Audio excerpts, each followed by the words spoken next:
Everyone should do an outdoor activity in Armenia, whether it's rock climbing, hiking, mountain biking. The outdoors are unique and it will give you just a great sense of the land. That's the real Armenian. That's what you should come here to explore.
Էսի ամբիոնն է հիմա 1 1 1 2 3 կա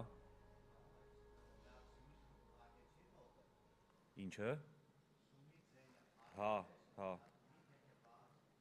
բացած է Էսի կար նորմալ է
Համաշխարհային հայկական գագաթնաժողով 50 Համաշխարհային հայկական գագաթնաժողով 50 երկիր 600 մասնակից 100 բանախոս շուրջ 15 երկրից 10 պանելային քննարկում 15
Համաշխարհային հայկական գագաթնաժողով 50 երկիր 600 մասնակից 100 բանախոս շուրջ 15 երկրից 10 պանելային քննարկում 15 համաժամանակյան նիստ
gentlemen, please take your seat.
Ladies and gentlemen, please take your seats.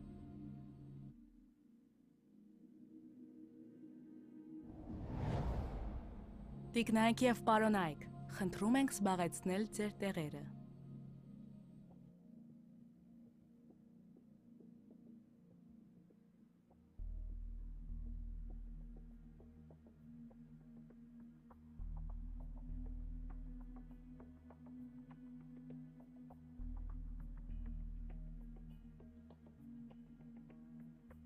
Ladies and gentlemen, please take your seats.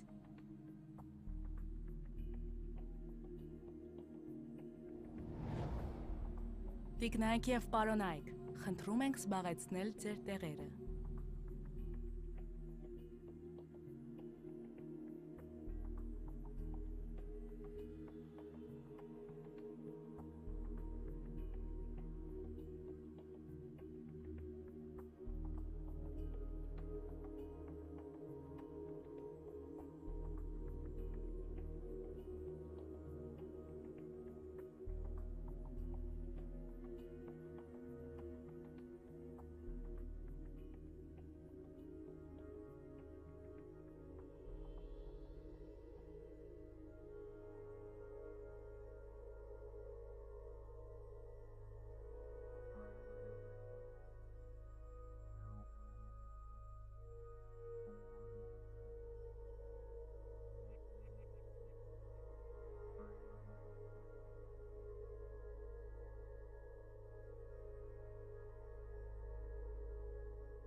Ladies and gentlemen, please take your seats.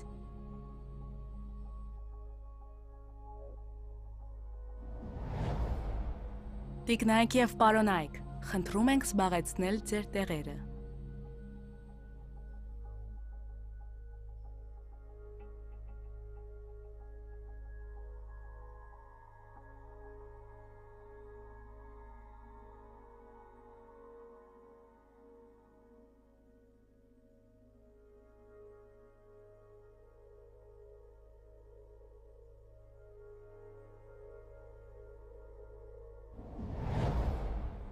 Ladies and gentlemen, please take your seats.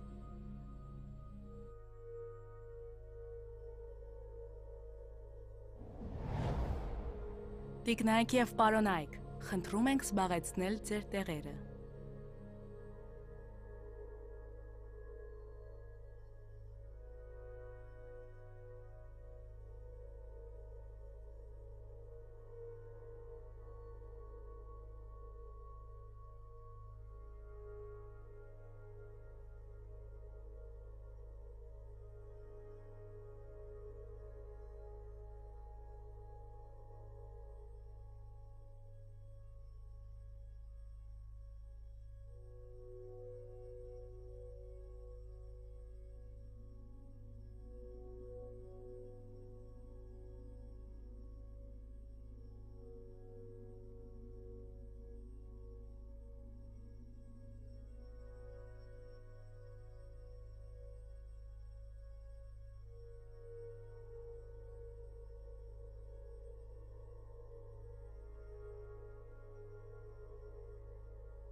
Ladies and gentlemen, please take your seats.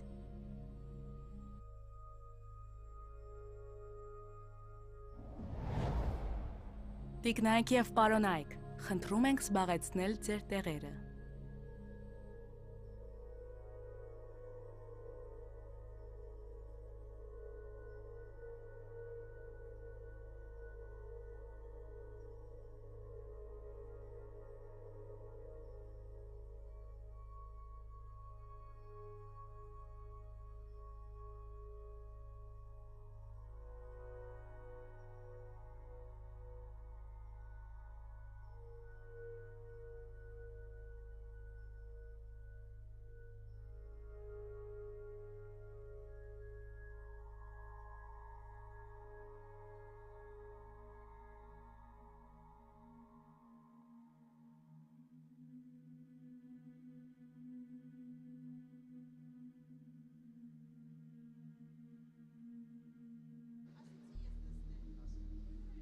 Ladies and gentlemen, please approach the halls, Hall 1, Hall 2, and Hall 3. We will continue the panel and breakout session discussions immediately. Please approach the halls.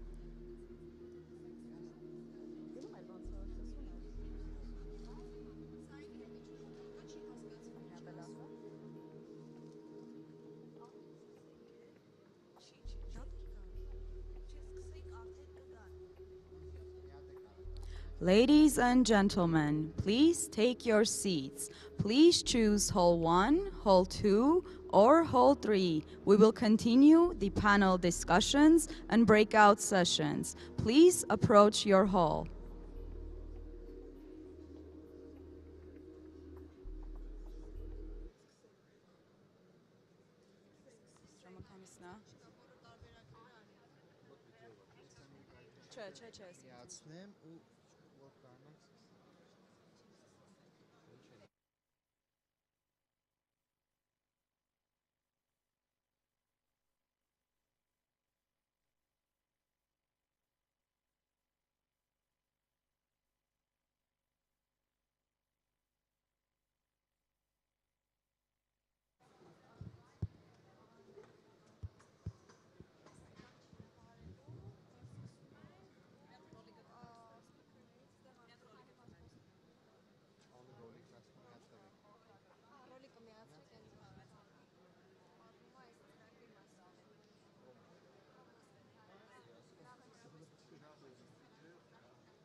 Համաշխարհային հայկական գագաթնաժողով 50 երկիր 600 մասնակից 100 բանախոս շուրջ 15 երկրից 10 պանելային քննարկում 15 համաժամանակյան նիստ անվտանգությունից մինչև գիտություն եւ բիզնես արվեստից մինչև հաղորդակցություն գյուղատնտեսությունից մինչև առողջապահություն եւ նորարար տեխնոլոգիաներ Գագաթնաժողովը կարևոր հնարավորություն է Հայաստանի եւ Սփյուռքի մեր հայրենակիցների համար երկխոսելու, քննարկելու համագործակցության ուղղությունները եւ առաջ շարժվելու, կառուցելու մեր համատեղ ապագան։ Գագաթնաժողովը Երևանում հյուրընկալվում է հոկտեմբերի 28-ից 31-ը։ Այն անցկացվում է Հայաստանի Հանրապետության Սփյուռքի գործերի գլխավոր հանձնակատարի գրասենյակի նախաձեռնությամբ։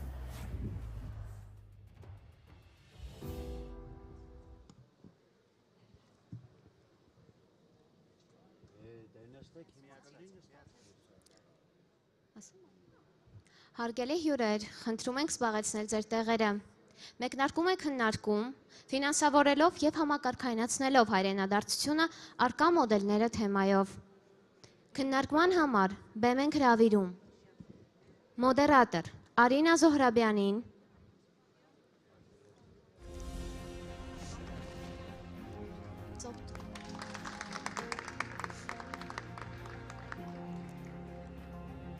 Մասնակիցներ Մարգարիտա Բաղդասարյանին,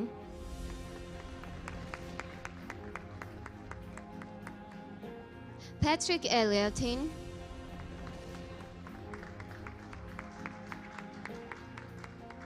Michael Newsonin,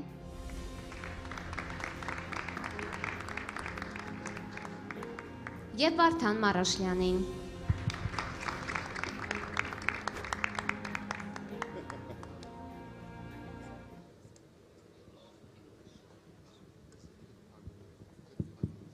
Vibes.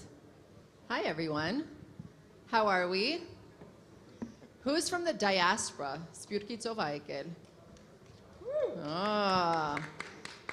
Here's another question. Who's thinking or knows people who are thinking about repatriating to Armenia? I'm not going to talk further if more hands don't go up. All right, there we go. So I'll start with a very brief introduction. As you heard, my name is Irina Zarabian, and in 2002, I embarked on a journey to Armenia with the Armenian Volunteer Corps. Who's heard of ABC? All right. I feel like I'm only going to talk to these two guys. What was meant to be a one-year journey, through the support that I got, ended up being an experience that ended up having me marry an Armenian man from here, Ayo,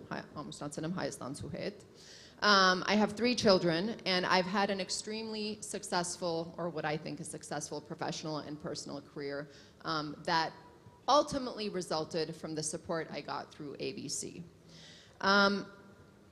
It's been amazing to hear about the government's plans to increase population to 5 million by 2050. I'm a little bit worried about what that's going to do to traffic. So for those of you that are driving in Yerevan, probably you're with me on that. But to do so, they have a plan of bringing in 60,000 people a year. It's a very ambitious plan. So during this session, we're going to talk about the various resources, about funding and institutionalizing repatriation. Without those mechanisms, obviously, things become a lot more difficult. There's a lot of questions. When you're out in the diaspora, you might not know how to do things here. So there's a lot that's happening both on the public front as well as through private organizations that will hopefully help support many people to repatriate. We have an amazing group of people joining us today, and they will be presenting various models, current realities about supporting, institutionalizing, and financing repatriation. Now, panelists, who repatriated to Armenia? So almost all of us. Who's the Otar? You're next. So Otar, we introduced the term to you today. 3 of the people on this panel are actually working with or beneficiaries of visionary Edil Hovnanian, who has been supporting repatriation to Armenia for over 20 years at this point. So questions, there is a QR code. Where's the QR code? So if you guys have any questions at any point, they all need to be processed through the QR code, so please go ahead and make sure you have that in your phone. If you see me on my phone, I swear I'm not on Facebook. I'm looking at your comments, so please send me those. To quickly introduce, we'll start with Margarita Baghdasaryan, who is an advisor at the Office of the High Commissioner for Diasporan Affairs. Are you guys having fun so far? Like Friday, Saturday, Esor? So a big hand to Margot for making this all happen. Her and her team have been putting in a lot of effort to make this, so thank you for destroying my Sunday. You're very welcome. My sick child loves you. So we'll have, maybe I'll just go ahead and start with you. Why don't you talk to us a little bit about what's happening with the Integration Center and plans on helping finance and support repatriation? Sure. Thank you, Arina. Thank you, everyone, for coming to this breakout session.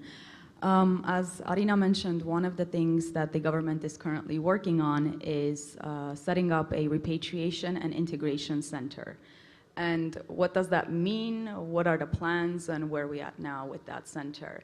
Of course, many of you who are repatriates, who have gone through the process, for many of you it has been probably hell. And we at the Office of the High Commissioner for Diaspora Affairs also understand that. There is a lot of various government entities that people have to engage with. There's a lot of paperwork that people have to submit, and if one pechat, forgot how to say pechat in English, stamp, is missing, then they send you back, and it takes forever to get all your paperwork together. And during the previous panel discussion, of course, Vartan and Hovanes talked about this process as well in regards to citizenship and how difficult that situation can be. But because the government's policy is that we need to grow Armenia's current population, and one of the key ways to do that is by encouraging and institutionalizing repatriation. The main project we're currently working on is setting up a repatriation and integration center. So, as the name suggests, it is essentially a center that is supposed to help process and institutionalize that entire paperwork process for repatriates. And we will have wonderful smiling faces there, not sad faces from Ovir, working at the Repatriation Integration Center, who will be assisting with repatriation throughout the entire process. Of course, this work isn't new. Repad Armenia, Vartan is here from Repad, has already been doing this work. Our office individually assists repatriates on a regular basis. But what we want to create is a center that all repatriates will know about. All repatriates will know that this is a place for them. And prior to their repatriation process, they can reach out, get the advice that they need, have the paperwork prepared, so that when they do take that step and move to Armenia, they already have an idea of what is waiting for them, and they know a place that they can go to and receive all of the possible assistance that they need. Additionally, we want to create, for that place to become a hub, and we want to provide resources for repatriates, free of charge resources. One of the things that we want to institutionalize is providing free of charge Armenian language classes. Many people come in, and they're coming from countries where they have not had formal education in Armenian, or they have had formal education in Armenian, but it's Western Armenian, and they are having trouble communicating. So the classes will be provided free of charge to repatriates. They'll be able to take those classes. We actually came up with a really interesting model with a nonprofit organization and an education organization where we help, especially those who have learned Western Armenian, be able to engage with Eastern Armenian. Our problem with Eastern Armenian, of course, is that we use very, very many Russian words. And for people coming from countries where Russian is just not taught in school, that becomes a problem for them. Of course, we want people to continue speaking Western Armenian. The goal is not to change that. The goal is to also introduce some of the words that they're going to associate with, some of the phrases that they don't have, so they won't have any issues about that while they're in Armenia. Although our center isn't ready yet, that portion of the program, we did a pre-launch of it this year, and around 300 people were able to take advantage of those classes. We've been hosting them in our office since, I believe, April is when we started, with various groups, with various levels of understanding. In addition, as well, as Arina mentioned, one of the main supporters of the Integration Center is the Hovnanian Foundation. They're actually providing a space free of charge. So we want to set up this model of public-private partnership. We want to introduce this as a possibility throughout all government programs, especially when it comes to such ambitious goals as having 60,000 people repatriate. It's really unrealistic to imagine that the government can do that on its own. So creating this public-private partnership model, which is very new for our government, most of the time when we were having these conversations about the legality of it, a lot of bureaucrats would just stare at our faces and ask, well, why are you doing this? Why are you doing this like this? We don't have a process like this. So really creating this also as an institution that the diaspora and diaspora organizations are involved in the repatriation process. They are active, whether they are financing or providing the professional knowledge, that they are part of that process. It's no longer just an individual's decision, that the diaspora understands that they need to play a role in this as well. And I think with the Repatriation Integration Center, this will become a reality. We are currently in the building process, so we have a wonderful location that the Hovnanian Foundation is providing us. It's in the same building that Birthright Armenia is in, that Repad Armenia is in, that AVC is in. So a lot of Repads, a lot of diasporans already know about this building. And we'll have wonderful 300 square meters of space that's beautifully designed that will be ready in January. Fingers crossed, I can't, vouch for all the construction. So hopefully the space will be ready in January, and we can provide all of those services free of charge to our repatriates. I remember when I moved to Armenia and I started learning some of these words. I thought I spoke Armenian when I moved, and I realized very quickly I didn't. And so I would go back to visit my family, and I would start using words like nafsyaki that I was certain was Armenian. But yeah, so when I speak Armenian and I throw in Russian words, just know that I actually think that they're Armenian. So I'm glad about that. I'll take advantage of those Armenian language classes. So Vartan, who you hopefully all had the pleasure of meeting in the panel earlier today. One, I love him because he's learning how to play tennis so we can play together one day. I'm still waiting. Improving my tennis skills. Improving, that's right. He is the executive director of Repad Armenia. He moved here 12 years ago, and he is here, and he has gone through a lot of sort of the ups and downs of not only being here professionally, but also having a family. Previous to that, he was a deputy minister with the Ministry of Diaspora. And as long as I've known him, he is a person who really believes that every single one of you, your friends, your relatives, you all need to somehow be engaged in Armenia, hopefully longer term. So Vartan, if I can ask you to take the floor. Sure. Well, I need to, I'll try not to repeat myself because I was telling quite a lot of things during the previous session. I think it's a very important question. Basically, first is what institutional set is the most efficient for Armenia to work with repatriation and with immigration, by the way, as well, because I think that Armenia never had a proactive immigration policy, and taking into consideration all the circumstances, we really need to develop that as well. We are always reactive, and in terms of mass repatriation, in terms of forced move waves, starting from 1990s, we had always kind of this reflective thinking, and let's try to do something, whatever. We really need to change that culture. And to do this and to overcome this trust issue, we really need to focus on these public-private partnerships. Margaret has mentioned, we are very happy that they will be joining us on the floor, because at least 40% of the requests to Repad Armenia team, which is 5 people, right, relates to public procedures. So as soon as that is over, we will be able to concentrate more on people's employment, doing a business, networking, and integration with the repatriates as a first stage, but also becoming part of the local society as well, because final integration is when a person becomes ayastansi, right? Doesn't matter if he becomes a citizen or not. I mean, if he becomes a citizen, it's even better, but he just needs to become a hayastansi. But when we talk about institutionalizing, so first, public-private partnership is definitely should be the format for most of the initiatives. Working with repatriation should be apolitical. That's number 2. It should be out of any political party's context or elections. It's just above of it. As well as anything which relate to diaspora-state relations should be above of the kind of internal politics. And the third is we need to start working with the diaspora, institutionalizing our work there. I've mentioned embassies, consulates. They should be providing very good quality language courses, but not only. We need to send the right messages to people about professions which are in need in Armenia, right? We need to have robotics classes there. We need to have Armat laboratories there to teach people, to provide them with competitive advantages. If they stay in those communities, they will understand that they will benefit from it for free.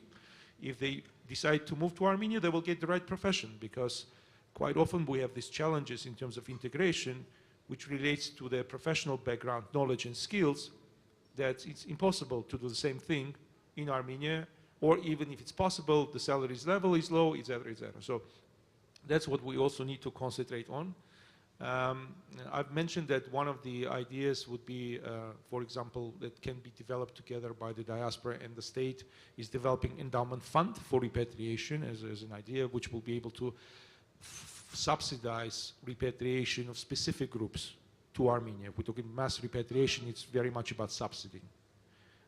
So you need to subsidize people, their integration process in 1, 2, 3 years, especially if they are planning to move not to Yerevan, but to live somewhere remotely. You need to select the right people, you need to filter them, understand their motivation. So we as an organization, Repad Armenia, for example, implemented a couple of pilots in the end of last year and this year. It's called Professional Employment Support Program. I'm happy to say that We had 23 participants from Lebanon and 40 participants from Russia who moved after they were interviewed by us. So we provided some integration package, including language courses, improved HR support, enhanced HR support, integration with experienced repatriates, but also selected those who have a bigger potential for employment in Armenia and who are really motivated to move to the country rather than to leave Lebanon or Russia or Belarus because of the circumstances. And the percentage of success in terms of their placement, of them finding the job, which is good because most of them actually they found the job or they were freelancers, right? Is above 70%, which is great. I think for the country like Armenia, I think it's really a good indicator.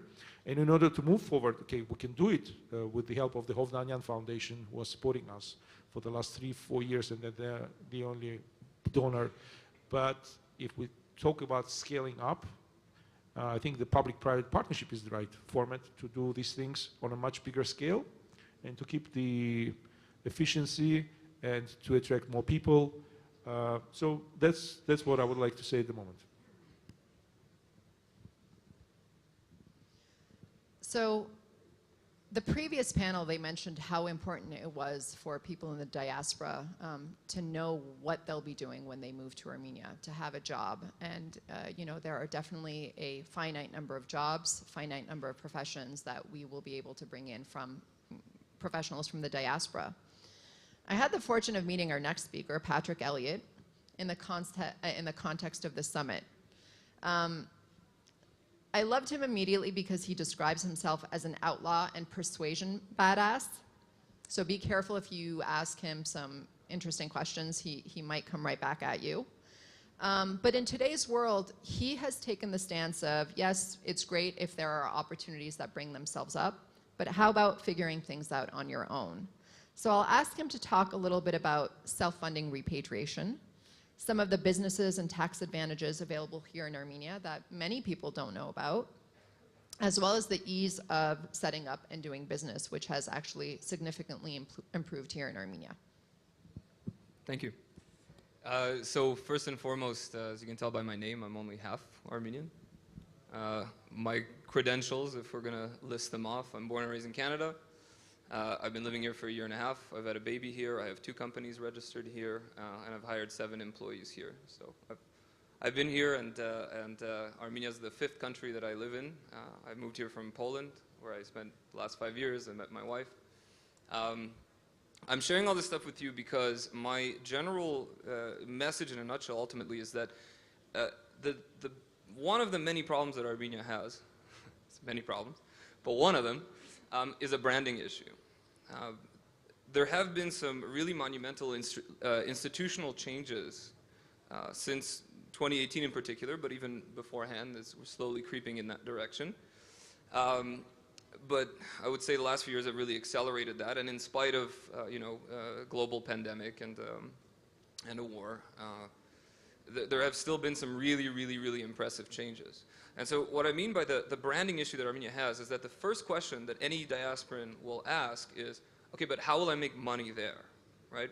And I think that really, in 2022, it's not a question that's really relevant anymore, especially given COVID and the fact that employees around the world are refusing to even go back to their offices. They're much more comfortable with their laptop working from home.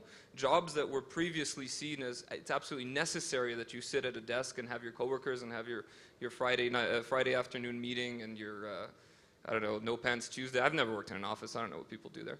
But all that to say is that this idea is obsolete at this point. And more so, I always like, I constantly say that the future is anarchist, and I'm a very big believer in that decentralization is the way forward, because the pace of innovation is so fast that you can hardly imagine what's coming in a year or two, let alone in 5, 10, or 20 years. And that's a good thing, truly, right? So a lot of problems, for example, another one you'll constantly hear is, well, what about education? Is the education system good? I don't care if the education system is good or not. I have a son here. I want him to get a great education. But Harvard live streams all of their classes on YouTube for free. You have amazing local ones. I gave the Harvard example, but that's, of course, discounting, as mentioned, our math labs or TUMO centers, which I think is one of the biggest achievements in recent Armenian history, that we're exporting, instead of corruption scandals like our neighbors do, we're exporting, you know, ingenuity. We're exporting education to countries who theoretically, you know, should be looking down on us. We've got Tumo opening up in Germany, in Sweden, in France. I mean, it's unreal. This is our greatest gift to the world, other than our fantastic wines, of course. So we're living in a world of decentralization where you have a wealth of opportunity at your fingertips. And the good news is that almost everybody in this room, if you're understanding what I'm saying to you right now, if you can comprehend an entire conversation in English, you can work remotely. It's as simple as that. There's a million different jobs. I won't start and list all of them, but there's a million different opportunities. So the issue then becomes, how do we get people to choose Armenia? Because the biggest, let's say, the brand that the diaspora has been pushing in particular, I don't know so much about Armenia, but I went to an Armenian school in Canada. I went to Armenian Scouts, and the brand has always been like, duhaes, this is your duty. It's your duty to come to Armenia. You owe something to this place. You're connected to this place. And I'll tell you guys something that's not very sexy, but a lot of people come here and they don't feel that connection. When I had to renovate my apartment, do remont, I don't speak Russian, I had to figure out who's going to do the shlifovka of my floor. I don't know what a shlifovka is, but apparently it's necessary. So there's a lot of stuff that was very different to me. Now, luckily, I had a crash course in Eastern European living. I was in Poland before that. But, I mean, there is a culture shock when people come here. So the question then becomes, what would make somebody want to live here? And, of course, there's wonderful multitude of answers if you're actually looking for them.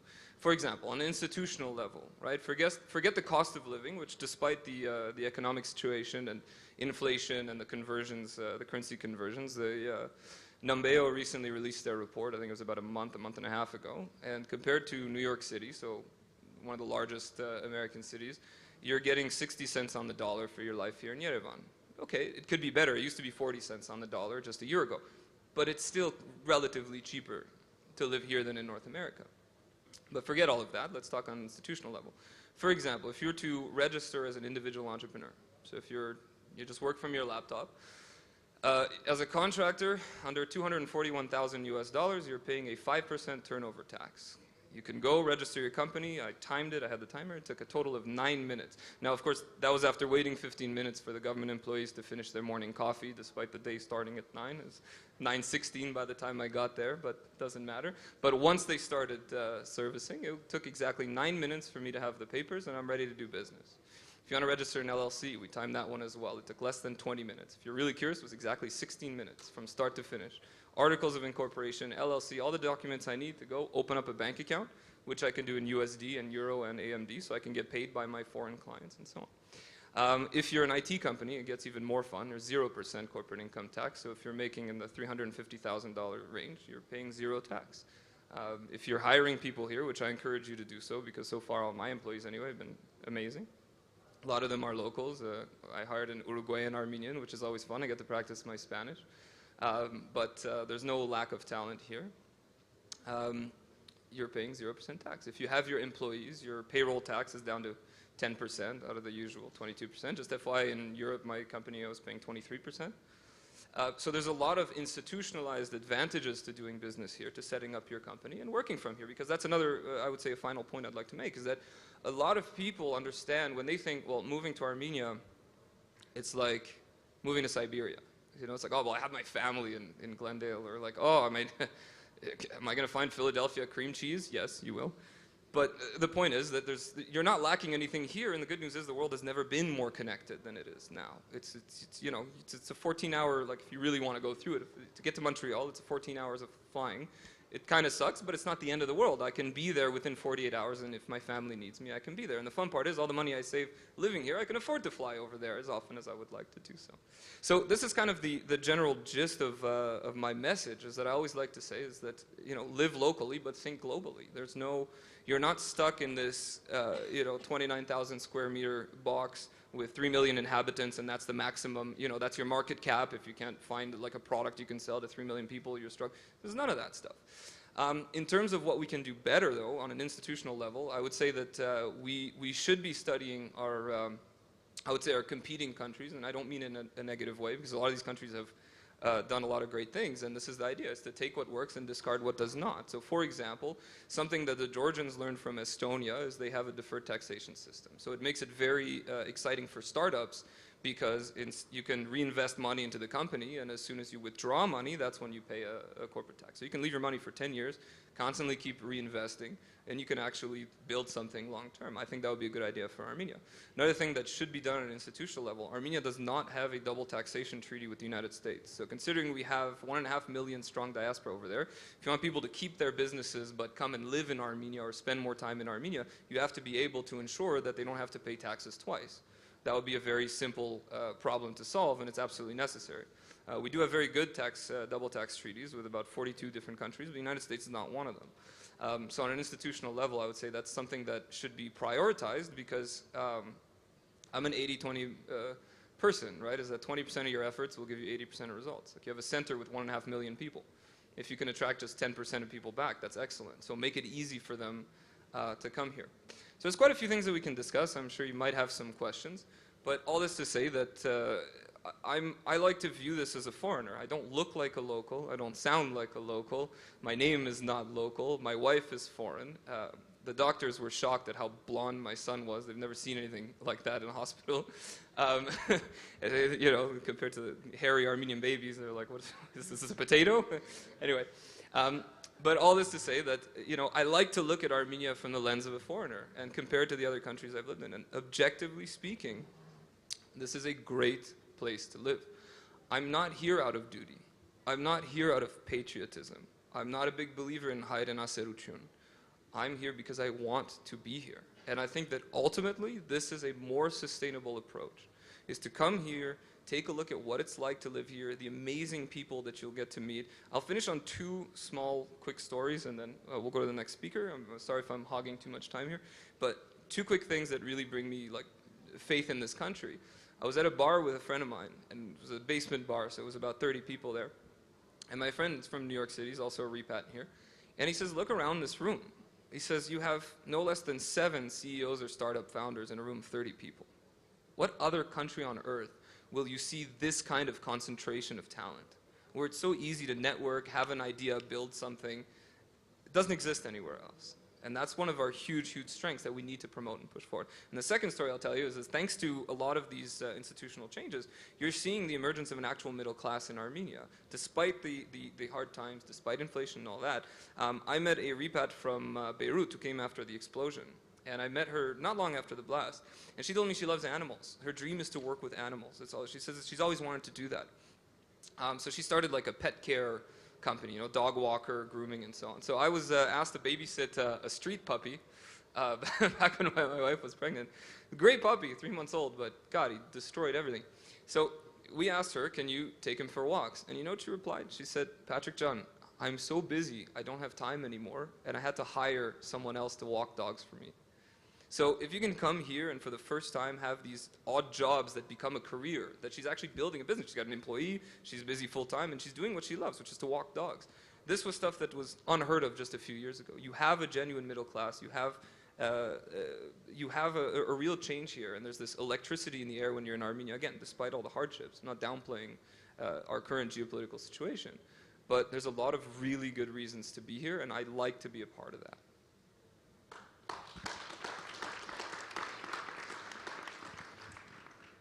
Over the past year, the Armenian Volunteer Corps has seen an increase in the number of foreigners coming to volunteer in Armenia. People who literally are spending their own money to fly to a country they've never been to, whether they're from China, everywhere around the world, Iraq, Estonia, and you ask them at the end, we debrief every single one before they go, and they do not want to leave. We do have something magical in Armenia.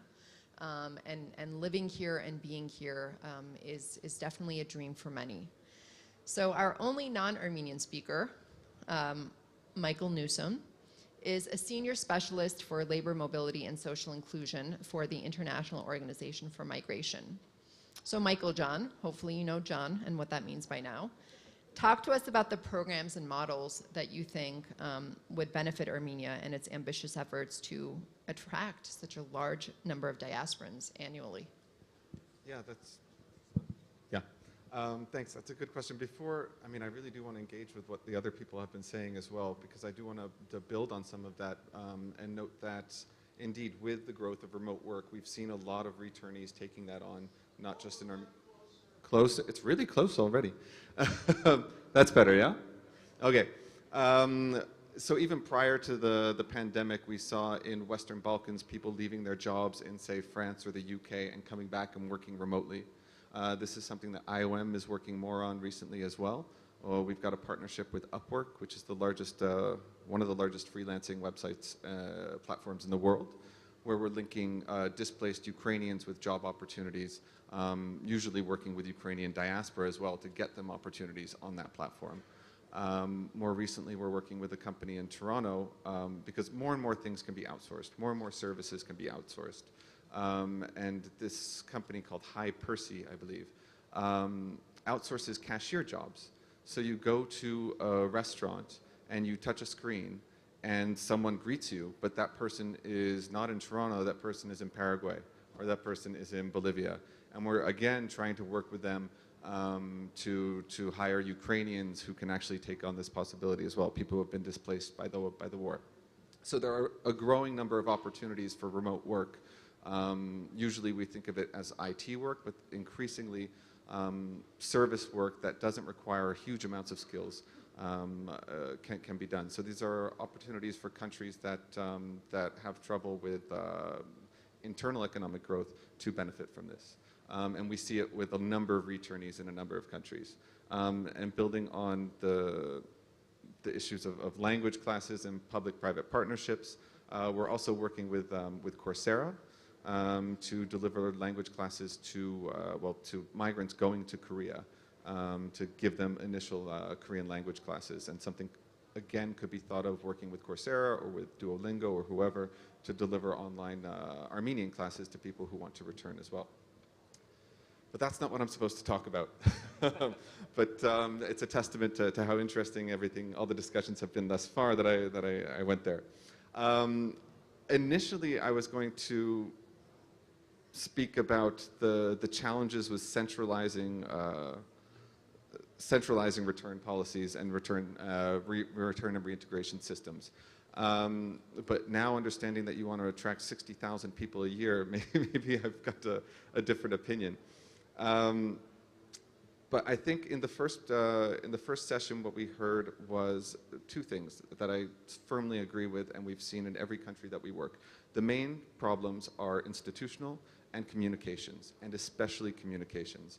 Governments everywhere tend to be very bad at communications, and people don't tend to want to engage with the government. Neither do I. I'm in a fairly privileged position when I go to Canada or even working in Austria, and I really don't like talking to the government that much. Their communications are bad, their systems are difficult, so we need to really work on communications with diaspora, developing communication strategies that attract people back. I guess a point on that is the reason I would urge against centralizing return and reintegration programs is because there's such a diversity of services that are required that having it all in one organization simply doesn't work. There are services required across a range of ministries, meaning that doing that type of coordination within one particular department or ministry becomes impossible and becomes duplicative of what other government ministries are doing, which then creates tensions, of course, between different ministries, and then chaos ensues. So I think we also need to look at, especially if you're looking at attracting 60,000 people into the country a year, you need to look at your pipeline. This is not just about reintegration and developing a reintegration center for people who have arrived. What is your pipeline of people arriving, and how do you bring those people in? How are you attracting them? How are you communicating with them? All of this needs to be considered, and taking into account what your capacity is. If you're reaching out to try to bring in 60,000, but you only have capacity to reintegrate 20,000, guess what? 40,000 people are going to have a bad experience, and they're going to be telling everyone about that. So you need to think about it across the spectrum of that pipeline. And to scale up is a real challenge. So I think that we need to look sort of carefully and slowly at how you scale up to 60,000 people. But one thing I always tell governments that are engaged broadly in diaspora engagement, but also in repatriation programs, is that you really need to see diaspora engagement as a marketing activity, largely, similar to the private sector, where you are trying to market, you're trying to brand, as was said before, you're trying to brand Armenia. When they think of Armenia, what exactly do you want them to think? And what's that going to do for their motivations to return? So it's an exercise in branding, and for that you need to understand your market. And this is what Ilona in the previous session was talking about, doing this diaspora mapping, which is really sort of a segmenting of the market. These are the people that you have, these are the skills that they have, these are the interests that they have. And not everyone's going to be interested in returning. But these are the groups that you have, and these are their interests, these are their needs, these are their wants, so that you can then develop a successful communications campaign to attract these people back. So step one is really segmenting your market and figuring out who wants to return and who you want to return and where that match exists. Step two is developing a communications campaign. And this again is where we see lots of governments, I won't say fail, but struggle, let's say. And I always tell governments that having a diaspora conference is not a communication strategy. Everyone thinks, you know, we'll do this once a year and then we communicate with the diaspora, it's done. No, this is a tool for communications, which is part of a broader communication strategy that happens 365 days a year. And if you're not doing that, you're not attracting your diaspora to work with you. So I think these are some of the challenges that we see, not just in Armenia, but across the world. I don't know how I'm doing for time. Are we okay? Yeah? Okay. Then very briefly, I think some of the other things we need to look at are what types of programs you're putting in place. And this is something that governments tend to put on autopilot as well, without actually considering what they're trying to achieve. I see this all the time in immigration. I see this also in repatriation. I talk, I mean, not to name names, talk to a country very close to you about their immigration policies. And they've got policies for investment into investor immigration. They've got policies for international student immigration. But you ask them, what are you trying to achieve? What do you want these investors to do? And are they actually doing it? I never get a good answer. They're not really sure. Do we want to bring in money? Do we want to bring in jobs? Do we want to bring them to the regions? They just put them in place and put them on autopilot without actually thinking about what they're trying to achieve with all these different programs. This particular country has 20,000 Indian international students studying in their universities. What do they want to do with these students? Do they want them to just study and return home? Or do they want them to integrate and take up high-end jobs in the country? No one could give me a good answer.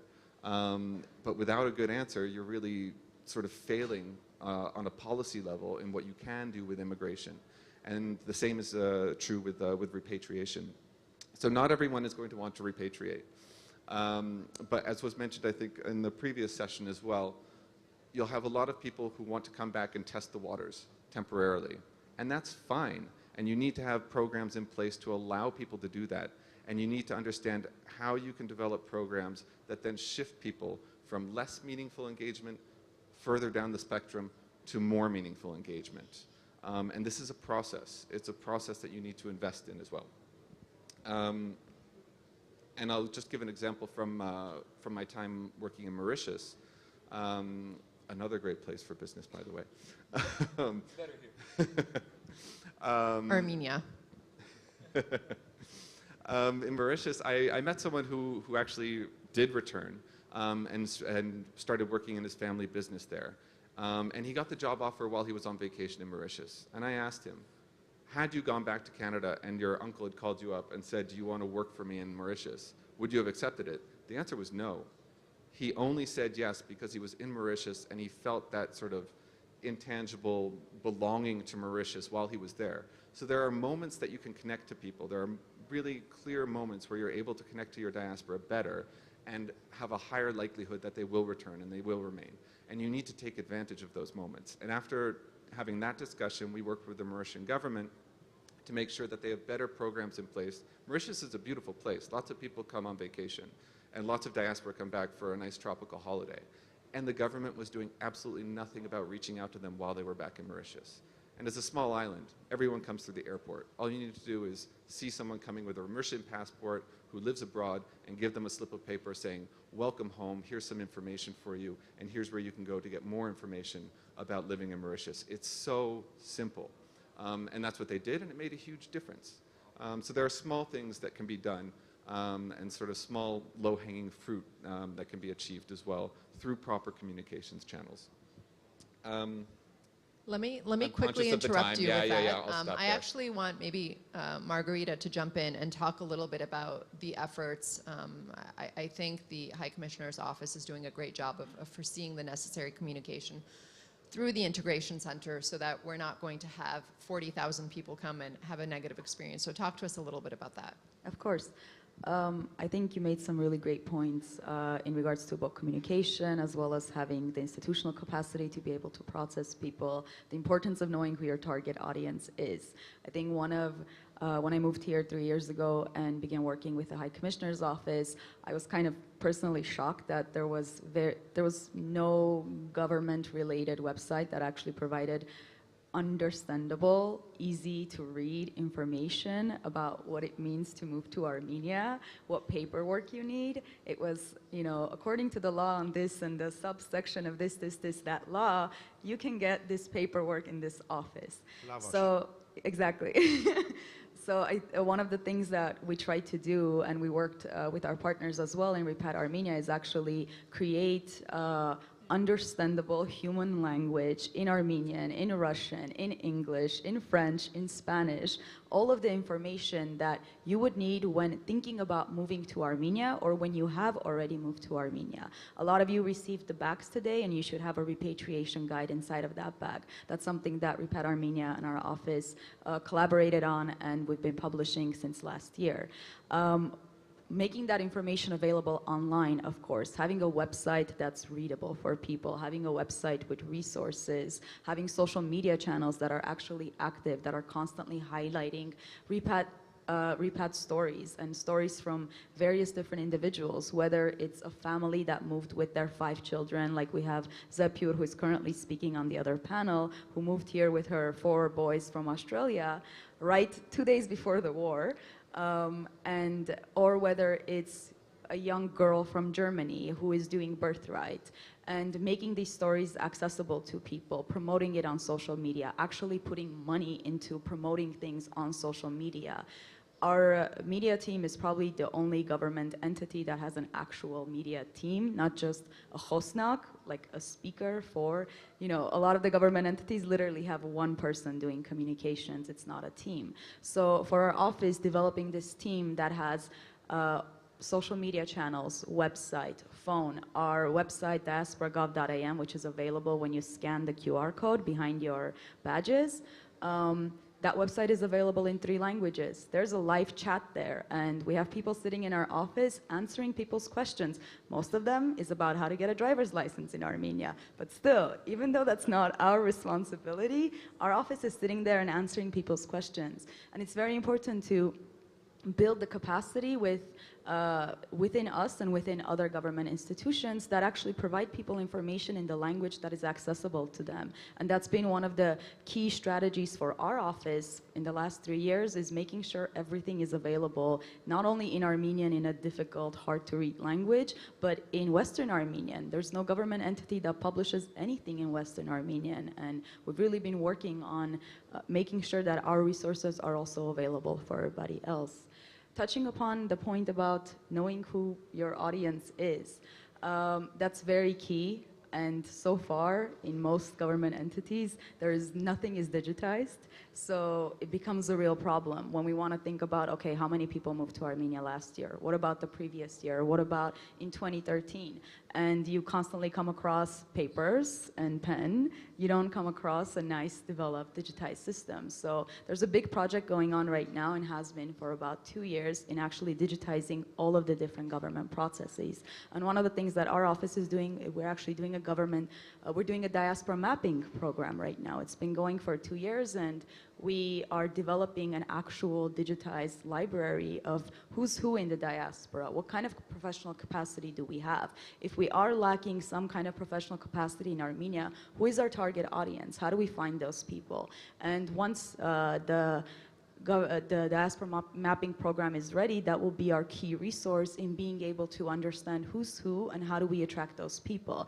Until we know who they are, we really cannot develop a strategy on how to attract them. Once we know who they are, then we can do that. So I think that's been a really key creation from our office as well in supporting this process.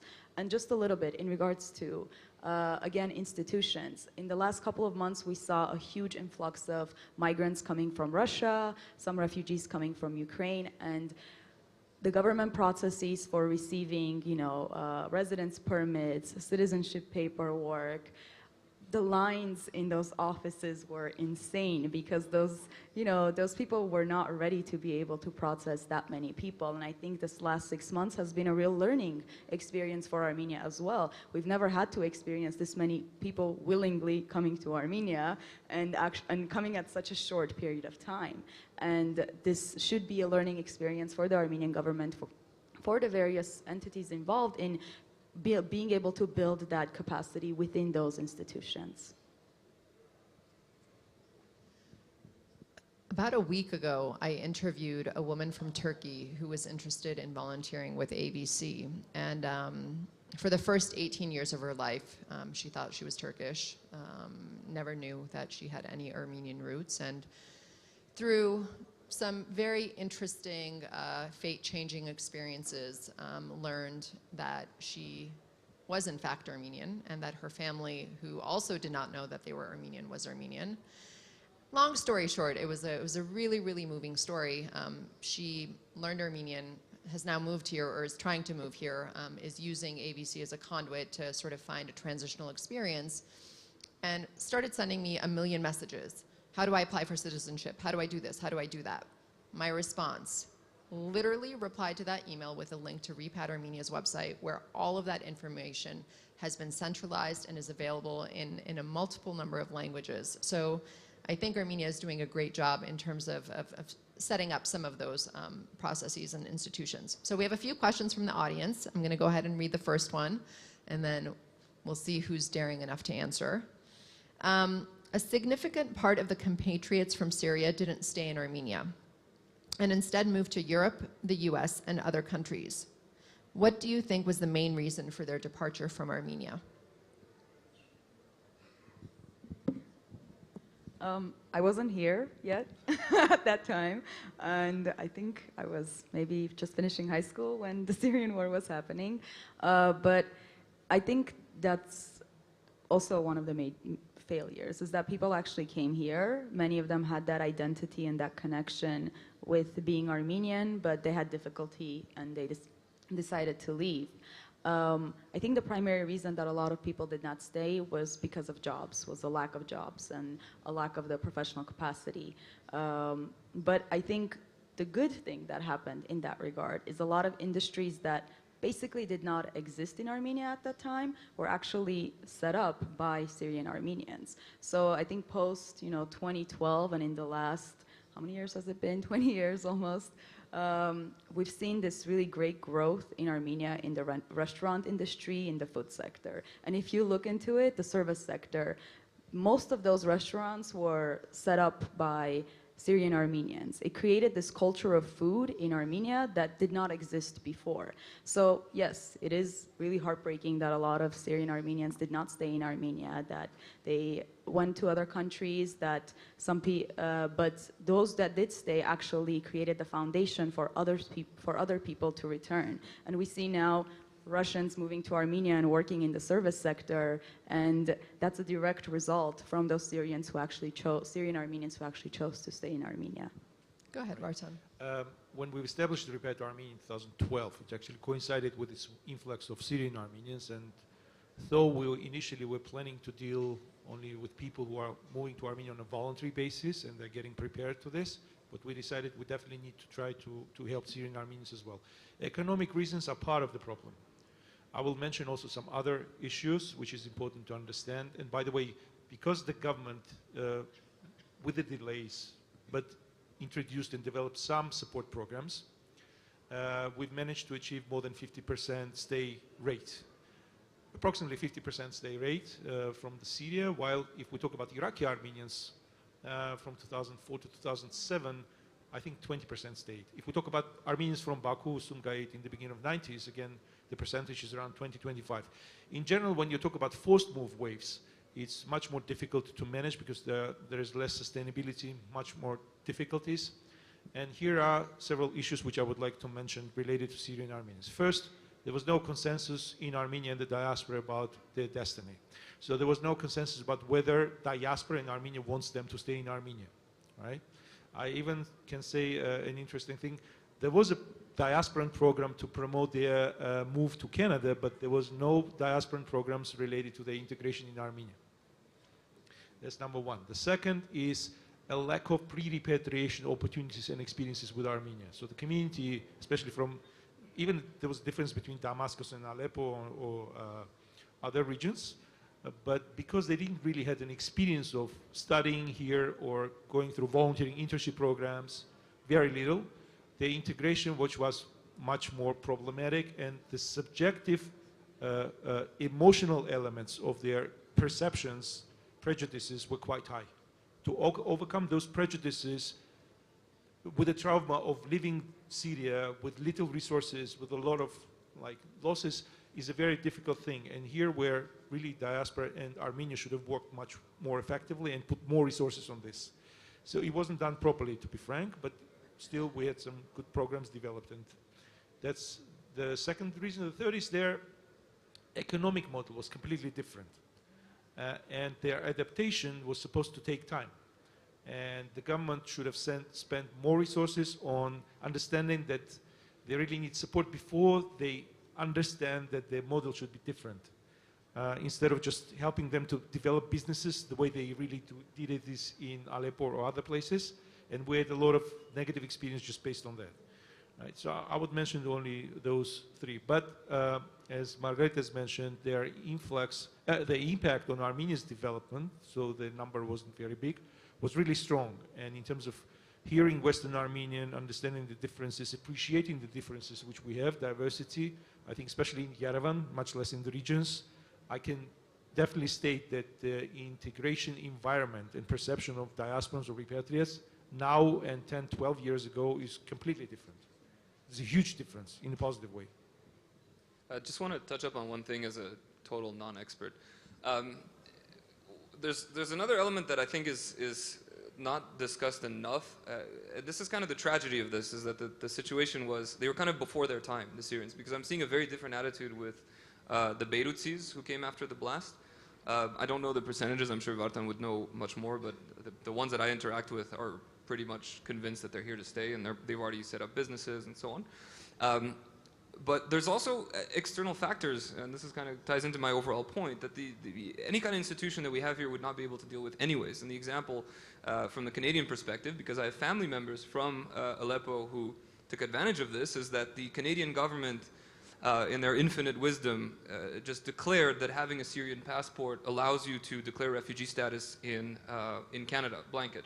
But that meant that that wasn't taking into account whether they lived in safe countries or not. So a lot of the Armenians here who had a Syrian passport, if they had to choose between going to Canada, where a lot of their family members already are, where there are social services that exist, or stay and try to duke it out in Armenia, a lot of them chose the easier, I would say, path, which is Canada. And I don't blame them for that.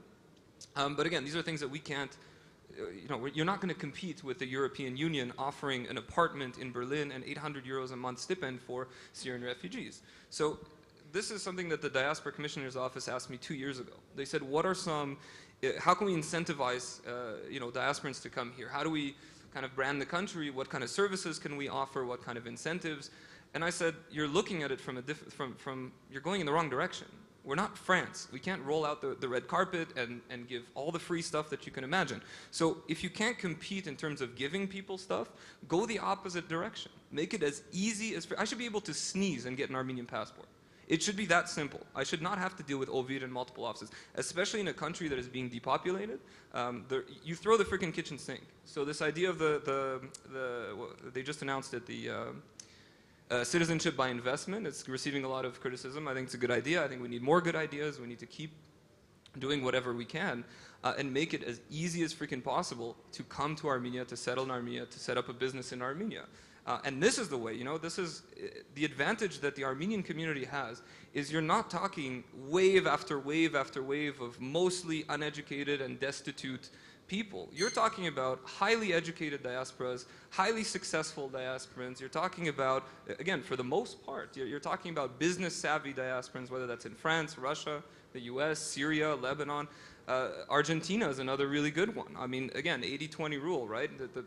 The least amount of effort will give you the biggest amount of return. When the civil war started in Ethiopia, Israel sent army planes to pick up a tribe that to this day there is no consensus whether they constitute as Jews or not, and Israel would not take that risk. They sent planes to get their people out and bring them over here. Right now, no offense to the Argentinians in the room, so know they who paid you are. to the government of Ethiopia as well. They also paid there we them go. out. Fair enough, fair enough. But the point is that right now, the situation in Argentina is not going to get any better. You can, 10 years, call me up and you bet me $100. The situation will not get better. It's getting worse. Their average salary is on par with Armenia's salary. You have 120,000 Armenians there right now. Get 1% of them over here, and as we just talked about, just a couple thousand Syrians changed Armenia's entire services industry, like completely. I mean, waiters actually smile at you. I've been coming to Armenia since 2003. It was a mess. Get 1% of them. Like, this is where the outreach needs to be. It's like, it's not going to get better over there. Come home. You speak Armenian, you speak Spanish, beautiful. You have educated people that can come here and set up. But the goal is not, we're going to give you a free apartment, we're going to give you this, or maybe part of that. That's not to step on anyone's toes. It's not my expertise. But it should be so easy that I can just get on the plane and get over here and I'm settling in. That needs to be the end goal. I don't care if you need to fire everybody and just develop an app where I can repatriate. I don't care how you do it, but it has to be easy. If you can't promise me a bunch of stuff, then get out of my way. That's the simplest way through. So there's a... It's the red sweater. It's the red sweater. So someone wrote, please remind us about the websites that include information about repatriation. I'm actually going to go ahead and answer that. In those really cute Global Armenia Summit tote bags that you received, there are a number of flyers in there. There's a number of documents with pamphlet information about Repat Armenia, a repatriation guide, as well as some other documents. So go ahead and look there, and all of the links are listed. Next question is an interesting one. A lot of diasporans work in large corporations, and they follow up by saying to find similar jobs in Armenia, it's virtually impossible. What opportunities exist for such professionals? Bartan, I'm looking at you for this one. I was one of those, actually, before moving to Armenia, but I didn't continue my career in Armenia. So I had to change my career because repatriation was a priority, and I'm very happy that I'm doing something which is part of my life. I really enjoy doing things related to state diaspora relations or repatriation related. I think very few people in this world are happy because they do things which they really love instead of just doing a job and getting a salary. Though the salary is completely different. Like, let's put it aside. I would say the following. They need to think about opening branches of their businesses to Armenia, concentrating on freelancing, sometimes changing their career paths. So I was in real estate development, I was in working in international organizations, but if I would have been waiting for an opportunity to be a part of, let's say, $50 million real estate development project in Armenia, most probably I would have moved only 1 or 2 years ago instead of moving 12 years ago. So they should be flexible enough to think about other opportunities. We can't create artificial job places here. Some other nations like Irish, Scottish, they have interesting models of first engagement and then creating newer opportunities and then creating also an opportunity for a physical move of top managers. But we are quite far from that at the moment. So let's be realistic. And if you want something, you need to be ready for a change. If you're ready for a change, move it, take the risk, but also take the advantages of what you've achieved after you made the risk. It's a different, because if you work in corporation, it's a completely different model rather than doing a startup, right? So Armenia, in some cases, is a startup. Startup, same, you can live, let's say, in an apartment. You can rent a very good apartment somewhere, but it's not yours. Here, you need to build your own house. It's difficult. You need to contract local contractors. You need to get funding. Most probably, you won't be able to finish it in several years. But if you like that journey, if you think that it's yours, just take that step. And don't think about circumstances. You always can change your mind. Don't think that something which you've decided it's final. You always need to try. That would be my recommendation for people who are doing this type of a career. And with that attempt, I think it's really important to know that there are opportunities in Armenia that allow the diaspora as well as non-Armenians to try out Armenia, right? To consider coming here for a shorter term, have organizations actually help you find sort of the perfect match or a customized match of places that you could possibly work with. We had a German gentleman, an Armenian German gentleman, who ultimately, he was a biomedical engineer. He started an association here and is contracting with German companies in Armenia. So he literally did what he's passionate about, and he is now bringing in German business to Armenia. So it is possible, and there are so many resources amongst the High Commissioner Office, REPAT Armenia, and there are now a lot of tax advantages for you guys to consider doing that. I think we have only 4 minutes, so I'm going to go with my final question that we've received.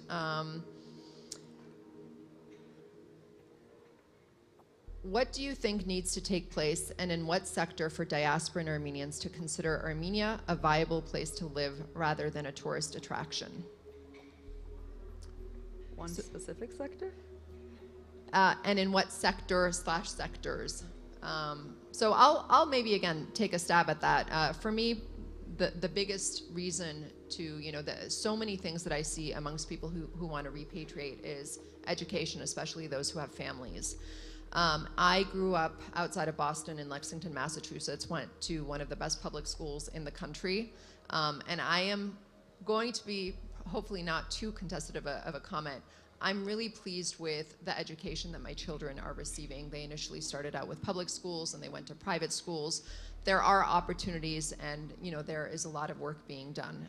So I think, again, where you see there are gaps, where you see that there are sectors that you want to improve, be part of that change. So that I took a stab at that. Margot, do you want to add something? Sure, I'll actually add to it too, because that's a question that we get often as well is, well, I want to move with my family, and I have a business. I don't have a problem with moving my business, but I'm afraid for my kids' education. I think there may be some misconception there, and I think, as Patrick mentioned, we have some really great institutions like TUMO, like our math lab. But I think when it comes to public education, that whether that's a misconception or whether that is the reality, and I think there's a little bit of both, people are afraid that their children will not receive the best education possible in Armenia. And I think we need to continue improving that sector. And one thing that I believe we also need to concentrate on, and this is, if you spot the Minister of Education later today, you guys can ask him this question as well, is institutionalizing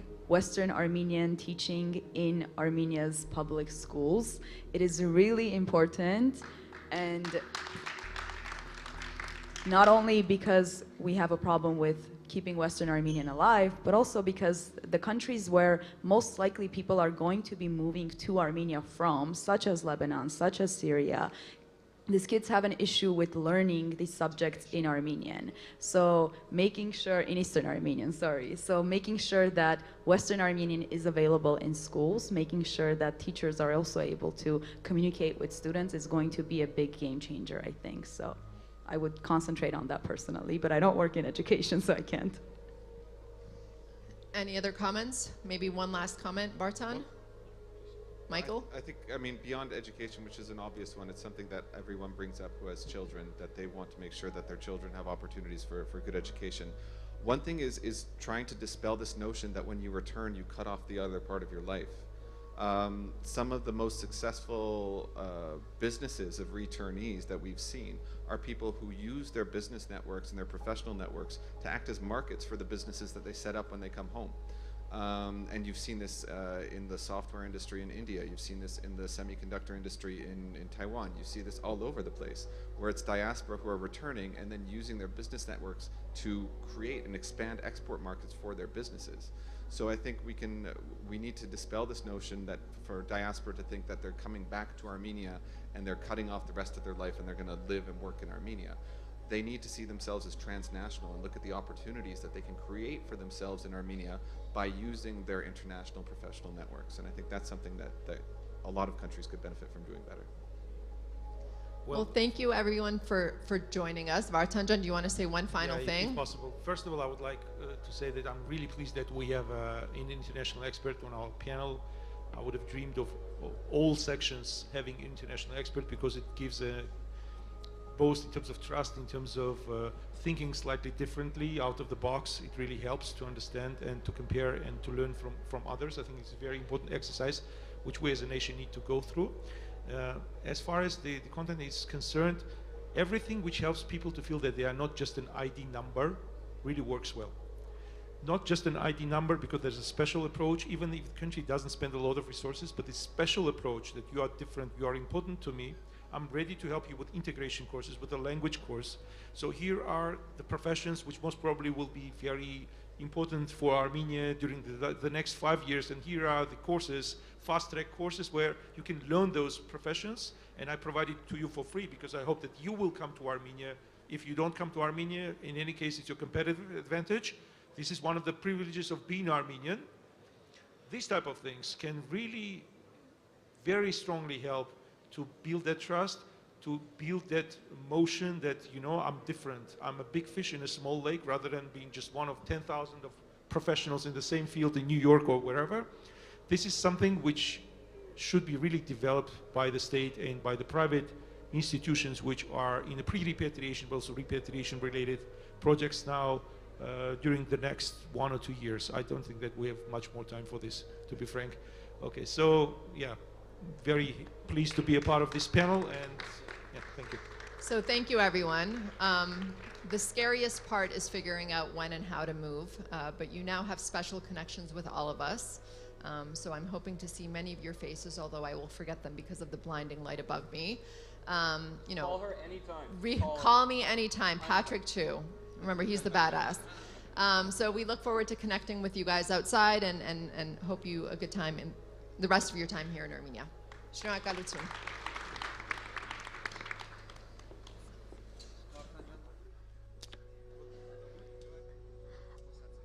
Հարգելի հյուրեր, ժամը 2-ին մեկնարկելու է մեր հաջորդ քննարկումը, խնդրում ենք բոլորին լինել համար 2 դահլիճում։ Այժմ լանչի ընդմիջում է, որի ընթացքում դուք կարող եք ներկայացնել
Ladies and gentlemen, please take your seats.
Ladies and gentlemen, please take your seats.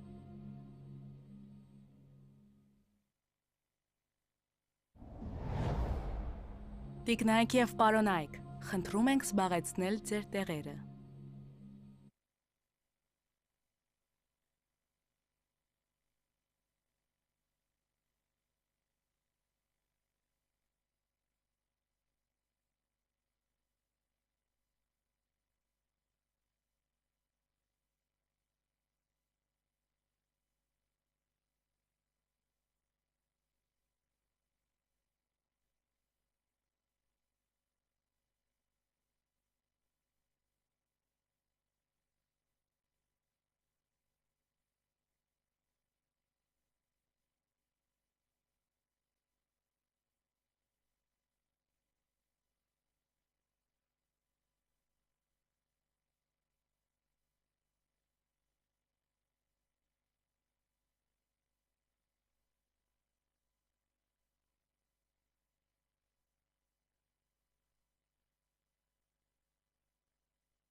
Ladies and gentlemen, please take your seats.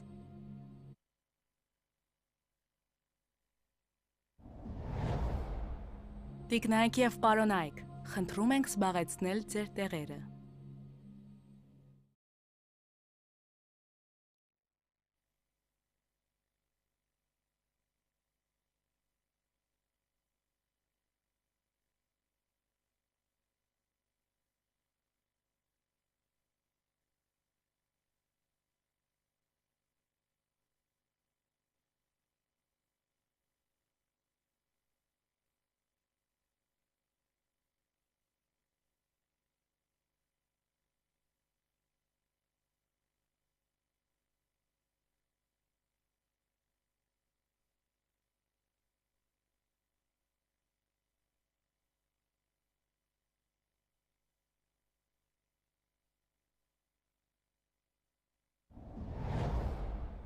Ladies and gentlemen, please take your seats.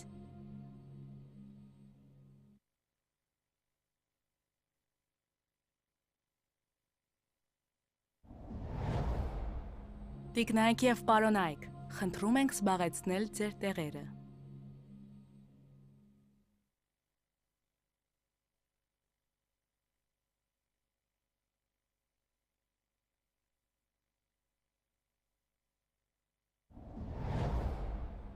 Ladies and gentlemen, please take your seats.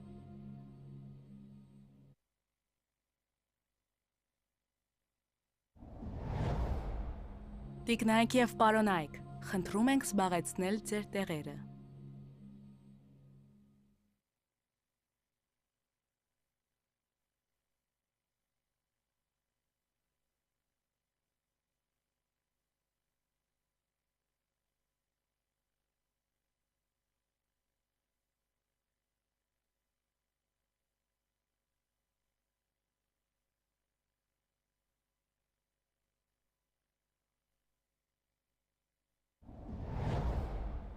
Ladies and gentlemen, please take your seats.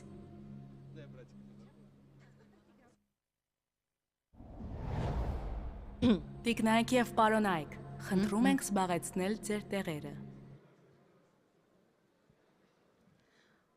Մեկ երկու։ Ողջունում ենք բոլորին, այս դահլիճում գտնվողներին։ Շնորհակալություն, որ հասել եք մեր սեկցիան ուղղված է туриզմի զարգացման, Հայաստանի եւ Հայաստան Սփյուռք հարաբերությունների։ Իմ անունը Նինա Մեհրաբյան է։ Ինչու ես իրավունք ունեմ այսօր հանդիսանալ միջնորդ, ես մոդերատորն եմ լինելու։ Միջնորդ ձեր եւ մեր խոսնակների։ Ես ծնվել մեծացել եմ Բելարուսում, եղել եմ Բելարուսի հայ համայնքի ղեկավարը եւ 9 տարի առաջ ես տեղափոխվել եմ, որտեղ չեմ հայրենադարձվել, հա, ես ծնվել եմ այլ երկրում, տեղափոխվել եմ Հայաստան ու արդեն իմ կյանքը եւ ամեն գործունեությունս բոլոր կախված է Հայաստանի հետ։ Եվ ես կարող եմ նայել համ ձեր աչքերով Հայաստանին որպես սփյուռք, հա, մեր ասածով դրսի հայ, հա, դուրսը հետաքրքիր է որտեղ է սկսվում, ներսը որտեղ է ավարտվում, եւ կարող եմ նայել արդեն մեր Հայաստանի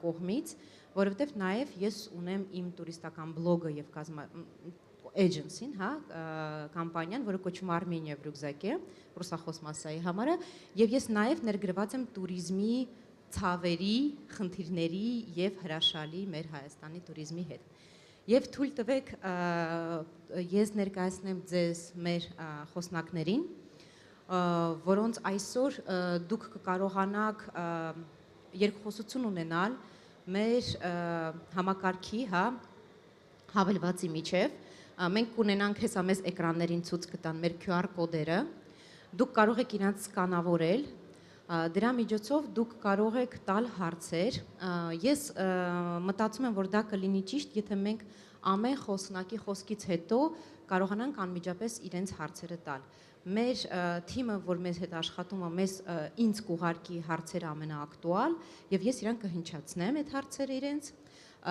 Ինչու է տենց լավ, որ դուք չկորցնեք միտքը եւ խոսնակը չկորցնի միտքը, որ վերջում այդ ամեն ինչը ընդհանուր բան չդառնա։ Մեր դահլիճում մի քիչ ցուրտ է արտաքին, բայց շատ ջերմ ենք մենք ներքին, դրա համար հուսամ մենք տաքացնենք մեր մտքերով եւ խոսքերով իրար։ Հա, իդեպ իմ հայերենը ոչ հրաշալի է, ինչպես դուք հասցրեցիք նկատել, դրա համար խնդրում եմ ինձ ներեք սխալների համար, իմ աշխատանքային է եւ առաջինը հայերենը չի, բայց հայերենը իմ սրտում է։ Դե երևի այսպես սկսենք, հա, մենք խոսնակների ես да, я просто фамилию забыла. Սիսյան ջան, ես ձեր ազգանունը պահի տակ մոռացա։ Պողոսյան, I'm so sorry։ Սիսյան Պողոսյան, մեր Սփյուռքի կոմիտեի նախագահն է եւ այսօր ներկայացնում է պետական մարմինը։ Դու Սփյուռքի կներեք, ես որ խառնվեցի արդեն всё ушло։ Так, մեր туриզմի կոմիտեի նախագահն է եւ ինքը ներկայացնում է պետական մարմինը, մենք ունենք նաեւ երկխոսություն պետության կողմից, դուք կարող եք ունենալ օֆիցիալ պաշտոնական հարցեր։ Մենք Հակոբ Հակոբյանն է մեր հաջորդ խոսնակը, ինքը գլխավոր տնօրենն է GM, General Manager Տուֆինկյան Hospitality բոլոր հոթելների ցանցերի եւ մենք ունենանք այն ոլորտը, որը անմիջապես ընդունում է եւ նենց է անում, որ դուք Հայաստանում տուն ունենաք եւ շատ երկար տարիներ մասնագիտացված 20 տարուց ավել ինքը կներկայացնի, ինքը եւ իր կազմակերպությունը զբաղվանանով, որ այդ տան մեջ ձեզ լինի հաճելի եւ ջերմ։ Սեդա Գրիգորյան, Սեդան ներկայացնում է ինձ թվում է բոլորդ գոնե մի անգամ անպայման լսել եք Գագարին պրոյեկտի մասին, հա, Ծաղկունք ռեստորանի, որտեղ մեկ ամիս լավագույն Միշլենի ռեստորանների ցանկից մեկին մենք ունեցել ենք ֆուրոր, sold out, ես նույնիսկ չեմ կարողացա այցելեմ, որտեղ sold out ա եղել։ Մենք ունեցել ենք համաշխարհային փորձ իդեալական մեր հայկական խոհանոցը մատուցելու եւ տարածաշրջանը զարգացնելու պրոյեկտը եւ ինքը շատ երկարաժամկետ պրոյեկտ է, որի արդյունքը կարող են տեսնել նույնիսկ մեր թորները։ Եվ Տիգրան Չիբուկչյան, ինձ թվում է նույնպես բոլորը լսել ենք ապագա ռիզորտի մասին կամ բոլորս գոնե մեկ անգամ լսել ենք մեր հրաշալի զիպլայնի լավագույն տարածաշրջանում Yell Extreme Park-ի եւ այդ պրոյեկտը զարգացել է համայնք, որը արդեն մենք տեսնում ենք արդյունքները եւ տեսնելու ենք ապագայում Ենոք Հավան համայնքը Տավուշի մարզի եւ այս բոլոր պրոյեկտները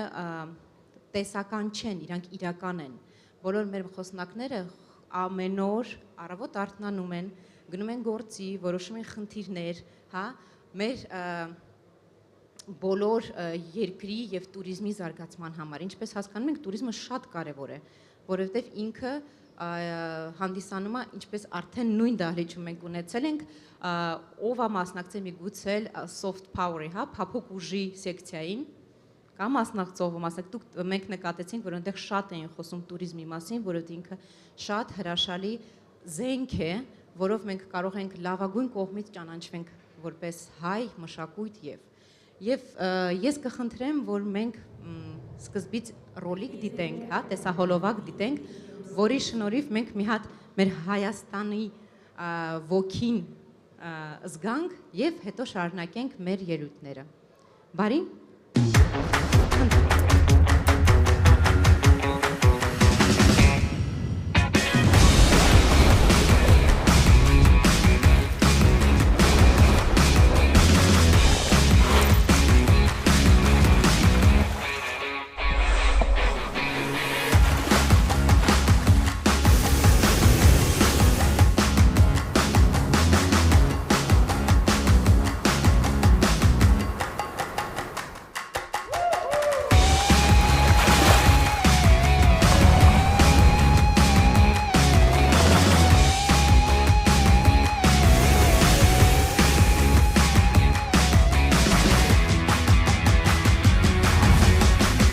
I moved to Armenia because I feel a very close connection to the land. Потому что я сама человек, который очень много времени провожу на свежем воздухе. Это просто заставляет мой организм запуститься заново. Իմ համար Հայաստանը տուն է, որտեղ որ լիքը չբացահայտված բաներ կա, ու ես շատ եմ սիրում իմ համար արկածը Հայաստանում նոր բան բացահայտելն է։ Beautiful, beautiful mountains, and I just love playing in them.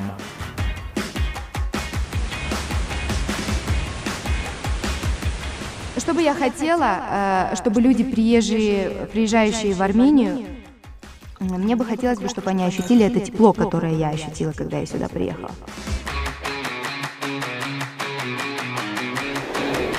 Everyone should do an outdoor activity in Armenia, whether it's rock climbing, hiking, mountain biking.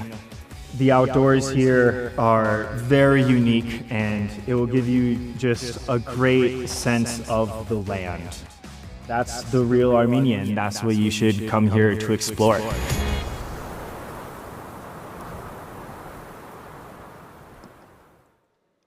Սա է մեր հրաշալի Հայաստանը։ Եթե դուք դեռ այս քանի օրվա ընթացքում ակտիվ աշխատանքների չեք հասցրել ճամփորդել, ձեր գնալուց առաջ մենք շատ ենք դες խնդրում գոնե հասցրեք մեր բնությունը մեկ անգամ քաղաքից դուրս այցելել տեսնել։ Եվ ես արդեն խոսքը փոխանցեմ Սիսյանին, եւ նաեւ մենք ունենք պրեզենտացիա, որը ձեզ կարող է տեսականորեն ցույց տա մեր բոլոր աշխատանքը։ Խնդրեմ։ Բարև ձեզ. I'll probably do my presentation in English, so bear with me. Hi, my name is Tizian Bogosian. I'm the head of the tourism committee of the Ministry of Economy of the Republic of Armenia. It's a little bit of a mouthful. If you told me a year ago that's how I would be introducing myself, I wouldn't have believed you. But I am honored and privileged to be representing the public sector on the panel today. I've actually created a presentation for you shortly. I know it's sort of out of the realms of what usually happens on panels, but I wanted to sort of give you a quick overview of who we are, what we do, a little bit of talk about our stats, and hopefully that'll mostly answer most of your questions, but of course we'll take questions as we go as well. All right. Already done the intro. Cool. So we'll talk about who we are at the Tourism Committee, some of our accomplishments this year. Not all. There have been more than a few, believe it or not. Some of the statistics,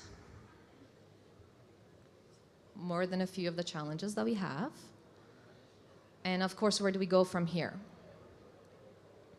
Who we are at the Tourism Committee. Of course, we're under the Ministry of Economy, and we do have a massive impact as an industry on the Armenian economy.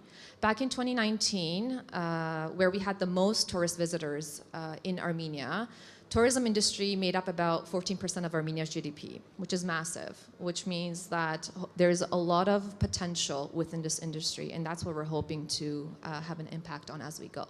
We also set the strategic direction for the industry. We are working on a new tourism strategy that is not out yet, but hopefully in the next year or so or under, I'm making promises, we'll have that out as well. Yes, let's call it soon. I love that word. Okay, we also set the policy, set and monitor the tourism policy. Now, over the last decade, there hasn't been much of a change in the policy for the country, which is a big issue. And that's what we're hoping to change. So by the end of the year, actually, we'll have a new tourism policy for the entire country, which means that we're bringing some rules and regulations to the industry for the guides, for tour operators, for hotels. And so we're hoping that that's going to help the industry get a little bit more regulated and help us move forward in a more strategic way. We also work with different ministries as well. Can't get anything done without their support as well. We also have an international department, which means that we foster relationships, create and develop relationships with other tourism boards across the globe. And we also became a member of the UNWTO, the United Nations World Tourism Organization, 2 years ago. And we actually hosted a big conference this year. And I'll talk a little bit more about that in the coming slides. And my favorite part as a marketer is we bring to life marketing activities for the country. And you've probably seen some of the changes in the brand, and we'll go a little bit more in depth on that as well. So we want to increase the brand awareness, and you'll see that in the next coming year. As we've set the new direction and as we've created a new brand for the country, we want to position Armenia as a desired travel destination. And so we'll tell you a little bit about how we're going to do that as well. Some of the accomplishments we've had this year. The new tourism policy will be out by the end of the year. We hosted the 67th meeting of the UNWTO Commission for Europe, which means that we had over 100 guests from Europe, from 34 different countries, from different tourism boards and agencies, and we showed them what Armenia was capable of, and I can assure you they were all very much surprised and really saw the potential of the country, which is what was our aim. We increased the marketing budget for 2023. That is personally one of my biggest accomplishments, I think, for this year. For the last 12 years, the Tourism Board Committee, because we turned into a committee back in 2016, but for the last 12 years, we've had the same marketing budget, which is very tiny. I won't tell you what it is. It's very tiny. But we've managed to increase that 5-fold for next year. So that's one of my personal accomplishments, and we're really excited for that as well. And one of the last ones is also the new brand direction. And you see all the elements in the presentation as well. I'm going to be going a little bit deeper into it. So as part of the new brand, we have to tell you why Armenia. We have to tell all the travelers and international visitors why they should come to Armenia. Armenia's ancient heritage, pristine nature, and rugged landscapes, combined with its hospitality and rich culinary scene, all at an affordable price, is what sets it apart from other destinations. It's an undiscovered gem with a positive vibe, providing tourists with authentic experiences off the beaten path. That is how we're positioning ourselves. That's our value proposition for the country.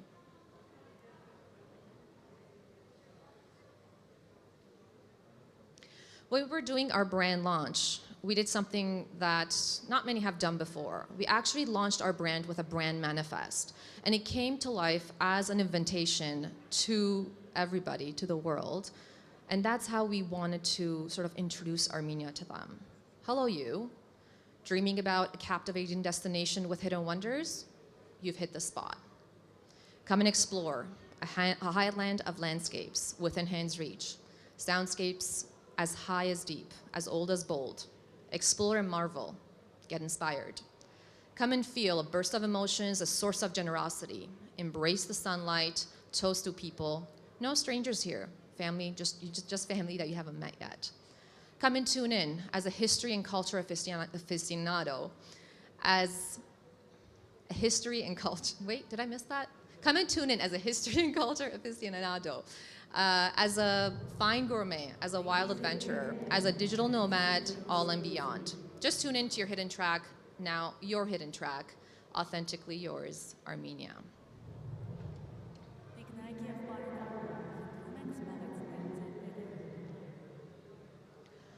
When we launched the brand, we wanted to launch with 4 specific directions. Armenia has always been known for the culture. First Christian nation and all. Eric Hakopian yesterday on the panel spoke a little bit about this. Talked about beating a dead horse. I'm wondering how they're going to translate that. Please tell me in Armenian. But that's something that we've talked a lot about in the past. And so not that we want to step away from it, but we also want to showcase all the other things that Armenia has to offer. Now, you all are here. Show of hands. How many of you have gone paragliding in Armenia? How many of you have gone on a hot air balloon ride in Armenia? Kayaking? Water rafting? Ziplining? Okay. Not many of you probably even know you can do those things in Armenia, correct? Those are all the things that are available to you. And that's why we showed that specific video today, because that's something that many people don't know that you can even do in Armenia. So we want to focus on the adventure activities that you can experience in Armenia. And that's something that I actually want to showcase specifically to the diaspora as well. Because they come to Armenia and the first thing they do, again, they see the churches, they see the monasteries, they go into their family and friends' place, they eat Armenian food, maybe they drink Armenian wine, but they don't know what else is available to them. Of course, our gastro. We have amazing food, amazing wine. We have over 6,000 years of history with winemaking. That's something that we want to, of course, tell people about as well. Our beautiful, pristine nature. Shout out to Hike Armenia for developing hiking trails in Armenia. I myself love going hiking, and that's something that I encourage everybody to go and experience, because again, Armenia is a very small country.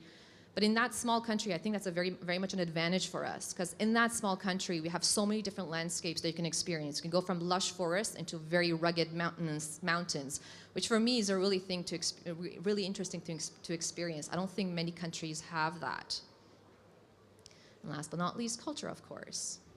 Put that at the end on purpose. Okay, I'll try to go through this fairly quickly because I also know people are very much interested. When we're talking about the statistics, we've had year to date, so January to September, 1.2 million visitors, tourists specifically, into the country. Now, how does that compare to 2019, which was our biggest year for tourists? We're about 250,000 tourists short compared to 2019. Considering we're still in a post-COVID recovery stage, our numbers this year aren't too bad. But we also know a lot of things have happened this year, which has also made some changes to those numbers. Where are the people coming from when they're coming to Armenia? Of course, Russia. That's probably not a surprise to most of you. Usually, when you're looking at past data, anywhere from 30 to 35% of the tourists come to Armenia from Russia. However, this number has gone up significantly this year to just under about 50%. About 570,000 of our tourists this year have been from Russia, followed by Georgia, Iran, US, and Germany. France and UAE are just off on the 6th and 7th as well, which is why we're also focusing on promotions in those countries. Perfect. Some of the challenges: infrastructure, product diversification and seasonality, safety, and brand awareness. I'm going to actually focus a little bit on not just challenges, but also some of the things I'm going to focus on specifically about what we can do, what we are doing. So where do we go from here? Specifically with infrastructure, we know what the challenges look like. We hear about it all the time. But that's why we've been working and partnering with the World Bank since 2016. They have development projects in all 9 regions outside of Yerevan. We have 46 sub-projects with focus on the regions. That's the local economy infrastructure development project. What does that mean? They're creating museums, service stations, roads, and they're reviving cultural heritage sites. That's what we're doing with the World Bank specifically. We also have public-private partnerships, which means that we have investors that come into the country with a great project, they have the money. We help them by giving them the water, the electricity, sort of, the public part of the project we take care of. So those are some of the things that we're doing to help with the development of the infrastructure issues. When we're talking about seasonality, we have some ideas of what we can do as well, and product diversification. When we were talking about the diaspora specifically, there are many of the diasporans that move into the country to invest in projects in Armenia and the regions. And that's what we want to focus on too, not just investment in Yerevan, but of course in the regions. Creation of new experiences. We have a representative of Apaga Resort here as well, which is an amazing project with Yell Extreme Park. So I hope all of you have gone and experienced that. But also, one thing we see is that a lot of people come to Armenia during the summer season. And we have this sort of off season from basically December to March. And that's something that we also have to think about as well. So the hope is that we can get investment into the country to help with winter tourism as well, because that's something that's going to help us get people into the country throughout the entire year and not just the summer seasons. One thing I ask the diaspora is to visit year-round. We have a lot of the diaspora that come to Armenia just during the summer season. And many haven't experienced what the winter can look like in Armenia. So that's something that the diaspora specifically can do. Next time you want to buy a ticket to come to Armenia, buy it for the winter season. And last but not least, when we're talking about the brand awareness part and the safety part. How many of you, when someone asks you, are you from Armenia? Or where are you from, sorry, you say Armenia, they go Romania. You're like, no, Armenia. Albania? No, Armenia. And that's the issue that we have currently, because not many people know where Armenia is. They don't even know where it is on a map. And so why would they even come to Armenia if they don't even know about us? So one thing I want you to do right now, some of you have your phones out, I want all of you to take your phones out right now. Please. Sounded very much like. Take your phone out and log into whatever social media that you use most, Instagram or Facebook. Not doing, yes? Instagram or Facebook. Perfect. And I want you to type in armenia.travel on your phone right now. And then I want you to follow that page or like that page. And then I want you to share something from that page to your social media account and tag us. And I want you to do that over and over and over again. Here's the issue that we have, and we talked about this yesterday again, Eric Hagopian was talking about this on the panel, is that Armenians only share things about Armenia, and when it's sad, it's about the war, it's about the genocide. I think we have to get out of that mindset. We have to show what Armenia is in terms of the beauty, the opportunities, the potential, the growth, the success. That's what we have to show about Armenia. And so I encourage all of you to focus a little bit on that, because the moment we start showcasing what Armenia truly has to offer, I think we're going to create interest from your own network, from your own friends that don't know about Armenia. And so that's one of my asks. From the diaspora, come with your non-Armenian friends. Next time your friend calls you up and says, let's go on a vacation to Cuba, you say, no, let's go to Armenia. That's something that you can do. And you can support the community, and we need to support the community during international marketing activities. And I'm talking about that specifically from the tourism committee perspective. Because we from the tourism committee go to road shows, we go to expos, and so we need the help of the community to create an environment that shows this is what truly Armenia is. And so we might need the support of the community in Germany or in France, and we need a dance group, we need a music group, we need Armenian food. And so we need those chefs, those musicians, those dancers that are already involved in the community in those countries to come support us during those events where we're showcasing Armenia to the international community. That pretty much wraps up my presentation. I know I've talked a lot, so I apologize. But I really hope that you start sharing information about Armenia in a more positive way, especially in the tourism. I think there's a lot of potential for us here for sure. So thank you. Thank you so much for your presentation and your speech.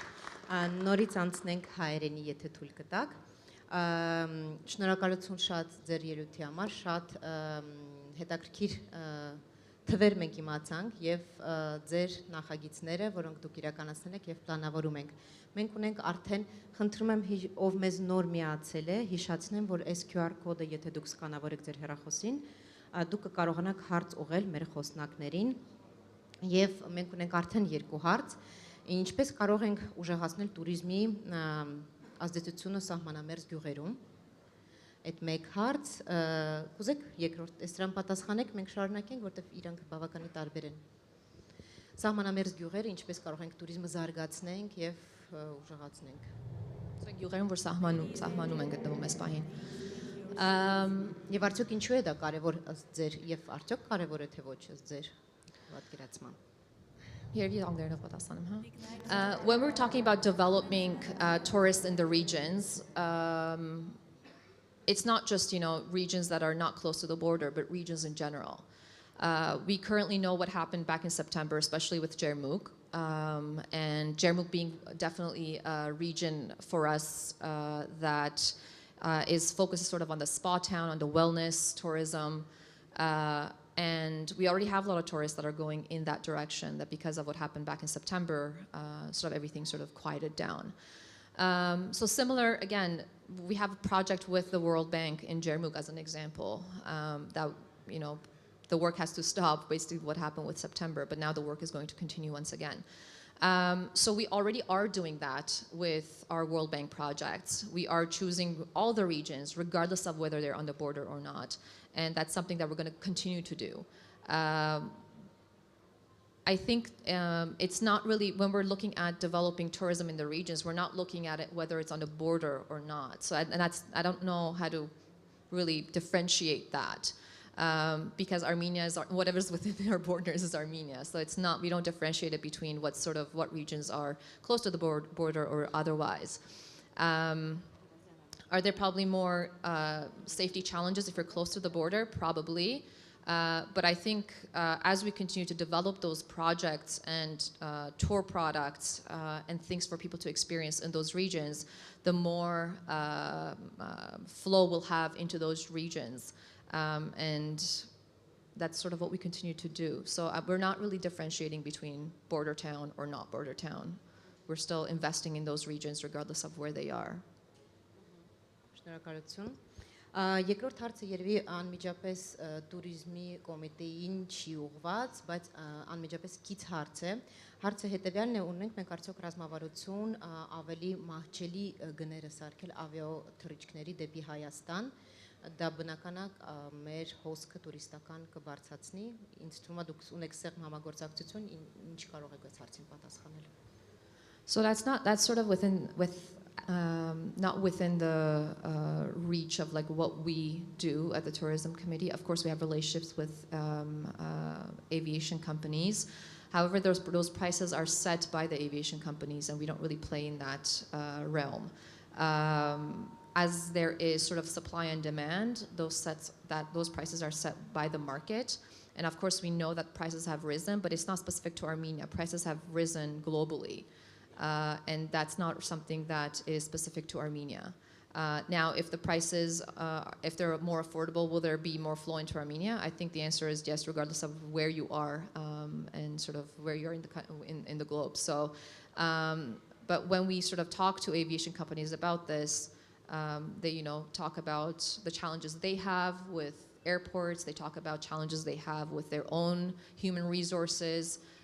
They don't have enough employees right now at airports. So they also have a lot of challenges that have a negative impact on the entire aviation industry as well, which is why you see the rise of prices, rise of fuel prices also make an impact. So there's a lot of things that have a negative impact on this and why the prices rise in general. But that's not something that we have a direct control over, as an example, from a tourism committee perspective. Շատ շնորհակալություն ձեզ։ Եվ ես կուզենայի բոլոր խոսնակներին մենք մի հատ ֆորմատի հարց ունենանք, ինչպես եք դուք տեսնում, ինչպես մասնակցություն կարող է ունենալ եւ ինչ մասնակցություն պետք է սեղմ կարճ, որտեղ մեր ժամանակը ցավոք շատ քիչ է, ինչպես կարող է Սփյուռքը ունենալ ազդեցություն туриզմի զարգացման Հայաստանում։ I think I quickly mentioned it in my a few things in my presentation. One is investing in Armenia from a product perspective, especially in the regions and especially in the winter. Come to Armenia during off season. Bring your friends that are not Armenian to Armenia, and share good things, positive things that showcase what Armenia has to offer within your own channel. Շատ շնորհակալություն ձեզ։ Եվ մենք անցնենք հաջորդ մեր խոսնակին, քանի որ մեր ժամանակը մեզ թույլ չի տալիս, շատ մենք սիրով կխոսենք անverջ, բայց Հակոբ Հակոբյան, գլխավոր տնօրեն Tufenkian Hospitality, խնդրեմ։ Բարև ձեզ, նախ եւ առաջ շնորհակալություն հրավերքի համար։ Շատ հետաքրքիր միջոցառում է եւ ինձնից առաջ Սիսյանը խոսեց, կարող եմ ասում շատ հետաքրքիր պրեզենտացիա էր։ Ես ընթացքում լսում էի Սիսյանի պրեզենտացիան եւ մտածում էի, որ արդեն իր ասածից հետո ես իմ խոսքը սկսեցի փոխել արդեն մտքիս մեջ, որովհետեւ մի մասը, որը մտածել էի ասեմ, դու արդեն ասեցիր եւ շատ ճշմարտացիորեն։ Okay, թույլ տվեք ներկայացնեմ մեր ընկերությունը։ Ես Tufenkian Hospitality ընկերության գլխավոր տնօրենն եմ։ Tufenkian Hospitality ընկերությունը հիմնադրվել է 2000 թվականին։ Այս ընթացքում մենք կառուցել ենք 5 հյուրանոց Հայաստանում։ Ուրեմն առաջին հյուրանոցը դա ոնց որ մեր առաջին պիլոտային ծրագիրն էր 14 սենյականոց փոքրիկ հյուրանոց Երևան քաղաքի Նոր Կմարաշ համայնքում։ Միգուցե ով տարիքով մի քիչ ավելի մեծ է, այդ ժամանակ երևի եղել է տեսել այդ առաջին հյուրանոցը։ Այդ հյուրանոցի կառուցմամբ եւ շահագործմամբ Ջեյմս Tufenkian-ը համոզվեց, որ Հայաստանում կարելի է ստեղծել թիմ, որը կարող է աշխատացնել, կառուցել, աշխատացնել, մարդուժ հավաքել եւ դրված նպատակին հասնել։ Որից հետո սկսվեց երկու նոր շինարարություն Հայաստանի շրջաններում։ Միանգամից ասեմ, որ Ջեյմս Tufenkian-ի տեսլականը այն ժամանակ նաև հիմա եւս Հայաստանի շրջանների զարգացումն էր, դրա համար էլ իր կատարած ներդրումների մեծ մասը վերաբերվել է Հայաստանի շրջաններին։ Ուրեմն երկրորդ հյուրանոցը 34 սենյականոց մենք կառուցեցինք Ծափաթաղ գյուղում, Սևանա լճի ափին գտնվող Ծափաթաղ գյուղում, որը իմիջիալուց այն մյուս հարցին անդրադառնալով կարելի ասել սահմանին մոտ է, սահմանամերձ է։ Ինչպես նաև այդ գյուղում,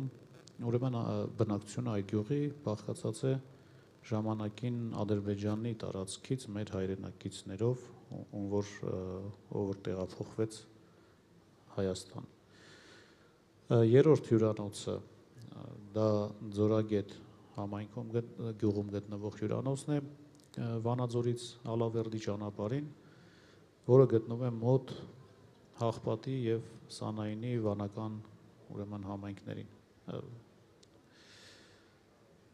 Շատ էլի հետաքրքիր ծրագիր էր հենց սկզբից, որովհետեւ մարդիկ հարցնում էին, իսկ ինչ եք այնտեղ հյուրանոց կառուցում, այնտեղ ոչինչ չկա։ Հավի ձևի պատմություններ։ Մենք կառուցեցինք այդ հյուրանոցը եւ դրա հետ զուգահեռ Հաղպատը եւ Սանահինը դարձան բոլոր հայկական տուրօպերատորների must go ծրագրերի մեջ։ 54 սենյակ ունենք ուրեմն Ձորագետում, որից հետո համագործակցությամբ կառավարության հետ մենք վերակառուցեցինք Դիլիջանի ուրեմն հին Դիլիջան կոչվող այդ թաղամասը, որը համագործակցության մեջ եմ ասում, որովհետև դա կուլտուրայի մինիստրության հետ էր, եւ մենք վերականգնեցինք Դիլիջանի այդ հին փողոցի ուրեմն պատմական տեսքը եւ փորձեցինք այդտեղ ստեղծել եւ իմ կարծիքով մենք ստեղծել ենք, որովհետեւ Դիլիջան ով գնում է, այդ լանդմարկի ոնց որ այդ ֆոտոյի բանը գալիս են եւ մեր այդ փողոցի վրա, Շարամբեյան կոչվող փողոցի վրա, ուրեմն նկարվում են, գցում են իրանց Instagram-ների եւ Facebook-ների մեջ։ Դիլիջան քաղաքում մենք ունենք դեռ ծրագիր, որը անավարտ է, դա ավելի մեծ հյուրանոց կառուցելու ծրագիրն է, հիմա այնտեղ ունենք փոքր ավելի հյուրանոց, ասելով հյուրանոց, դա այդպես հյուրատնային տարբերակ է 18 սենյակ, բայց ունենք մեր ռեստորանը։ Իմիջիայլոց ասեմ, որ հյուրանոցային ծրագրերը կատարելուց Ջեյմս Թուֆենկյանի միտքը միշտ եղել է զուգահեռաբար այդ հյուրանոցներում ունենալ ռեստորան։ Եվ ռեստորանների ուղղվածությունը պետք է լինի արևմտահայկական գումարած տվյալ տարածաշրջանում, ուրեմն մատուցվող ուտեստներ, տվյալ տարածաշրջանի յուրահատուկ ուտեստներ, որովհետեւ դրանով մենք կարողանանք ուղղակի տարբերվենք որևէ այլ ռեստորանից։ Դա կլինի ինչ-որ մայրուղու վրա գտնվող փոքրիկ ինչ-որ ուտելու տեղ կամ ավելի մեծ, բայց տրադիցիոն հայկական, ասելով լոկալ մեր հայաստանյան հայկականից փորձել ենք տարբերվել։ Տարիներ անց մենք կառուցեցինք, ցավոք սրտի վաճառեցինք Երևանի մեր կառուցած առաջի փոքր հյուրանոցը եւ կառուցեցինք Երևան քաղաքում, երևի շատ հետ գիտեք, հիստորիկ Երևան հյուրանոցը վերնիսաժի մոտ,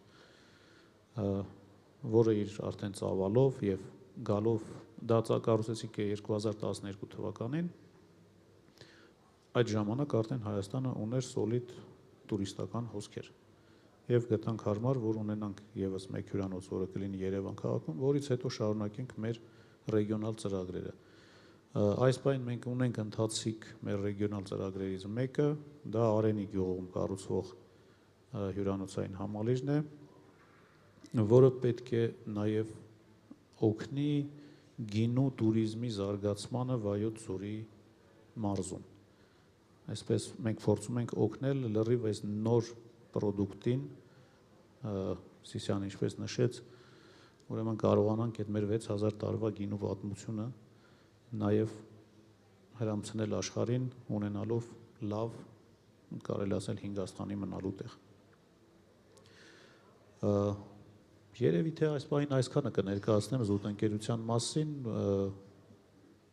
որովհետև ինչպես Նինան խնդրել էր, ավելի շատ երևի հարց ու պատասխանի միջոցով կարողանանք։ Շնորհակալություն։ Շնորհակալություն ձեզ։ Իմ կողմից մի հատ հարց, եթե կարելի է, ամենամեծ խնդիրները ձեր գործունեության ծավալման մեջ ինչի է առնչվել, ինչ խնդիրներ էր։ Մարդկային ռեսուրս, ֆինանսական ռեսուրս, մշակույթ։ Շատ լավ հարց է, այո։ Ուրեմն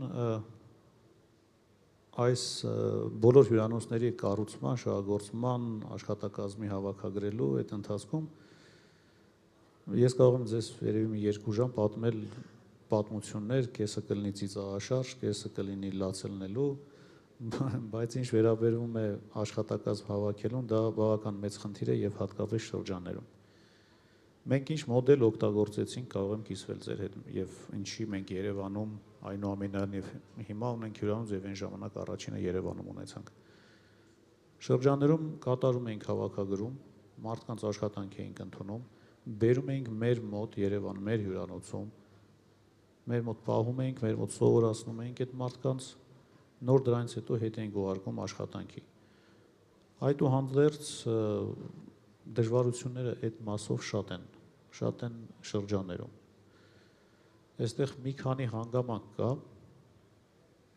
սկսեմ վատից, կան մարդիկ, ովքեր ուղղակի չեն ուզում աշխատել։ Դե չի ուզում այդ մարդը աշխատել, ինչ ուզում ես արա։ Երկրորդը, կան մարդիկ, ովքեր այս կամ այն պատճառներով սովորել են ինչ-որ ավելի հեշտ եկամուտներ ստանալու։ Դա կլինի ինչ-որ օգնություններ, դա ինչ-որ ծրագրերի, բարեգործական եւ այլն։ Եվ մարդը ինչ-որ գումարներ է ստանում, մենք ունեցել ենք այդ օրինակը, դրա համար եմ ասում։ Մարդը ասում է, ես ձեր մոտ սկսեցի աշխատել, իմ օգնությունս կտրեցին։ Այսինքն երբ մարդ չէր ուզում աշխատել, կամ չգիտեմ, օգնության ֆորմուլան այնպեսին էր, որ մարդուն պետք չէր աշխատել։ Խոսքը նպաստների մասին է երևի գնում։ Ոչ միայն։ Ոչ միայն, եթե ինչ-որ մեկի եղբայրը Ռուսաստանից իրան փող է ուղարկում, հետո իմանում է, որ ինքը արդեն աշխատում է, էլ սկսում է փող չուղարկել, ասում է դե լավ, արդեն աշխատում ես։ Այդ ձևի դեպք ես ունեցել եմ։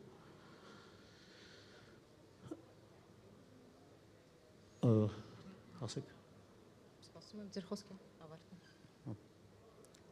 Այսինքն աշխատակազմի հետ կապված մենք այդ դժվարությունը ունեցել ենք։ Ինչ վերաբերում է investment-ին, դա լրիվ առանձին թեմա է եւ ցանկացած, քանի որ այստեղ խոսքը ուղղված է Սփյուռքին, իմ խորհուրդը, ուրեմն investment-ը հենց անել պետք չի, որովհետեւ ոչ դուք ձեզ խափված գաք, ոչ գործը դուժի։ Եթե ինչ-որ մի բան եք ուզում անեք եւ հատկապես շրջաններում եք ուզում ինչ-որ մի բան զարգացնել, ուրեմն ճիշտ կլինի սկզբից ձևավորեք ձեր թիմը եւ ձեր թիմի մեջ ունենաք ձեր ներքին կոնտրոլի մեխանիզմները, որից հետո սկսեք ձեր ինվեստիցիաները։ Ինվեստիցիաները կլինեն ձեզնից, ինչը գովելի է, կամ դուք կկարողանեք ներգրավել այլ ֆինանսական աղբյուրներ, այլ միջոցներ։ Կունենաք թիմ, կունենաք մենեջմենտի թիմ, կունենաք հավաքագրած աշխատակազմ, կունենաք ձեր ծրագիրը, այդ դեպքում դուք կհաջողեք։ Ես չեմ ուզում, որ մեր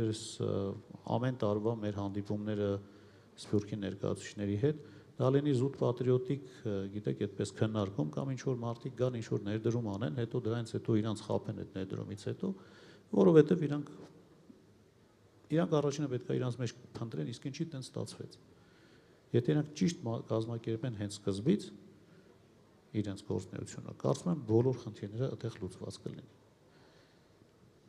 Մերսի շատ ստրատեգիկ եւ բազմակողմ մոտեցման։ Ինձ թվում է մեր ամբողջ կյանքում այդ օրենքը եւ այդ գաղափարը պետք է օգտագործել ոչ միայն ինվեստիցիայի մեջ Հայաստանի, ամբողջ Հայաստանի կառուցման մեջ է պետք թիմ ունենալ եւ մենեջմենտ ճիշտ ունենալ։ Դե երեք եւ պլյուս տեղ եւս մի բան Տիգրանն է ստեղ, որոնք էլի ունեն Հայաստանի շրջանում։ Եթե մենք նորից խոսում ենք Սփյուռքի ներդրումը Հայաստանում, դա կլինի սահմանամերձ գոտի, թե ոչ սահմանամերձ գոտի, այսօր զարգացածության մեջ Երևան քաղաքը համեմատած մյուս շրջանների մեջ ահռելի է տարբերությունը։ Եվ պետք է աշխատենք այնպես անենք, որ այդ տարբերությունը նվազի։ Նույն շրջաններում, երբ որ մենք ունենք աշխատուժի խնդրեմ, ինչի ունենք, որտեղ այդ մարդը հաշվարկում է, որ ինքը կնստի մեքենա, կգնա Երևան, Երևանում կաշխատի, հետո երեկոյան հետ կվերադառնա տուն, եւ ավելի լավ կլինի, քան թե իր տան կողքը ինքը աշխատելուց լինի։ Եվ որտեղ ստեղ կա այդ մակարդակը, այնտեղ չկա։ Իսկ այնտեղ որ զարգացնենք, օքեյ, այնտեղի աշխատավարձներն թող ավելանան։ Եվ այդ մարդը թող այնտեղ իր աշխատանքը գտնի։ Ման չկա Երևանում։ Շնորհակալություն ձեզ։ Շնորհակալ եմ։ Այ խոսքը փոխանցենք Սեդա Գրիգորյան, ինքը հաղորդակցման տնօրենն է Gagarin Foundation պրոյեկտի։ Խնդրեմ Սեդա ջան։ Շնորհակալ եմ։ Բարի օր, շնորհակալ եմ հրավերի համար եւ ողջունում եմ բոլոր ներկաներին։ Սիսյանին հատուկ ուզում եմ ողջունել կարճ ժամանակում նման բեղուն գործունեություն ծավալելու համար եւ հաջողություն մաղթել բռնած ռազմավարության մշակման եւ կարեւոր նշանակետերին հասնելու համար։ Ես ներկայացնում եմ Գագարին նախագիծը, շատերը կարող է լսած լինեն, բայց սովորաբար երբ որ զրուցում ենք մարդկանց հետ, լսած են լինում, որոշ պատկերացում ունեն, բայց քանի որ շատ լայն եւ ընդգրկուն նախագիծ է, սովորաբար մարդիկ միայն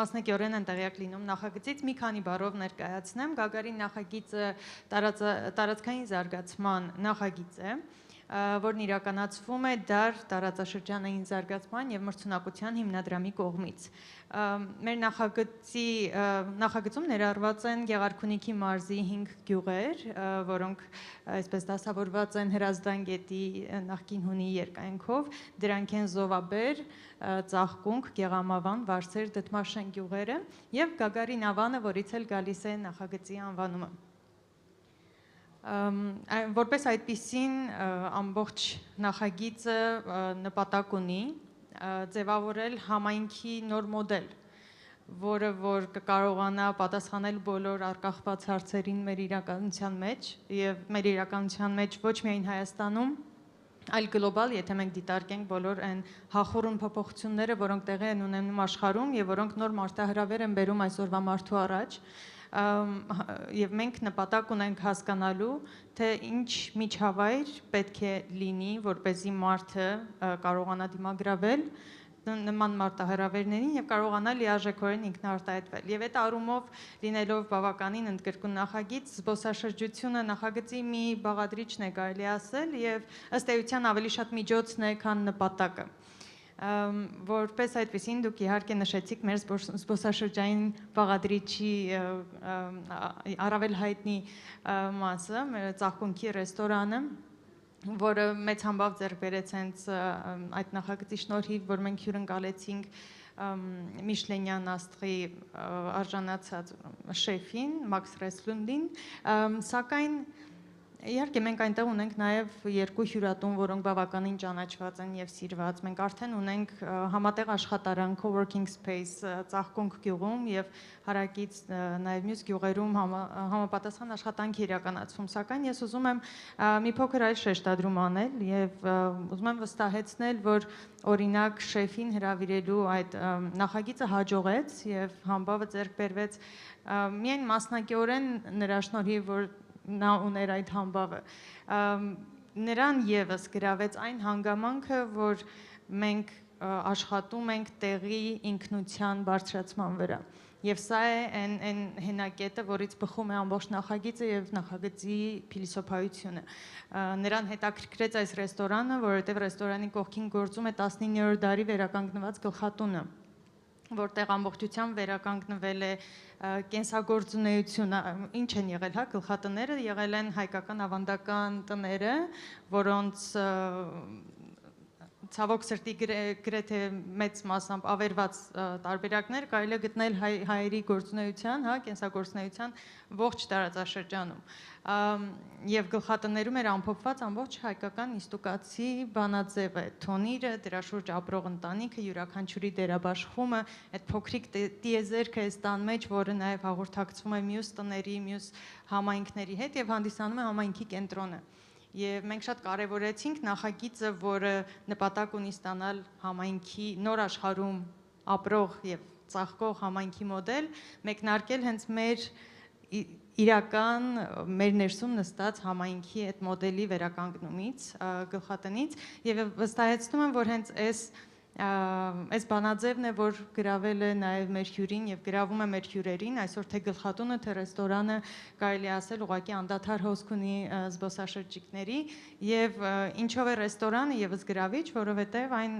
կրկին թիրախավորում է տեղի ինքնությունը, տեղի մթերքը, որը մենք մեր գյուղացիները ստանում են եւ ինչ է անում, նորացնում է դա։ Սրանով մենք գալիս ենք այն հայեցակարգին, որով մենք առաջնորդում ենք նախագիծը, մեր կրթության հայեցակարգին, որովհետև էլ ինչ զարգացում առանց կրթության, որևէ զարգացման գործընթաց ենթադրում է կրթություն, ինքնակատարելագործում, քո ինքնության գիտակցում եւ դրա կատարելագործում, եւ այս հայեցակարգը մենք կոչել ենք նորացվող ինքնություն։ Եվ հենց այս գլխատան եւ ռեստորանի փոխհարաբերության մեջ կարելի է տեսնել այդ ինքնությունը, որը վերականգնվել է եւ որը նորանում է ռեստորանի գործունեության շնորհիվ եւ արդյունքում։ Այս բանաձևով առաջնորդվելով մենք իհարկե սա կարող ենք պրոյեկտել թե անհատի վրա եւ մենք աշխատում ենք մեր բնակավայրերի բոլոր սերունդների հետ փոքրից մինչև մեծ կրթական ծրագրեր ներկայացնելով աշխատանքի ապահովման նախագծեր իրականացնելով նորացվող ինքնության շրջանակներում եւ այստեղ նաեւ մեզ համար կարեւոր կորիզ է հանդիսանում դպրոցը որպես համայնքային կենտրոն, դպրոցը որպես համայնքի ռեսուրսների կենտրոն, որտեղ ոչ միայն երեխան առավոտյան, չգիտեմ, 5 ժամ գալիս է, կրթվում է, հետո դպրոցները փակվում են եւ օրվա մնացած ժամերին պարզապես այդ ռեսուրսը չի օգտագործվում, այլ դառնում է ապրող օջախ, որտեղ հյուրընկալվում են թե տեղի բնակիչները, թե այցելուները եւ ներգրավում են տարբեր գործընթացներում։ Այս պահին մենք ունենք դասական նվագախմբի ձևավորման գործընթաց Դդմաշեն գյուղում, որտեղ փոքրիկները դասական երաժշտության կրթություն են ստանում, մենք ունենք աղբի վերամշակման որոշակի մեխանիզմ, որը ներդրվում է գյուղերում եւ ինչին է այս ամենը ծառայում, որպեսզի մենք ի վերջո այս ինքնությունը, որ արդեն 3 տարի է ուսումնասիրում ենք, իդեպ նախագծում մենք շուրջ 3 տարի հետազոտություններ ենք իրականացրել հասկանալու համար տեղի մարդու ինքնություն եւ տեղանքի ինքնությունը, իր ժառանգությունը, այնինչ մենք բերել ենք մեզ հետ, հա, մինչեւ օրս եւ ինչպես ենք այն կարողանալու բարձրացնել եւ մատուցել։ Ըստ էության ինչ է զբոսաշրջությունը, եթե կարելի է մի քիչ պարզ ասել, ըստ էության մի կողմից սեփական ինքնությունը մատուցելու կարողությունն է, դրա արվեստն է, եւ մյուս կողմից որևէ մեկի այլ ինքնության հետ ծանոթանալու ցանկությունն է։ Մենք գնում ենք մեր զբոսաշրջային առումով հայտնի երկրները կամ մեր սիրած երկրները, որովհետև ավելի հարստանում ենք այնտեղի ինքնության հետ հաղորդակցվելով եւ մեր ինքնությունը եւս դրանով համալրվում է, կատարելագործվում է։ Եվ հենց այս նպատակով այս բազմակողմանի աշխատանքն է իրականացվում մեր նախագծում, ստանալու մի միջավայր, որտեղ այս ինքնությունը կկայանա, ինքը իրեն կճանաչի եւ կունենա բոլոր պայմանները լավագույնս մասնակցելու այդ համայնքի կյանքին։ Եվ սա ենթադրում է լավագույն առողջապահական համակարգի ներդնում, որի վրա աշխատում ենք մեր գործընկերների հետ, անվտանգության բոլոր ուղղությունների երաշխավորում, աշխատանք անվտանգային հարցերի շուրջ, որը եւս տեղացի եւ միջազգային գործընկերների հետ մենք մշակում ենք, տրանսպորտային այնպիսի համակարգի մշակում, որը որ ավելորդ անհարմարություն չի պատճառի եւ թույլ կտա ունենալ մաքուր եւ առողջ միջավայր, եւ այս ամենը ամբողջացվում է կրկին կրթական մեր հիմնական կոնցեպտի մեջ, որը գյուղատնտեսական կրթությունն է։ Այս պահին մենք խոսում ենք աշխարհի լավագույն գյուղատնտեսական համալսարանների հետ մեր տարածք բերելու գյուղատնտեսական լավագույն փորձը կրթության եւ Agro College եւ Innovation Center մեր կոնցեպտն է, լավագույն տեխնոլոգիական փորձառությունը բերելու այստեղ, կրթությունը բերելու այստեղ եւ կրկին պահելու տեղի ինքնությունը, հա, մենք գործ ունենք երկրագործական կյանքով ապրող տարածաշրջանի հետ, հետևաբար մենք ցանկություն չունենք որևէ կերպ խաթարել այդ ինքնությունը, միայն բերել լավագույն պայմանները, լավագույն գիտելիքը այն ավելի կատարելագործելու, վերհանելու համար։ Եվ սա ենթադրում է եւս մեկ խնդիր, որ մենք հաճախ առերեսվում ենք նույն կրթության ոլորտում, մենք հաճախ խրախուսում ենք լավ կրթությունը, սակայն լավ կրթված մասնագետը հետո ռեալիզացվելու տեղ չի ունենում եւ սա կարևոր խնդիր է մեզ համար, այդ առումով նույն մեր Agro College եւ ինովացիոն կենտրոնը տրամադրում է թե կրթությունը, թե այդ փորձարարական լաբորատոր հարթակը, որտեղ որ այդ գիտելիքը կարող է փորձարկվել եւ թե նաեւ առողջ եւ մաքուր սննդի արտադրական հարթակը, որտեղ որ կձևավորվի այդ փորձառության արդյունքը։ Եվ մենք արդեն իսկ աշխատում ենք այդ ուղղությամբ, ունենք որոշակի գյուղատնտեսական գործունեություն ենք ծավալել վերջին 2 տարիների ընթացքում, որը հուսով ենք շուտով արդեն կարողանանք շուկային ներկայացնել եւ գալով ընդհանուր, այսինքն անհատից մինչեւ ընդհանուր ինքնություն, ես փորձեմ ամփոփել, կարծում ենք, որ այս նախագծով եւ այս մոդելով մենք կարող ենք ստանալ մի ավելի լայն ընդհանրական ինքնություն, որը անհրաժեշտ է այսօր աշխարհին, որին աշխարհը կարող է նայել եւ ասել, այո, այս մաքուր սնունդը, որ դուք արտադրում եք այս սարերում 1800-ից 2100 մետր բարձրության վրա, որը արդեն տարօրինակ է թվում շատերին, այս առողջ սնունդ, այս առողջ միջավայրը, որտեղից դուրս է գալիս այս սնունդը եւ այս ամուր ինքնությունը, որի հետ կարող ենք խոսել, երկխոսել, դա կարող է լինել հենց այն մոդելը, որը ինչու՞ չէ, ոչ միայն այս տարածաշրջանում Հայաստանի այլ հատվածներում, ոչ միայն Հայաստանում, նաեւ Հայաստանից դուրս կարող է հետո գործարկվել։ Բրավո։ Շատ շնորհակալություն եւ ես վստահ եմ եւ շատ մեծ հույս ունեմ, որ դա կդառնա տենց pilot role model պրոյեկտ, որը մենք հետո կկարողանանք ամբողջ Հայաստանում կիրառենք եւ ստանանք այն, ինչ մենք երազում ենք ստանալ։ Եվ Արցախը անպայման։ Ռուբեն Վարդանյանը աչքից դեմ եկավ եւ ես ամանչեցի։ Այո, իհարկե եւ Արցախը։ Գիտեք, ես քիչ եմ առանձին Արցախը, ինձ համար Արցախը ինքը Հայաստան է, ինքը Հայաստանի մի մաս է, Դուք չեք կարող պայմանավորել, ես արդեն իմ գլխի մեջ պայմանավորվել եմ։ Հա, իհարկե Արցախը միանշանակ եւ կասեք, խնդրում եմ, նույն հարցը մենք Հակոբ Հակոբյանին էլ կուղենք անպայման, ինչպես եք դուք պատկերացնում Սփյուռքը ինչպեսի կարող է ունենա մասնակցություն այս պրոյեկտի մեջ եւ արդյոք կարողանա մասնակցել, թե մենք ինքներս բոլոր հարցերը կլուծենք, շնորհակալություն, մենակ մեզ փող ուղարկեք։ Անպայման եւ առանց Սփյուռքի ուղղակի անհնար կլինի, ինչպես նշեցի, շատ բազմա գիտակարգ, այսպես նախագիծ ունի բոլոր ուղղությունները եւ բոլոր ուղղությունները, որևէ ուղղության մեջ մենք չենք հավակնում լինել ամենագետը։ Մենք բոլոր ուղղություններում ներգրավում ենք այդ ուղղություններով մասնագիտացած անձանց եւ կազմակերպությունների, ովքեր արդեն կայացել են, ովքեր ունեն հրաշալի փորձ։ Այս պահի դրությամբ մենք մեր քաղաքաշինական մասով, գլխավոր հատակագծի մասով համագործակցում ենք աշխարհի լավագույն առաջատար urban development-ը քաղաքային նախագծման եւ զարգացման կազմակերպություններից մեկի հետ Նիդերլանդներում գործող MVRDV կազմակերպությունն է, Սփյուռքի կազմակերպություն չէ, սակայն ուզում եմ ընդգծել, որ մեր դռները բաց են եւ առհասարակ մոդելի կայացման միակ երաշխիքն այն է, որ այն պետք է լինի համագործակցային որոշակի առանցքի շուրջ յուրաքանչյուրը կարողանա բերել իր ներդրումը, իր մասնագիտացումը, իր կարողությունը եւ պետք է ուրախությամբ նշեմ, որ մենք արդեն իսկ ստացել ենք Սփյուռքից հենց նամակներ մարդիկ, ովքեր պատրաստ են իրենց մասնագիտական ուրեմն հմտություններով մասնակցել, ունենք կամավորներ Birthright-ի հետ Սփյուռքից, ովքեր որ գալիս են եւ հետո տարածում են նաեւ նախագծի մասին տեղեկությունները իրենց համայնքներում, այնպես որ սիրով այսօր էլ ներկաներին հույս ունեմ, որ ժամանակ ունենաք այցելել մեր բնակավայրերը, ռեստորանը, տեսնել տեղում գլխատունը եւ միշտ պատրաստ ենք, միշտ ուրախ ենք եւ միմիայն այդ բանաձևով է, որ կարող ենք հասնել ամբողջական ինքնության ամրապնդմանը։ Շատ շնորհակալություն ձեզ։ Եվ մեր վերջին խոսնակը Տիգրան Չիբուկչյան, Yell Extreme Park-ի տնօրեն։ Այդպես է ձեր հնչյուն բանը, բայց ես գիտեմ, որ ընդհանուր ապագա պրոջեկտի ոչ միայն տնօրեն, այլ նաև ոգեշնչող եւ գաղափարը միտքը հիմնող եւ շարունակող։ Խնդրեմ։ Ոյ, սա արդեն ասեցիք, արդեն ես 4-րդը խոսալ մի քիչ ավելի դժվար է, բայց իրականում ուզում եի սկսեի նրանից, որ իմ ամենաջերմ եւ բաց մաղթանքները պարոն Ջեյմս Թուֆենկյանին այն գործի համար, որ ինքը սկսեց 20 տարուց ավել արդեն ժամանակ առաջ եւ մենք այդ ժամանակ հայրիկը Դիլիջան սպորտ դպրոցն էինք զարգացնում 20 տարեկան երեխա է հիմա լավին բիզնես է անում մինչև հիմա գործող սպորտ դպրոցա Դիլիջան ջիմա կոչվում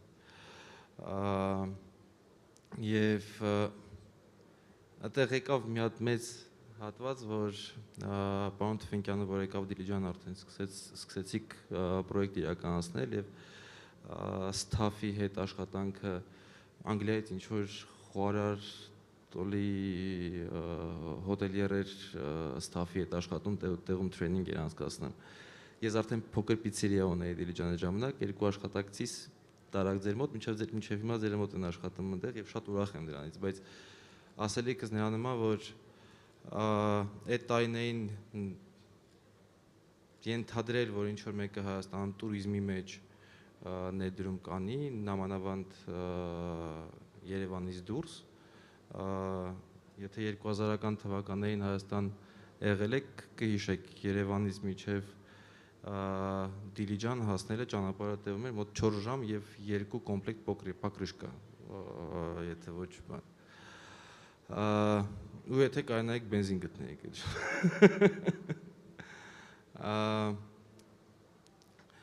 Իրականում մենք հայրիկս Ենոք Հավանում 2000 հաջորդ տարի 20, ասենք 20 տարի արդեն 20 տարի է որ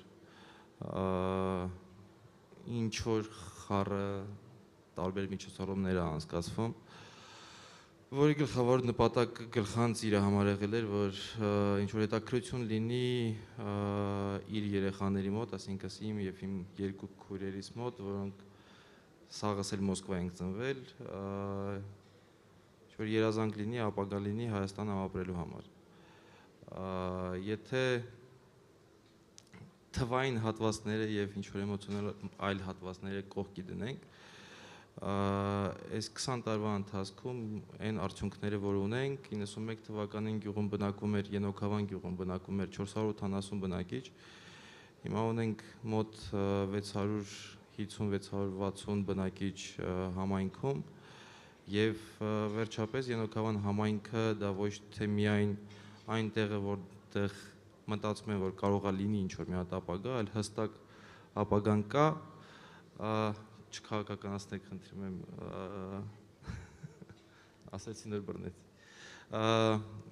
և դրա շուրջ հիմա գոյություն ունի տնտեսություն, то есть կա հոսք, տարեկան 120,000 այցելու դեպի Ենոքավան համայնք, որոնք գալիս են ոչ միայն ապագա ռեզորտ եւ ել էքստրիմ պարկ, այո, ապագան եւ ելը դա anchor պրոյեկտներն են, բայց այս ընթացքում չերես մեր ձեռքեր եւ մեր չէ, նաև կադրերի տեսանկյունից լիք երեխեք ենք ունեցել արդեն, որը 20 տարի եկակ կյանք են այս ներկայացնում, երեխեք ծնվել են, գնացել են բանակ, հետ են վերադարձել, մի անգամ են գնացել, բայց իրանք աշխատանքի արդեն փորձ ունեն, մի քիչ հաբրգել ենք վատ բառը երևի թե, բայց Ferrari տենում են չեն վախենում, այլ ազգ, այլ գույնի, այլ LGBT վիճակներ տենալով ոչ մեկին չեն ծեծում։ Մեծ քայլ է, հա։ Այո, դա մեծ քայլ է իրական իրենց ներկայացնում, ինձ թվում է պարոն Հակոբյանը կարա լիքը հետաքրքիր բաներ պատվի, ռեգիոնալ տուրիստական տեղ ունենալով։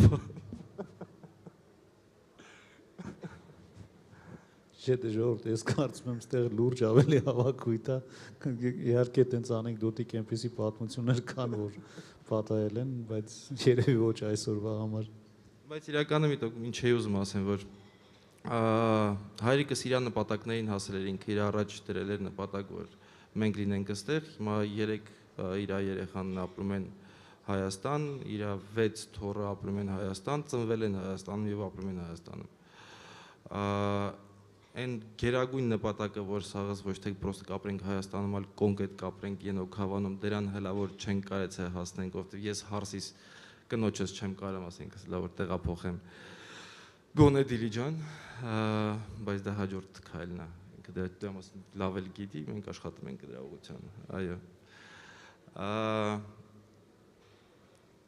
Այն ժամանակ, որ սկսեմ էինք ու այն ժամանակ, որ հիմա արդեն գոյություն ունի, ասել, որ պարոն Թուֆենկյանը կամ պարոն Աղաջանյան եղբայրները սկսում էին իրանց պրոյեկտները, որովհետև այդտեղ կար տնտեսություն, ֆինանս, investment and return of investment, չկա Հայաստանում, եթե ինձ կայնակ մեկը ցույց տաք Հայաստանում ինվեստոր, որը հայ չի կամ բարեկամը իր հարևանը գոնե հայ չի, որ կայացել է իրան համոզի գա Հայաստան եւ բացի investment company։ Մեր կառավարությունները այս ընթացքում այս 20 տարվա մեջ լիքը կառավարություններ են փոխվել, մի քանի հատ վարչապետներ, մի քանի հատ նախագահներ, միշտ խոսում են ներդրող։ Ինձ թվում է մեր պետական համակարգում կա մի հատ մեծ technical սխալմունք։ Ինվեստորը եւ գործարարը դա տարբեր երևույթ մարդիկ են ես ներկայացնում։ Մեր կառավարությունը ուզում է որ լինեն բացվեն նոր գործեր, այդ գործերը աշխատատեղեր եւ նոր բիզնեսներ, այդ բիզնեսները ստեղծվում են ոչ թե ինվեստորների կողմից, այլ ստեղծվում են entrepreneur-ների կողմից, հա, գործարարների կողմից։ Գործարարները ունեն խնդիր, որ չկա այդ ինվեստորը, որը փող կդնի Հայաստանում եւ մենք էլի հետ են գալի այն հարցին ինչն ավելի շուտ է հավը թե ձուն։ Ու սենց շղթայի մեջ պտտվում։ Երեք պարոն Վարդանյանի ելույթն է լսում հանգստանալու տեղից, իմ հանգստանալու տեղից։ Եվ ամեն անգամ ոնց որ այո, մենք ասեց 5% եթե գոնե տեղափոխվի Հայաստան կամ ինչ որ տեղափոխվեն Արցախ, ես ինձ բռնեցի մի հատ այլ բանի վրա, որ պարոն Վարդանյանը հայտարարեց 20 թվականի հոկտեմբերին, որ սա կարմիր գիծա իր համար եւ ինքը իր համար քայլ է անում եւ հետո մայիսին իր հայկական պասպորտը անձնագիրը ցույց տվեց, որ ինքը ստացել է Հայաստանի քաղաքացիություն եւ 20 տարի ինքը ասում էր, որ ինքը չի ստանալու, չի մտնելու պետական համակարգ, որովհետեւ ինքը Ռուսաստանի քաղաքացի է եւ այլն։ Ու հետո այս տարի, որ այս ռուս-ուկրաինական պատերազմական հարցերը սկսվեց, եւ պարոն Վարդանյանը հայտարարում է, որ ինքը տեղափոխվում է Արցախ, ինձ թվում է այդ երեկվա դալիճի երևի թե մի 30%-ը միանգամից բանալից դե ինքը տեղափոխվել է Արցախ, որովհետեւ չընկնի անգլիական կամ ամերիկական սանկցիաների տակ։ Ես ուզում եմ, որ մենք կայանանք իրար առջև անկեղծ լինենք եւ գոնե փորձենք սկսենք իրար սկզբից հավատալ անկեղծ լինելու ժամանակ եւ անկեղծ խոսալու ժամանակ, հետո նոր փորձենք չեմ ուզում ասեմ կասկածել։ Այն խնդիրները, որ Սփյուռքից մարդիկ Հայաստանում փող են դրել եւ ֆեյլ է եղել, որը Հայաստանում տենց սլուխներով տեղափոխվել է, որ գցել են, փողերը կերել են կամ բան, գալիս է mismanagement-ի տեսանք խնդիր է եղած չեղած իրենց ներկայացնում։ Ես 2 տարի ենոքավան շինարարություն ենք անում, ինքը շատ թանկ է գնում, շատ երկար է գնում, որովհետև ինքը mismanagement է, ոչ թե փողերը վերցրել գնացել են Բարսելոնա տուն եմ առել։ Մեր սա Հայաստանը ոնց որ mismanagement ունի, Հայաստանն էլ Արցախն էլ։ Արցախի տուրիզմը սկսվեց 2016 թվականից հետո։ Մինչև 2016 թվական Հայաստանում international տուրիստներ եղել են 1500-ից 2000 հոգի, էդ էլ նախագահի մակարդակով հրավիրված Սփյուռքի ներկայացուցիչներ այլ երկրի անձնագրով, որտեղ իրենց մենակ գրանցված եղել։ 17 թվականին ես սկսեցի անել Արցախում առաջի անգամ եմ եղել 16 թվականին հրավիրեցին zipline սարքելու համար, բայց ես գնացի այնտեղ սկսեցի անել Արցախ Airfest, 3 տարի իրար վրա անում եմ Արցախ Airfest Ստեփանակերտում, սա հարցում են ինչի համար եմ անում, իրոք չունեմ պատասխան մինչև հիմա, բայց տուրիստական պրոդուկտները ստեղծվում են local մարդկանցով։ Մեր ելի հետ գնանք, եթե պետական համակարգին մենք ունենք տարածքային զարգացման նախարարություն։ Մենք բայց մեր խնդիրը ոչ թե տարածքի ֆիզիկապես տարածքի զարգացումն է, այլ տարածքում բնակվող մարդկանց զարգացումն է։ Մենք ունենք բնակիչներ համայնքում, հիմա ենոքավան կա արդեն ինչ որ էկոնոմիկա, մարդիկ հոսքը կա, կարած փողը դնես, սկսես փողը աշխատել, բայց մեծամասնության ներդրումները արդեն գալիս են ոչ թե ենոքավանցիների կողմից կամ իջևանցիների կողմից, այլ գալիս է Երևանից եւ այն ինչ որ հիմա տեղի ունենում շուկայական գների հետ ենոքավանում, ավելի է ձեռտալի ենոքանի տունը ծախես, գաս հիպոթեկով Երևանում տունը առնես։ Դες մենք հիմա ունենալու ենք դեգրադացիա ենք ունենալու, քանի որ միաժամանակ չի ընդհանուր զարգացումը գնում, այսինքն կտոր առ կտոր։ Եթե Երևանի բնակիչները ուզում են բնակվել Երևանում, որովհետև կա լավ կրթություն, կա այբ, կա global bridge, կա այլ շատ կվանտ եւ այլն, այդ Իջևանի բնակիչներն են ուզում ունենան կվանտ, ունենան այբ եւ նորմալ դրա համար վճարեն։ Եկեք խնդրում եմ, ես այսօր գալուց առաջ մի հատ գիրք եմ առել, որը կոչվում է Հայաստանի Հանրապետության հարկային օրենսգիրք։ Հենց որ Սփյուռքից մարդիկ կարդան սա, փորձեն կարդան 522 էջանոց օրենսգիրք է, որը տպված է նրա համար, որ մենք կարենանք իրար մեջ աշխատենք։ Ես արդեն դարել եմ խոշոր կազմակերպություն են դեսով աշխատող։ Չեմ կարող իմ գյուղացիների հետ աշխատեմ, որովհետև իրանք միկրոձեռնարկություններ են, կամաձներ են, որոնք այնտեղով չեն աշխատում։ Այս սա գիրքը գրվում է 30 տարի մի հատ գրում են, ամեն մեկը իր գալով փորձում է իր հատվածով լոբինգ անում, մի երկու հատ կետ ավելացնում եւ դառել է անկարդալի եւ անգործելի գիրքադառը։ Նույն բանը ունենք Խախշինի հետ։ Բերեք փորձենք, չգիտեմ ինչ որ էմոցիոնալ բան դառավ, երբ թե վերջում էի խոսում դրանից էր, ես մի քիչ հանգիստ էի փորձում լինեմ, բայց հարգելի Սփյուռքից մարդ կա, այստեղ թե պրոստո օդ ենք խոսում։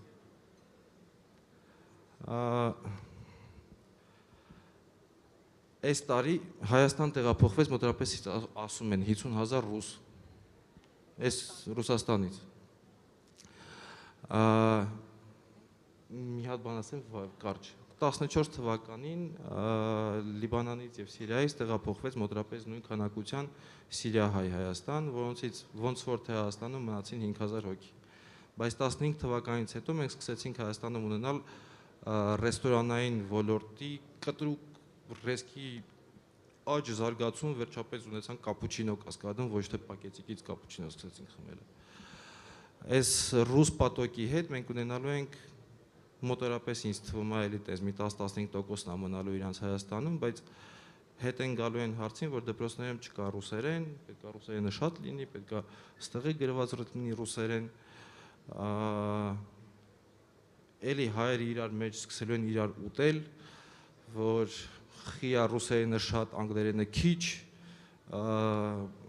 բայց при этом հենց որ արտասահմանից ներդրում են գալի, ուզում են որ անգլերեն տառերը ավելի բարձր մեծ գրված լինեն, որովհետև դա ավելի հեշտ է մարքետ անել եւ հանել միջազգային շուկա։ Քանի ռուսները մեզ չեն կերել ու մենք չենք վախում ենք ռուսներից, բերեք գոնե մի 50,000 հայ միաժամանակ գա այստեղ, այդ վաղ կայնանք ամեն մեկը գտնի իր գյուղը եւ շարժվենք առաջ։ Մինչև Չիբուխչյանները եղել են Ենոքավանցի, իրանք մինչև այդ եղել են Ալաշկերտցի։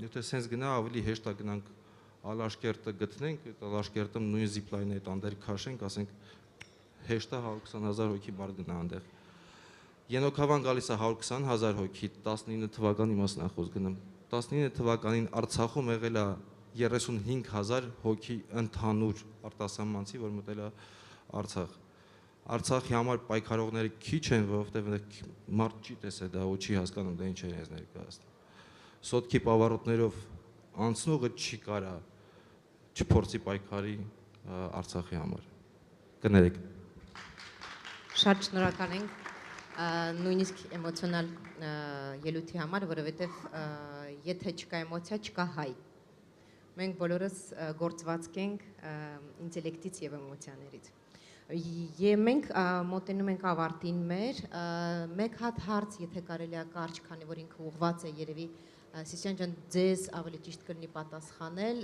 հարցը մի քանի բաղադրություն ունի, ներքին զբոսաշրջությունը ինչպես մենք կարող ենք զարգացնել եւ ինչպես կարող ենք ապահովել վերադարձ դեպի Հայաստան, հա, երկրորդ մուտք Հայաստան, որ մեկ անգամվա տուրիստը չլինի, այլ վերադառնա, եթե կարելի է երկու բառով, որ մենք այդ հարցը չթողնենք անպատասխան եւ մենք կամաց ավարտենք։ Ներքին զբոսաշրջության կապված այս պահին կարծում եմ խոսացի, մենք հենց հայերս չենք բացահայտում Հայաստանը, այսինքն մենք շատ հետաքրքիր պրոդուկտներ ունենք այս պահին, չգիտեմ, glamping, հենց այդ արկածային կազմված պրոդուկտներ, որ հենց Հայաստանում չեն փորձել հայերը։ Ավելի շատ հետաքրքրված են երևի երկրից դուրս գնալ ուրիշ երկրներ բացահայտել, բայց այս պահին մենք շատ պրոդուկտներ ունենք, որ հույս ունեմ հայերը կամաց հետաքրքրվեն, որ բացահայտեն։ Եվ մենք երևի մեր պահով որ կարող ենք օգնենք դրանով, մենք մինչև տարվա վերջը ունենալու ենք նոր վեբգայք։ Մեր լինելու է Հայաստանի զբոսաշրջության, այսինքն երկիրը ներկայացնելու համար վեբգայք, որ մենք ցույց ենք տալի ամենահետաքրքիր պրոդուկտները կամ տեղերը, որ կարող են ժողովուրդ գնան բացահայտեն եւ հույս ունեմ դա օգնելու է թե զբոսաշրջիկներին ուրիշ երկրներից, թե նաեւ հենց Հայաստանի ներքին մեր ժողովրդին։ Մի խոսքով մենք կունենանք հարթակ, որտեղ համակարգված բոլոր ինֆորմացիան, զբոսաշրջության եւ տուրիզմի մենք կարողանանք գտնենք։ Այո, որտեղ այս պահին կարծեմ այդ ինֆորմացիայի այդ որ քիչ է այս պահին կամ չգիտեմ որտեղից պետք է դրա մասին իմանան, այդ պահին հույս ունենք, որ այդ մեր պահով կօգնի, որ հենց մեր Հայաստանի հայերը կարողանան դրանք էլ բացահայտեն։ Շնորհակալություն։ Մի բան ավելացնեմ կարծել եմ։ Հետ վերադառնալով Սփյուռքին այդ ներքին տուրիզմը Հայաստանի 450,000 հատիկ մարդ է իրենց ներկայացնում, որ ինքը դառնա շուկա, պետք է գոնե 1 միլիոնից ավելի լինի։ Հետ վերադարձեք։ Հետ վերադարձեք ժողովուրդ ջան։ Մերսի շատ, շնորհակալ եմ մեր բոլոր խոսնակներին, Սիսյան, Հակոբ, Սեդա, Տիգրան, դուք կարող եք ինձ թվում է մեր դարում շատ հեշտ է գտնել, եթե էլի հարցեր ունենաք տալու կամ առաջարկներ ունենաք, ինձ թվում է բոլորս բաց ենք եւ սիրով երկխոսություն կունենանք։ Ձեզ շնորհակալություն, որ դիմացաք մեր հյուսիսային դահլիճում եւ հուսամ, որ մենք դեռ կհանդիպենք եւ կհամագործակցենք։ Շնորհակալություն ձեզ։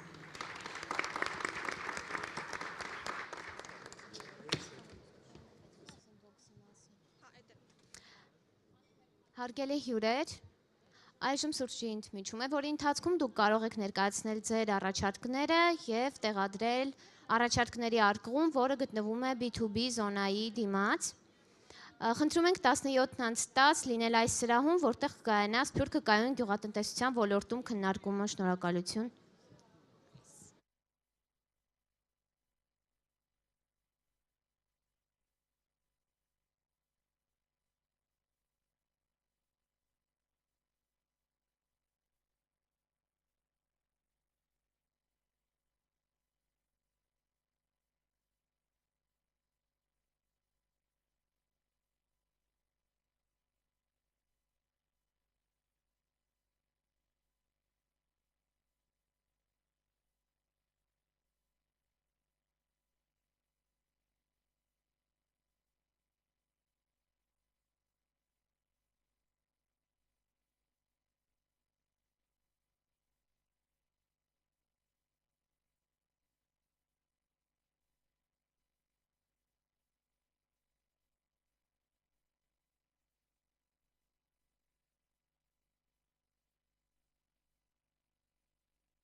Տիկնայք եւ պարոնայք, խնդրում ենք զբաղեցնել ձեր տեղերը։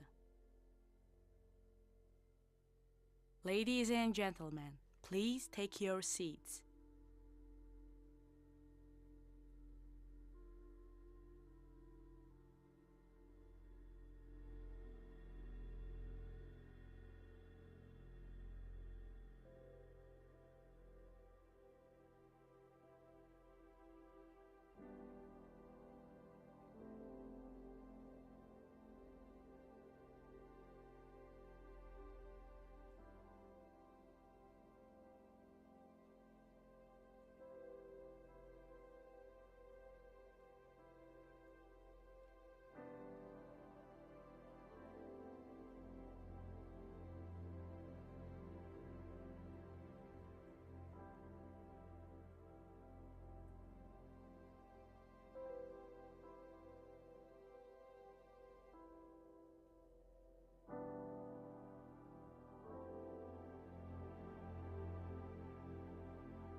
Տիկնայք եւ պարոնայք, խնդրում ենք զբաղեցնել ձեր տեղերը։ Ladies and gentlemen, please take your seats.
Տիկնայք եւ պարոնայք, խնդրում ենք զբաղեցնել ձեր տեղերը։ Ladies and gentlemen, please take your seats.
Տիկնայք եւ պարոնայք, խնդրում ենք զբաղեցնել ձեր տեղերը.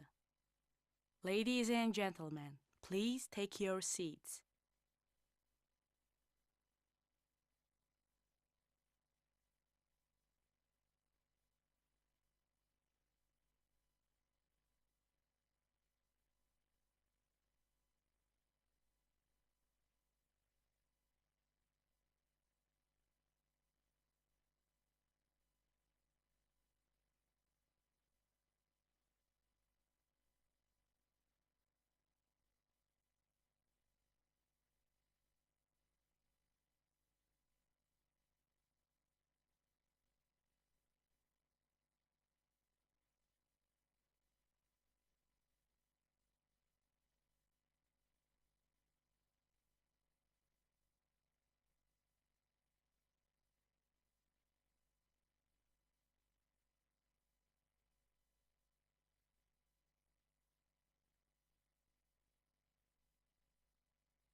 Իրենց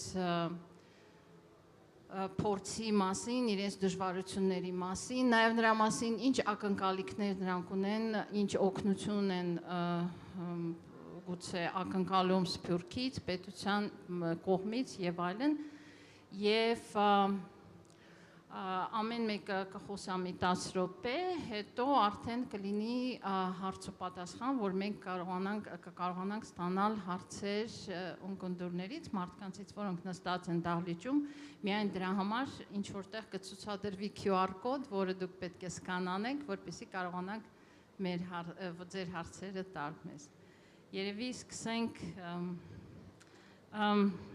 Վայ ջան, քեզանից սկսենք։ Ես կուզենայի, որ պարոն Խոջյանը վերջում խոսեր, հա, որ Վայ ջան, սկսենք քեզանից։ Շատ շնորհակալություն, բարև բոլորիդ։ Ես խոսելու եմ գինեգործության, իմ ոլորտն է գինեգործությունը, մի 13 տարի ապրում եմ Հայաստանում, թռսից եմ, Լիբանան, Ամերիկա, Իտալիա, ու շահետաքրական է, քանի մի ոլորտ է, որ վերածնունդ ունեցավ։ Ես 3 թեմաներով խոսամ, արագ։ Առաջինը մեր ոլորտի զարգացումը եւ վերածնունդը սկսավ մոտավորապես 2001-2002 թվականից մինչև 2008 այգիների հիմնելով, նոր այգիներ հիմնելով ու 2010 թվականից մինչև օրս գինեգործության աճը ունեինք ավելի դգար գինիներ, ասենք մինչև այդ պերիոդը ու այս վերջին 10 տարիներում բոլորովին փոխվեց գինեգործությունը շատ ակնհայտ ձևով եւ այս բոլոր ոլորտում մեծ ներդրում կար արտասահմանի հայերից առաջի 4 պրոյեկտներից 3-ը արտասահմանյան ներդրումներով է, Կարասը, Բանօրենքյան Արգենտինայից, Զորան, Զորի Կարիբյանը Իտալիայից, հետո եկավ Վարուժան Մուրադյանը, Բանարդի եւ այլն։ Այս բոլորը քուրի պրոյեկտը արտասահմանի հայեր էին, այս բոլորը բերին երկու բան, մեկ ներդրում, այսինքն դրին ինվեստիցիա արեցին հողի, այգիների եւ երկրորդը որոշ չափով know-how, այսինքն գիտելիքներ եւ շուգայական ասենք ավելի շուգայի մոդ զարգացումներ եւ այս վերջի 10 տարվան վերջի 10 տարիներում 10-12 տարիներում բոլորովին փոխվեց այդ ամբողջ մեր ոլորտը եւ շատ քիչ մարդ կար որ այս ոլորտում է ընդհանրապես հայերը այս ոլորտի մեջ քոր չեն անում քանի հողը շատ դժվար է հող ունենալ մանավանդ արտասահմանի հայերի համար ու այս բոլորը փոխվեց ու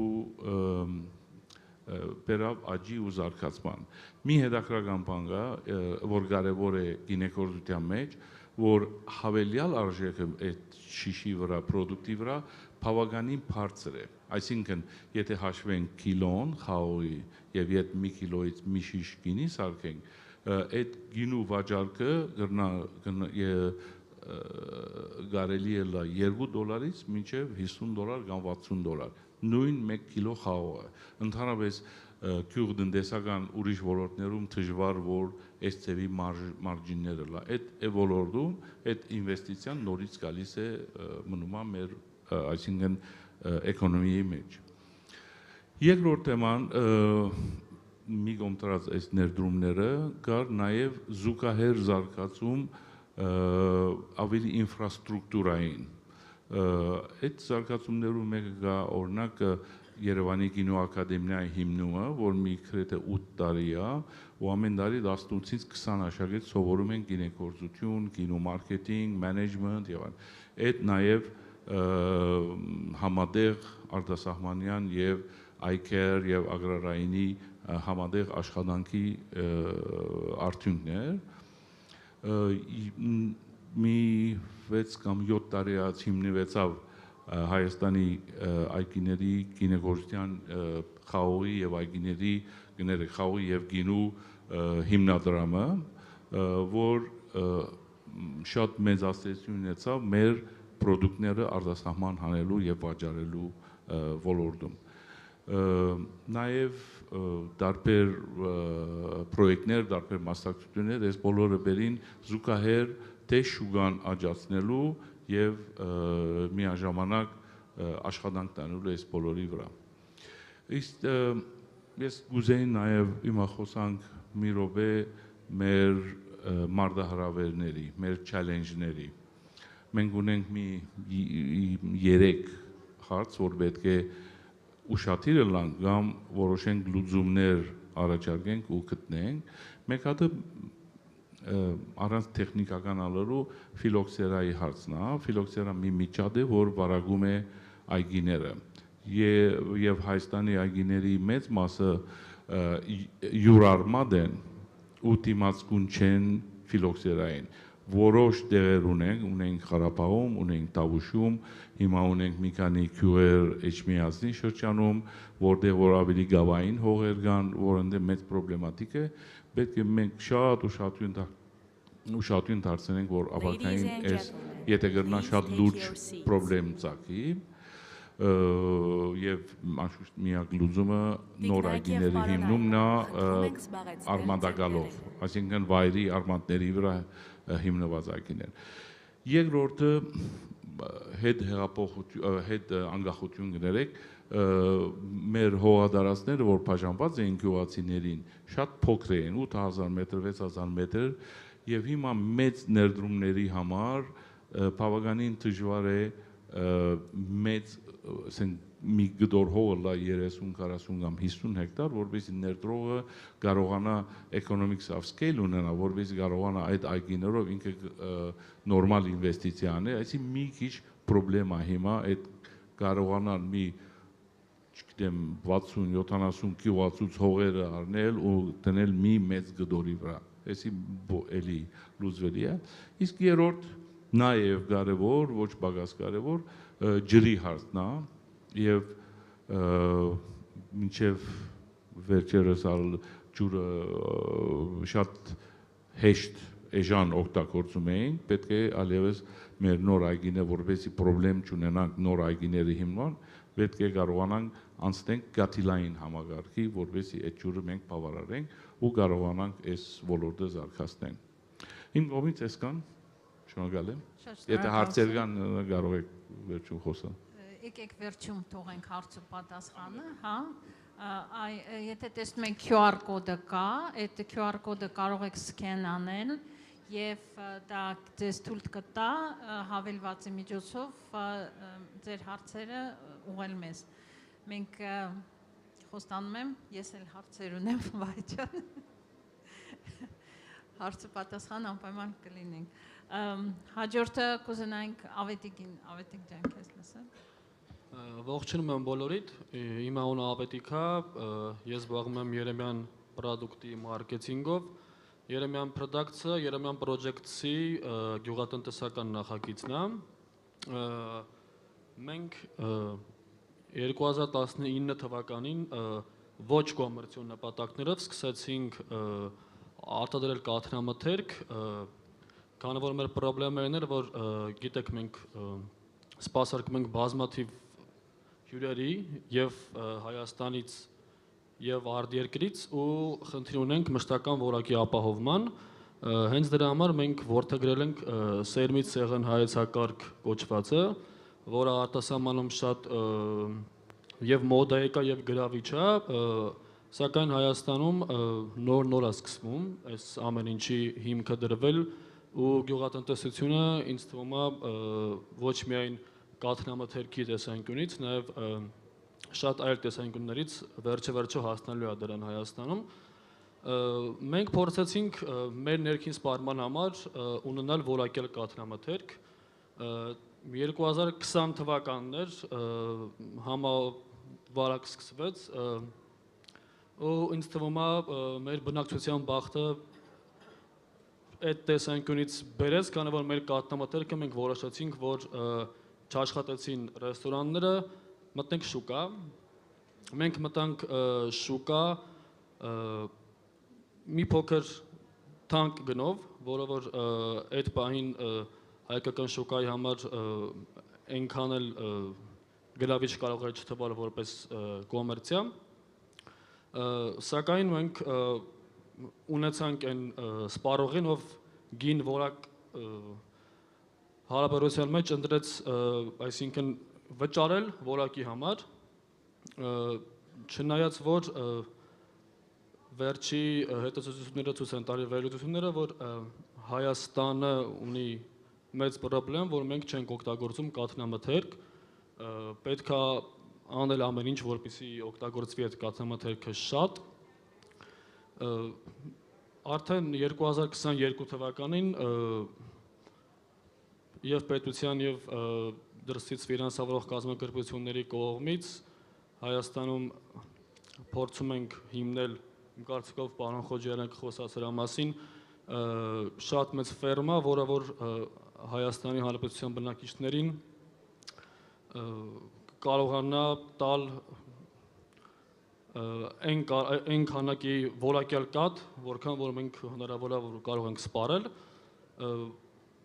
Այսքանը կարող եմ ասել, թե մենք ինչ ենք անում, որպեսզի ունենանք լավ կաթնամթերք եւ կուզենամ բացել բոլորիս համար այդ սերմից սեղան ասվածը, ինչն է դա։ Ուրեմն առաջնային փուլում, քանի որ որակյալ կաթ ունենալու համար շատ կարևոր է թե կենթանին ինչ է ուտում, մենք փորձում ենք մեր վրա վերցնել կերի արտադրությունը եւ ունենք նույնիսկ մեծ ծավալի դաշտեր, որտեղ եւ արվույթ եւ եգիպտացորեն ենք աճացնում հատուկ սիլոսացման նոր տեխնոլոգիայով դա կարողանում ենք պահել մի տարի, 2 տարի ու կենթանին, քանի որ կարողանում է այդ նույն կանաչ կերը ուտել 12 ամիս, մենք կարողանում ենք որակյալ առանց համային փոփոխությունների, առանց վիտամինային կազմի փոփոխությունների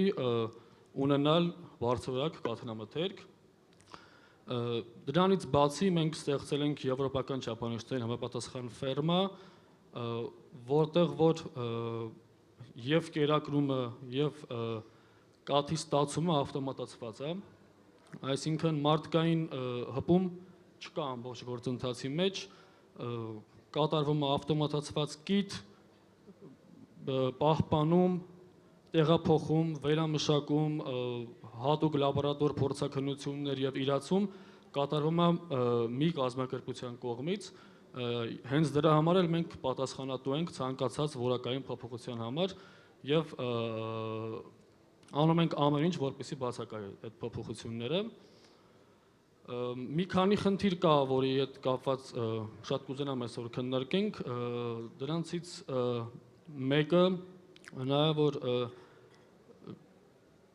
կաթի մակնշման, պիտակավորման հետ կապված կան խնդիրներ, այսինքն սպառողը դեռևս չի հասկանում, չնայած դա ավելի մեծ խնդիր է, որն է լավ կաթը։ Սպառողը չի հասկանում, որն է լավ կաթը, ինձ թվում է եւ արտադրողները եւ պետությունը այդտեղ ունի աշխատելու տեղ, իրազեկելու թե որն է լավ կաթը, որպեսզի սպառողը կարողանա ճիշտ ընտրություն կատարել։ Մենք նաև խնդիր ենք տեսնում ընդհանրապես իրազեկման տեսանկյունից, թե ինչի համար պետք է մարդ խմի կաթ, որտեվ եթե համատենք ուրիշ երկրների հետ, մենք երևի 3-4 անգամ ավելի քիչ կաթ օգտագործող մարդիկ ենք, քան ուրիշ երկրներում։ Ստեղ կրկին կարծում եմ, որ եւ արտադրողները եւ պետությունը միահամուռ ուժերով կարող են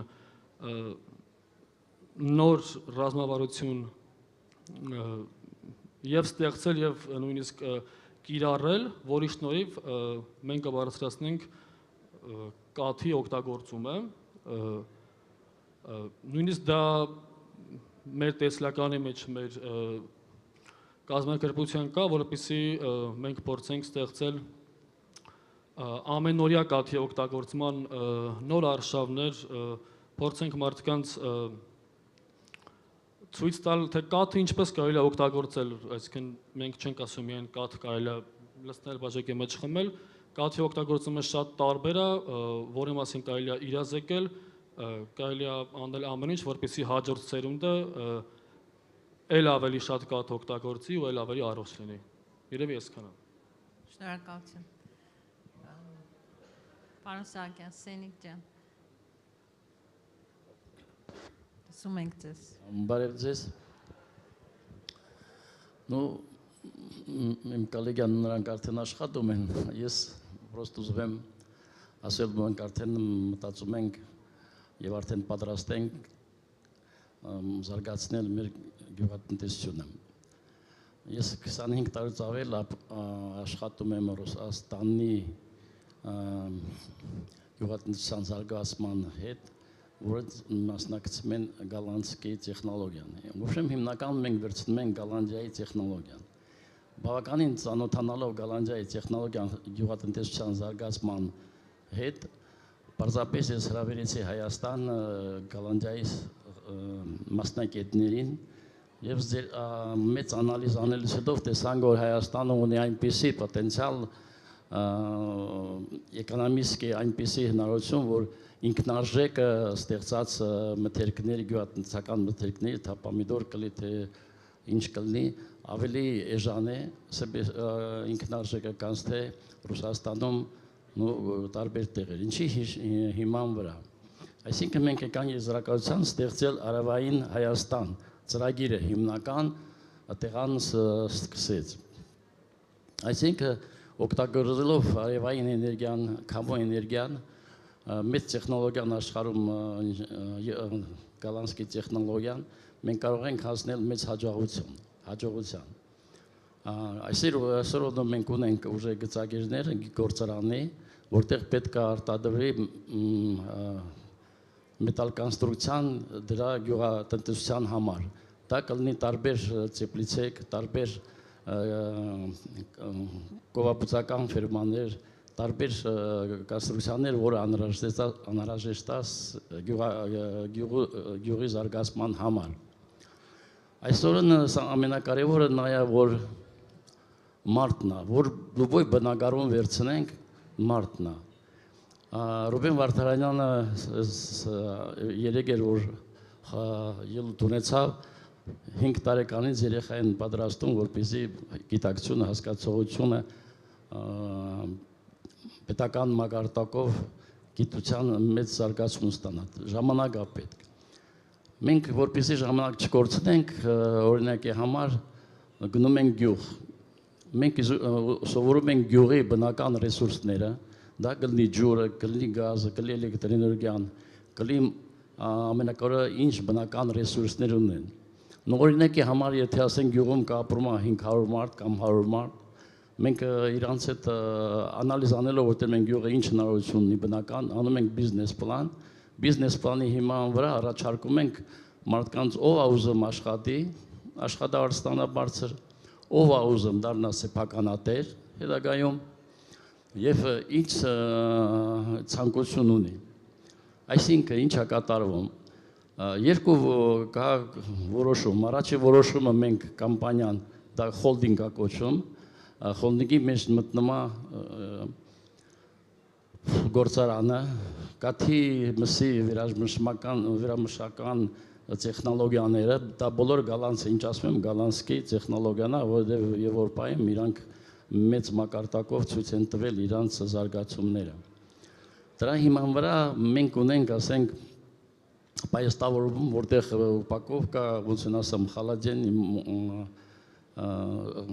սարքավորումներ, որոնք այդտեղից հետո բաժանվում է տարբեր երկրներում վաճառքի համար։ Հետ կան գյուղ։ Եթե մենք արտադրում ենք, օրինակ վերցնում ենք, սարքում ենք ծիպլիցա, տամ պոմիդոր, ագորեց, մարդուն մենք սովորացնում ենք ոնց աշխատի, բոլոր տեխնոլոգիան, գործարանը իր վրա վերցնում տեխնիկի բոլոր մոտեցումները, ռեմոնտի կարիք կա, զանգում է, ոնց որ սկորի պոմեր, եկավ, ռեմոնտ արեցին, ագրոնոմը, տարբեր լուբոյ տեխնիկի обслуживание, որը անհրաժեշտ է, գործարանը իր վրա վերցնում։ Մարդը 5 տարուց, քանի տարուց հետո ասենք էկոնոմիկան կախված է 3 տարի թե 5 տարի, մարդը եթե այդ գումարը մենք վերադարձնում ենք, այդ ծիպլիսը մենք ծախում ենք այդ մարդուն, ոչ թե ասենք նու ծախսել ենք, ասենք նու մոտարապես տակ услов եմ,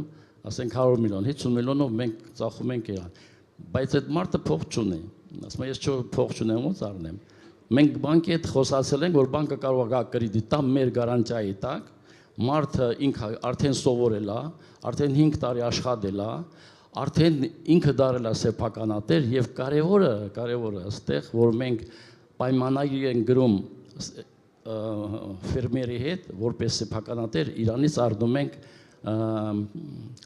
ոնց են ասեմ ռինչնի գներով շուկայական գներով ինչի համար որովհետեւ մարդը իր ինքնարժեք ունի ինֆլյացիան մեկ էլ պետքա դախոտ ունենա այն մարդը փող պետքա ունի դա զարգացման համար ինչ է կատարվել մինչև այսօր, որ արտադրել է կամ կարտոշկա, կապուստա, չգիտեմ, կարտոլ կալամ կամ ինչ-որ բան, առնողը եկել ասել է, ես գնով տուր, նա ասում է, չեմ կարայմ, ես շատ եմ ծախսել, ուշեմ իր հետ սկսում են, մինը ուզում է թանկ ծախի, մեկն ուզում է էժան առնի և երկուսն էլ տուժվում են շուկայում։ Սա հնարավորություն է տալի, որ ինչի հիման վրա ենք էկոնոմիստի հիման վրա ենք զամկնու ցիկլը որ կա փակ ուղղի վրա, որովհետև մենք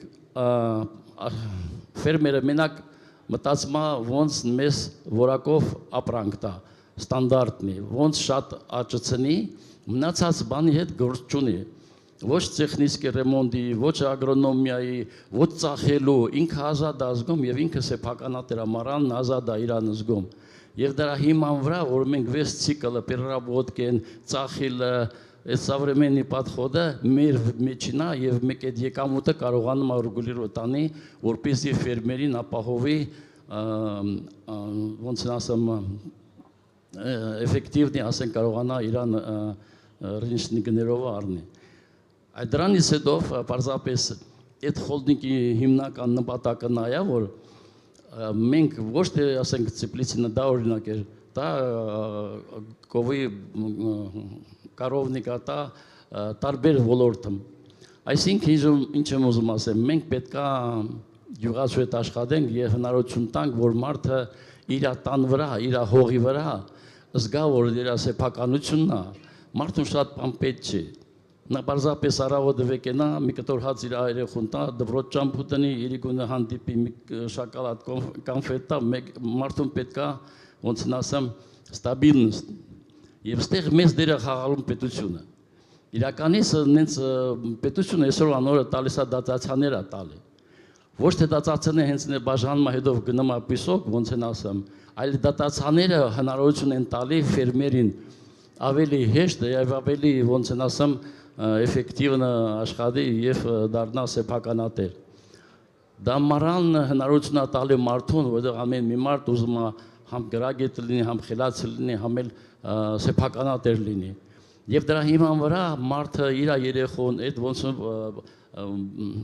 սեփականությունը փոխանցում է իր ժառանգներին, իր որդուն։ Եվ դրա հիման վրա եթե կարողանա պետությունը մասնակցի կողքին կայնի պարտադիր չի պետությունը փող տա, այլ պետությունը կողքին կայնի գարանտիա, որովհետև մարդիկ կան շատերը, կարևորը փողը չի, որ ասում են, փող չկա, չենք, դա ճիշտ չի։ Կարևորը ճիշտ բիզնեսն է, պրազրաշնի, որ մարդիկ համոզված լինեն, որ կարան իրանց գումարներ դրեն եւ այդ գումարի հիման վրա իրանց փողը ետ կվերցնեն, համ տոկոսներ, համ եկամուտ կստանան։ Այդ հարկավորը ստեղծել։ Իսկ մարդը գյուղացին որպեսզի աշխատի, նրա պետքա հավատա, պրազրաշնը, պետքա ազնիվ մոտեցում լինի ամեն հարցերին եւ դրա հիման վրա մարդ ավելի հետաքրքրված կլինի աշխատի։ Դա հիման վրա հնարավորություն կտա, որ մեր գյուղերը այնպես զարգանան, որ հավասար լինեն համարյա քաղաքային քաղաքների ճանապարհ հնարավորություններից կամ կուլտուրա, չգիտեմ,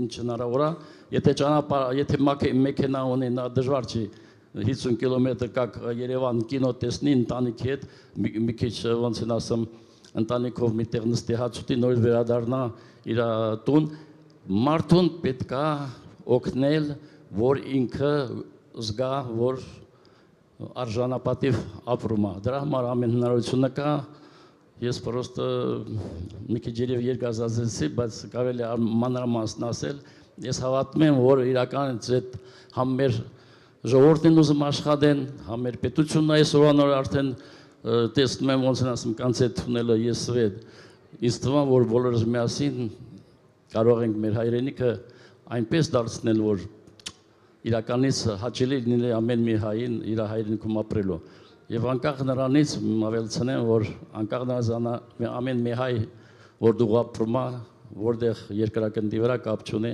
նա պատասխանատու է իր ազգի զարգացման եւ իր ազգի հետագա ոնց են ասում անկախության եւ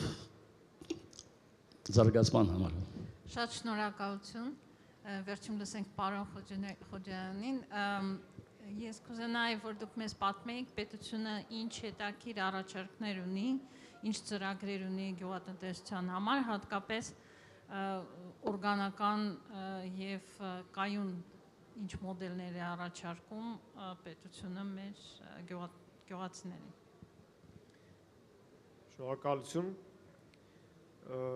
Երբ ես սկսում եմ գյուղատնտեսության մասին խոսել, երբեմն հնարավոր չի ինձ կանգնեցնել, դրա համար խնդրում եմ, երբ 10 րոպեն իմ լրանա, ինձ պարզապես ցանկացած կետում ուղղակի կանգնեցրեք։ Ընդհանուր առմամբ, որպեսզի հասկանանք Հայաստանի գյուղատնտեսության եւ մեր մոտեցումների կարեւորությունը եւ յուրահատկությունը, պետք է հասկանալ, թե ինչու համար է այսօր ամբողջ աշխարհում մեծ ուշադրություն դարձվում հենց պարենային ապրանքների վրա, սննդամթերքի արտադրության վրա, սննդակարգի վրա։ 2050 թվականին ըստ կանխատեսումների երկրի բնակչությունը կանխատեսում է, որ կհասնի 9 միլիարդի։ Միաժամանակ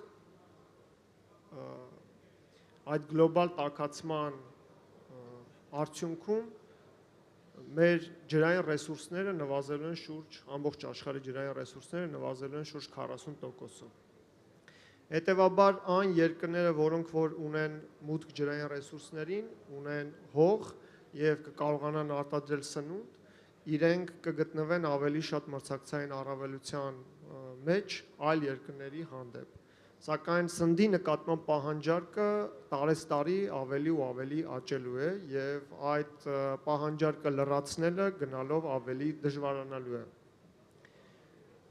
Այսօրվա տվյալներով շուրջ 689 միլիոն մարդ ամբողջ աշխարհում սոված է։ Իսկ եւս այդ 689 միլիոն մարդու, սա ես խոսում եմ ծայրահեղ աղքատության մասին, եւս 800 միլիոն մարդ թեր սնում է ստանում ամբողջ օր, յուրաքանչյուր օր։ Եվ այս ամենի զուգահեռ նաեւ մենք ունենք ամբողջ արտադրված արտադրանքի 1/3-ը չի սպառվում։ Արտադրվում է, սակայն չի սպառվում, փչանում է, որպես կորուստ է լինում կամ թափվում է։ Այս արտադրված արտադրանքը այնքան է իր ծավալով, որ հնարավոր է կերակրել շուրջ 3 միլիարդ մարդ։ Զարգացող երկրներում հիմնականում այս կորուստը տեղի է ունենում բերքահավաքի ժամանակ։ Զարգացած երկրներում արդեն մանրածախ շուկաներում։ Եվ չսպառված արտադրանքն էլ իր հերթին, օրինակ այս թիվը, որ հնչեցրեցի, զբաղեցնում է, մենք լրացուցիչ օգտագործում ենք քիմիական պարարտանյութի 21%-ը, ծախսում է դրա վրա, ջրային ռեսուրսների 19%-ը, հողի 18%-ը, հողային ռեսուրսների 18%-ը։ Ես այս ամենը ասում եմ, քանի որ անմասն չէ նաև Հայաստանը։ Մենք չպետք է միամտություն կլինի, եթե Հայաստանը առանձնացնենք ամբողջ աշխարհից, որովհետև այս գլոբալ երևույթները, որ տեղի են ունենում, ուղղակիորեն եւ անուղղակիորեն նաև անդրադառնում են հենց Հայաստանի վրա։ Մեր քաղաքականությունը համակարգերի ստեղծումն է։ Ընդհանուր առմամբ մենք աշխատում ենք, որպեսզի ստեղծենք արդյունավետ համակարգեր, որոնք կնպաստեն հենց արտադրողականության բարձրացմանը, նպատակային ծրագրերի իրականացմանը, որոնք այս գլոբալ խնդիրները, գլոբալ մարտահրավերներին կունենան համարժեք արձագանքներ։ Պարոն Քյոժգորյանը այսօր խոսեց հողի խնդրի մասին։ Իհարկե, մեզ համար կարևոր հարցերից մեկն է նաև հենց հողային ռեֆորմը։ Մենք այսօր խոսում ենք հողային բարեփոխումներից, որը մի ամբողջական փաթեթ է իրենից ներկայացնում։ Դա այն մի քայլանի գործողություն չէ։ այո, այսօր մենք ունենք շատ հողակտորներ, որոնք մի ֆերմերին բաժին են ընկնում միջինում 1.4 հեկտար եւ շուրջ 3-ից մինչեւ 5 միջինում հողակտորների են բաժանված եւ դա խնդիր է առաջացնում։ Սակայն ո՞րն է այստեղ կառավարության լուծումը։ Վերջերս կառավարությունը մեկնարկել է մի ծրագիր, որտեղ հենց առաջարկվում է հողերի կոնսոլիդացման առաջարկ։ Հողերի կոնսոլիդացման արդյունքում 30-ից մինչև 200 հեկտար կոնսոլիդացման դեպքում հնարավոր կառավարությունը փոխհատուցում է ծախսերի մելիորացիայի եւ ջրավազանի կառուցման 50%-ը։ Հնարավորություն է տրվում, որ այն վայրերում, որտեղ որ միգուցե հենց ջրային ռեսուրսների կամ այլ ենթակառուցվածքների պատճառով մենք դժվարություններ ենք ունենում այդ հողատարածքները միավորելու, հնարավորություն է տրվում գրավչությունը բարձրացնելու համար 50%-ը փոխհատուցել։ Սա ծրագրերից մեկն է։ Մեկ այլ ծրագրով մենք, եթե ներդրում ենք կատարում մինչև $1 միլիոն կամ $1 միլիոնից ավել, 10-ից 20% ենթակառուցվածքների համաֆինանսավորումն է, ենթակառուցվածքների համար համաֆինանսավորումն է։ Մյուս կողմից, այսինքն մենք հնարավորություն ենք տալիս, որպեսզի ենթակառուցվածքներ ստեղծվեն նոր ստեղծվող բիզնեսների համար։ Երբ մենք մի փոքր առաջ են գնում, ապա հողը ձեռք բերելուց հետո անհրաժեշտ է, որպեսզի այն մշակվի։ Անհրաժեշտ է գյուղատնտեսական տեխնիկա։ Գյուղատնտեսական տեխնիկա այսօր հնարավոր է ձեռք բերել կառավարության կողմից առաջարկվող լիզինգի ծրագրով։ 2% դրամային լիզինգի դեպքում, որ հենց ձեռք բերվող տեխնիկան ինքն էլ դառնում է գրավի առարկա։ Նոր տեխնիկան արտադրողականության բարձրացումը, դա հնարավորություն է տալիս բերքահավաքի ժամանակ նվազեցնել կորուստները, ունենալ ավելի մրցունակ ապրանք, ունենալ ավելի բարձրորակ արտադրանք։ Եթե դուք ունեք արդեն գյուղտեխնիկա, արդեն հնարավոր մտածում եք այգեհիմնման մասին, եթե գյուղատնտեսության այգեգործության ոլորտում ենք խոսում։ Ինտենսիվ այգեգործությունը ինքնանպատակ առաջարկ չէ կառավարության կողմից, քանի որ մեր կողմից նաև այս բոլոր մարտահրավերները, որ ես նշեցի, անհրաժեշտ է, որպեսզի մենք հասկանանք, թե ինչ մեխանիզմներ պետք է մենք առաջարկենք, ինչ տեխնոլոգիաներ պետք է կիրառվեն, որպեսզի հնարավոր լինի հոգատար վերաբերմունք ցուցաբերել բնությանը, ջրախնայող տեխնոլոգիաներ կիրառելով ստանանք ավելի լավ մրցունակ արտադրանք, ավելի բարձրակ արտադրանք։ Եվ այստեղ ինտենսիվ այգեգործության ծրագրերի շրջանակներում մենք առաջարկում ենք մինչև 10 հեկտար հիմնող ծրագրերի համար 50%-ի փոխհատուցում, մինչև 200 հեկտար հիմնելու համար կարող ենք վարկային միջոցներ ներգրավել, այսօր հասանելի են 2%-ով եւ 5 տարի գրես պերիոդն է, այսինքն 5 տարի միայն վճարվում է այդ 2%-ը եւ հնարավորություն է լինում եւ ջրավազան հիմնել, եւ տնկիներ ձեռք բերել, եւ ջրային տեխնոլոգիաներ ներդնել, եւ հակակարգտային ցանցեր հիմնել։ Այս ամենը նաև համեմված է բարձրաշիկ մշակաբույսերի համար ծրագրով, որը դեռևս Հայաստանում նոր է եւ ավելի քիչ է պահանջարկը, քան ինտենսիվ այգեգործության ծրագրին, սակայն համոզված եմ, որ կամաց-կամաց, ինչպես նաև սկսեց ինտենսիվ այգեգործության ծրագիրը 20 հեկտարով, հաջորդ տարի 560 հեկտար, այնուհետև 1460 հեկտար եւ այս տարի նորից այնքան մեծ է հայտերի եւ ցանկացողների քանակը, որ մենք որոշակի առումով նվազեցնում ենք արդեն գրավչությունը ծրագրի նկատմամբ։ Այնուհետև, երբ դուք ունեք արտադրանք, անհրաժեշտություն է առաջանում այդ արտադրանքը վերամշակելու, պահեստավորելու, հետ բերքահավաքային կարողությունները զարգացնելու։ Այստեղ նույնպես կառավարությունը ունի առաջարկ եւ նորից լիզինգի ծրագրի շրջանակներում հնարավորություն է ընձեռում մինչև $2 միլիոն շրջանակներում ձեռք բերել վերամշակող սարքավորումներ,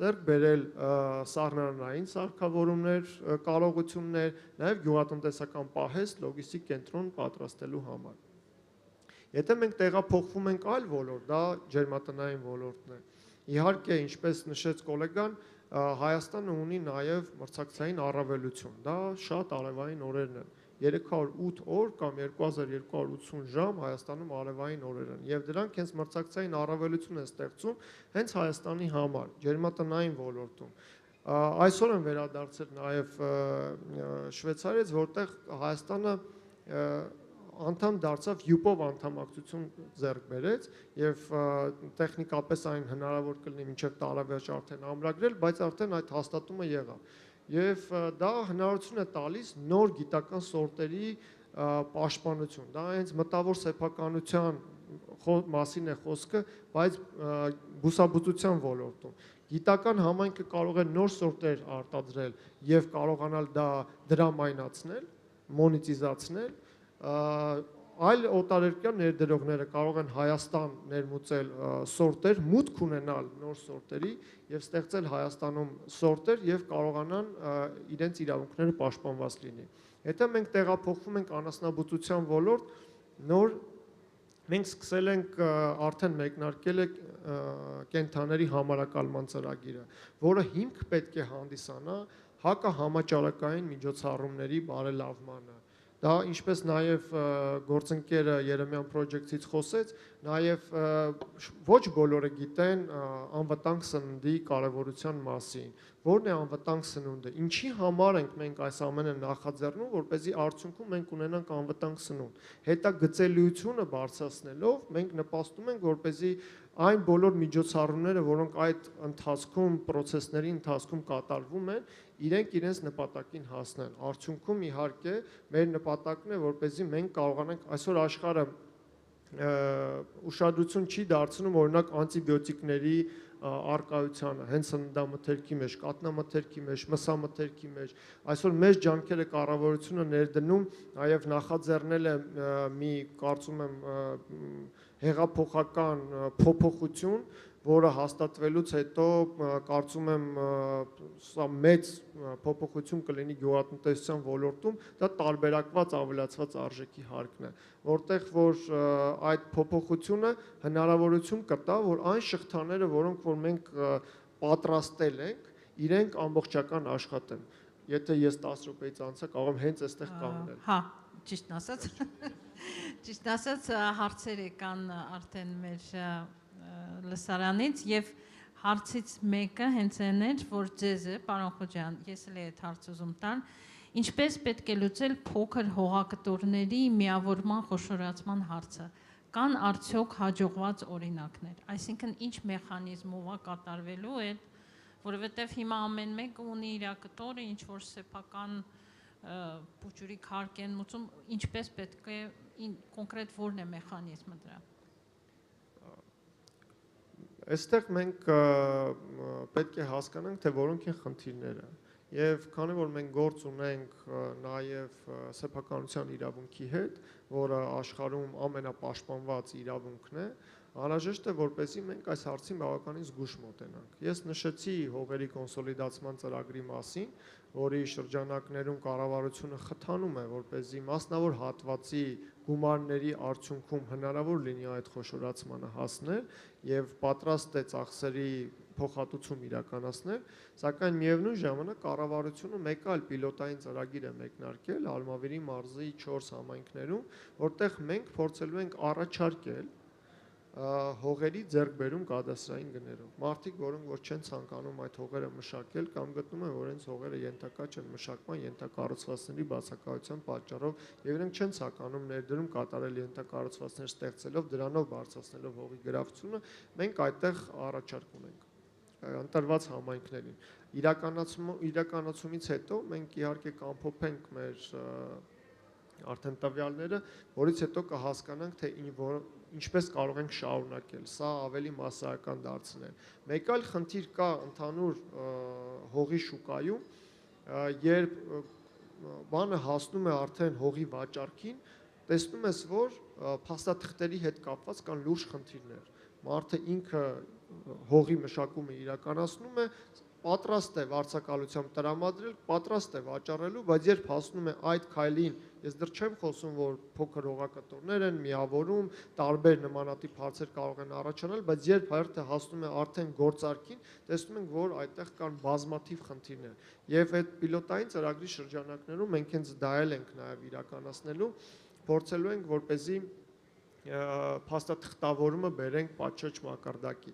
Կան իհարկե քայլեր նախատեսված, որը առաջիկայում տեսնենք, թե ինչպես պիլոտային ծրագիրը կընթանա, դա Արտադրության նախարարությունում հատուկ հարթակի ստեղծումն է, որովհետև մեր ուսումնասիրած, մեր հայտնաբերած խնդիրներից մեկն է նաև մարդկանց բացակայությունը, սեփականատերերի կամ համասեփականատերերի բացակայությունը Հայաստանից, որն է լրացուցիչ խնդիրներ է ստեղծում հողի առ ու վաճառք իրականացնելու համար եւ արհեստական բանականության շնորհիվ, որը որ պետք է իդենտիֆիկացնի մարդուն իր կենթանի լինելը եւ թե համապատասխանում է արդյոք փաստաթղթին, արհեստական բանականության շնորհիվ հնարավոր կլինի նմանատիպ գործարքները արդեն հեռավար կերպով կազմակերպել։ Վրաստանը ունի բավականին լավ փորձ, որը որ մենք ուսումնասիրել ենք եւ ձեր բերված պայմանավորվածություն ունենք սա նաեւ ընդլայնելու։ Սա շատ հակիրճ, որովհետեւ հողային բարեփոխումների թեման շատ խորն է եւ գիտեմ ու շատ ցավոտ թեմա է։ Պարոն Քեշքյորյան,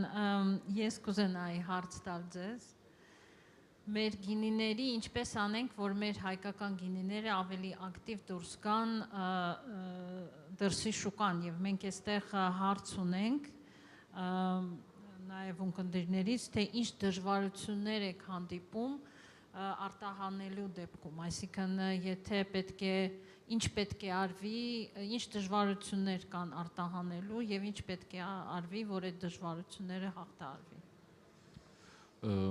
Երկու հարց, առաջի հարցը բավականին լավ աշխատանք կա նոր շուկաներ գտնելու, այդ հիմնադրամի միջոցով շոուերի ենք մասնակցում եւ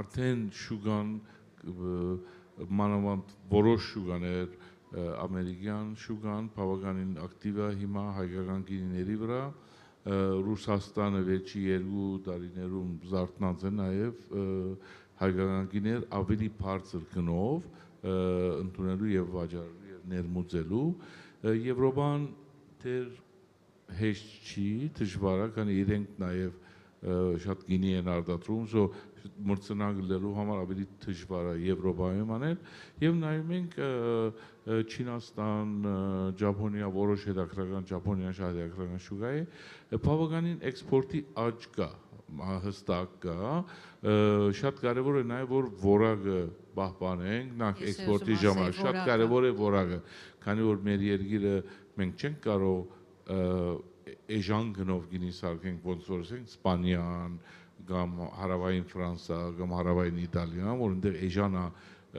ամեն ինչը մեխանիզացված է, մենք այդ վարիանտը մեզ համար չի գործի, բարդատիր մենք հավելյալ արժեքով պետք է անենք, այդ անելու համար պետք է պահպանենք մեր որակավոր գին, մեր որակը պահպանենք, այսինքն աշխատենք թե տեխնոլոգիայի, թե հայկական սորտերի, թե եւ բայց նաև բախտավոր ենք, որ ունենք թերվար եւ հող, որ կարելի է շատ որակով գինի արտադրել, որ ամեն երկրներում չկա։ Մեր հողը բավականին հետաքրքրական է, բարձր այգիներ ունենք, հրափոխային հող ունենք, հայկական սորտեր ունենք, այս բոլորը գազմում է մի հայկական գինի, որ բավականին մրցունակ է։ Իսկ երկրորդ հարցը չի ասի մասնավոր պրոբլեմ կա, բայց կարելի է բակային ցակի, քանի մենք ունենք երկու սահմանավոր փակ է, Ադրբեջանը եւ Թուրքիան, մեզ համար տեխնիկական գինու համար նաև Իրանը, Պարսկաստանն էր փակ, այսինքն մենք մեկ ելք ունենք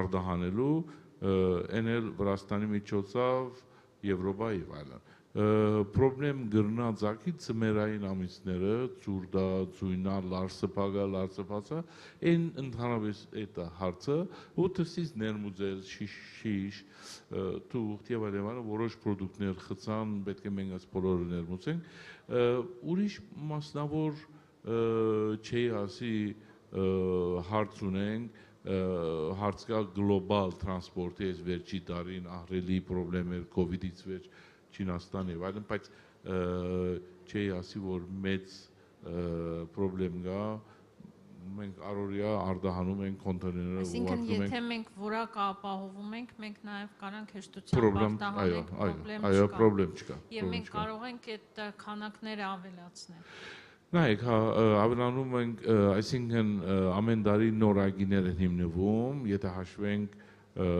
որ մի 4 տարի գարնե մինչև փերքի տագլային այգիները, բավականին պրոյեկտներ կան, այսինքն զուգահեռ գնում է թե շուկայական աճը եւ նաեւ նոր որակի նոր այգիների հիմնումը օրինակ այս տարի սպիտակ խաղողի ահռելի դեֆիցիտ էր եւ որ դեֆիցիտ կա գինը բարձրանում է որակը ընկնում է քանի որ գյուղացին բանջարկը շատ ավելի է ինչ խաղող կա դնում են ու շատ աստում են որակի վրա շատ կարեւոր է զուգահեռ գնա բայց դա չի կարելի բնորոշ շուգան է որոշում տնենք խաղող թե չտնենք խաղող բայց երբ որ գինը խաղողի գինը բարձրանում է համեմատաբար ժողովուրդը գյուղացիները նոր այգի են դնում շատ նորմալ ընթացք է շատ լավ ոնց որ թե մեր ժամանակը սահմանափակ է հաջորդ հարցը ձեզ է պարոն Սիմոնյան որոնք են եգիպտացորենով եւ ոչ բնական պայմաններում աճեցրած ու մշակված խոտով կերակրման վնասները չէ որ դա բնական չէ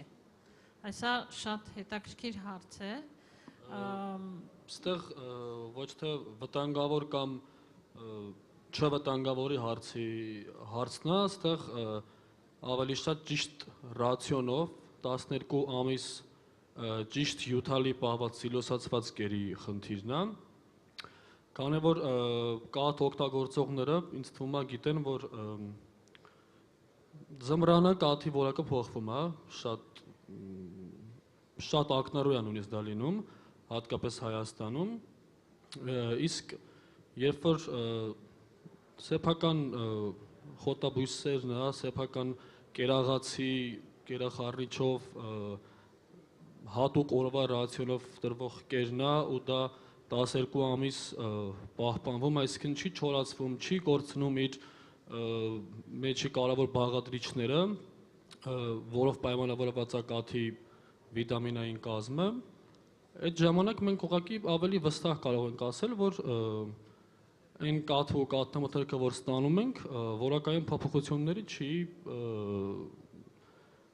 չի կրում որակային փոփոխություններ, իսկ լավ կամ վատի հարց չենք քննարկում, կապված թե չոր է ուտում, թե հյութալի կեր է ուտում, սակայն ոչ իհարկե Հայաստանում, բայց օրինակ Իտալիայի օրինակով այն կենդանիները, ովքեր միշտ նույն հյութալի կերով են սնվում, այդ կենդանիներից եկած կաթը դասվում է պրեմիում կարգի, որը նաև ազդում է իր գնի վրա ու սպառողը դա հասկանում է։ Ես խոսում էի դրա մասին, որ շատ հնարավոր է, որ լիքը մարդ այսպես չի հասկանում, խի պիտի ինչ-որ կաթի ավելի շատ գումար տա, քան ուրիշ արտադրողի կաթի, կաթ է, իսենց են մտածում, բայց գնագոյացման վրա բավականին մեծ ազատություն կա, երբ մենք փորձում ենք հյութալի կերով կերակրել կենդանիներին։ Ես կուզենայի ավելացնել, որ այստեղ հարցը նրանում է, թե այդ հյութալի նույն եգիպտացորենը եւ խոտը ինչպես է աճեցրած, ասենք թե եթե եգիպտացորենը օրինակ GMO եգիպտացորեն է, կամ աճեցվել է մեծ չափսով թունաքիմիկատներով, ապա իհարկե դա այդպիսի կերկերած կենթանու տված կաթը չի կարող համարվել օրգանիկ։ Եթե կաթը օրգանիկ է, ուրեմն դա նշանակում է, որ այդ նույն եգիպտացորենը աճացվել է օրգանիկ մեթոդներով, օրգանիկը դա նշանակում է, որ որևէ GMO բույսեր այդտեղ չեն օգտագործվում եւ օգտագործվում են միայն ասենք թե այնպիսի նույնիսկ եթե դեղամիջոցներ օգտագործում են, ապա հատուկ թույլատրված։ Այսինքն պետք է տարբերել եւ մենք այստեղ գալիս ենք այդ լեյբլինգի հարցը, այսինքն պիտակավորման, որ մեր մոտ նախ ժողովուրդը չի պատկերացնում լավ տարբերությունը բարձր որակի, ոչ բարձր որակի օրգանական եւ ոչ օրգանական, եւ հետո չի կարողանում կարդալ լեյբլները եւ լեյբլինգը մեզանում շատ մեծ խնդիր է, որ մենք պետք է այդ ամեն ինչը նշել։ Այսինքն սպառողը պետք է իմանա, արդյոք այդ կենդանին օգտագործել է անտիբիոտիկներ, արդյոք այդ ամեն ինչը շատ կարեւոր է եւ իմիջիալոց ես կասեմ, որ նույնիսկ կոսմետիկ միջոցների մենք հիմա ունենք դենայրանից բացի ուրիշ բրենդեր էլ կան, ես երբեմն նայում եմ ու սարսափում եմ, որտեղ լեյբլները Հայաստանում արտադրված կոսմետիկ միջոցների առանց որևէ օրենքի, որ կարծես թե ինչ որ օրենք գոյություն չունի, ով ինչ ասում ուզում գրում է։ Այդպես չի կարելի, այսինքն մեզ պետք է ինչ որ վերահսկող մարմին, որը շատ խիստ դա վերահսկի, եւ դա կարեւոր է նաեւ դրա համար, որ այն տնտեսությունները, որոնք արտադրում են գյուղական մթերք օրգանական կամ մաքուր ձևով, նրանք ինչ որ առավելություն ստանան շուկայում եւ լինեն մրցակցային, որտեղ եթե այդ լեյբլինգը չկա, շատ դժվար է նման տնտեսություններին լինել մրցակցային։ Որտեղ ճիշտն ասած ավելի թանկ է նստում առանց անտիբիոտիկների աճեցնելը, քան թե անտիբիոտիկներով եւ դու ուրեմն համապատասխան գին պետք է դնես, բայց եթե սպառողը չի կարողանում տարբերել, ուրեմն շատ դժվար կլինի վաճառել։ Եթե թույլ տաք, ես ուղղակի արձագանքեմ, պարզապես ինֆորմացիայի համար ասեմ, որ կառավարությունը վերջերս ընդունեց հենց գենետիկորեն մոդիֆիկացված օրգանիզմների վերաբերյալ, այդ նույն GMO-ների վերաբերյալ օրենք եւ արդեն գտնվում է ազգային ժողովում, որով սահմանափակվելու է Հայաստան ներմուծումը որևէ GMO պարունակող սերմերի։ GMO սերմերի ներմուծումը Հայաստան սահմանափակվելու է։ Այդ խնդիրը մեզ համար կարևոր հարց է եւ մենք մոտեցումներից մեկը հենց դա է։ Երկրորդը ինչ վերաբերում է օրգանական շուկային, ես թերևս իմ պրոֆեսիոնալ աշխատանքային կարիերայի ընթացքում հենց առաջիններից եմ եղել Հայաստանում, որը խթանում էր օրգանական ապրանքները եւ Հայաստանում եւ նաեւ փորձում էր այդ ամենը ներկայացնել տեղի շուկայում տեխնոլոգիաները եւ մենք կազմակերպում էինք շատ ու շատ դասընթացներ։ Այստեղ տեսեք երկու մոտեցում կա, պարոն Քյոշգորյանը երբ խոսում էր գինեգործության զարգացման մասին, միանշանակ նշեց, որ անհրաժեշտ էր կարևոր դերակատարում խաղաց նաեւ կրթությունը։ Երբ ստեղծվեց գինու ակադեմիան, մարդիկ սկսեցին համապատասխան կրթություն ստանալ եւ մարդկային կապիտալը համալրվեց, հա։ Հետո սկսվեց նաեւ մեկ այլ մոտեցում, սկսվեց կրթել նաեւ սպառողին։ Սկսեցին կրթել սպառողին, որ սպառողը արդեն սկսեց գիտակցել եւ պահանջել բարձրորակ գինիներ կամ տարբերակել, որն է լավը, որն է վատը, որն է իր քիմքին ավելի ընդունելի։ Այս նույն մոտեցումը պետք է կատարվի նաեւ բոլոր ապրանքների վերաբերյալ։ Կաթի նկատմամբ մենք խոսում ենք այսօր սննդակարգի մասին եւ սննդակարգը քչերը գիտեն, որ այսօր Հայաստանում երեխաների մինչեւ 2 տարեկան երեխաների 66%-ը թերսնված է։ Թերսնված է ոչ թե հնարավորություն չունենալով սնվելու, այլ որովհետև սխալ սննդակարգ է օգտագործում։ Չունեն գիտելիքներ սննդակարգը պահպանելու եւ սննդակարգի պահպանությունը, երբ մենք խոսում ենք պարենային անվտանգության մասին, բոլորին թվում է թե պարենային անվտանգությունը դա միայն ինքնաբավության մակարդակն է։ Այն ունի 4 հիմնական բաղադրիչ՝ հասանելիություն, մատչելիություն, սննդակարգ եւ կայունություն։ Եվ սննդակարգը կարևոր բաղադրիչներից մեկն է։ Եվ այստեղ մենք ունենք շատ թերացումներ, որտեղ պետք է համապատասխան պետությունը, մասնավոր հատվածը բոլորս միահամուռ կերպով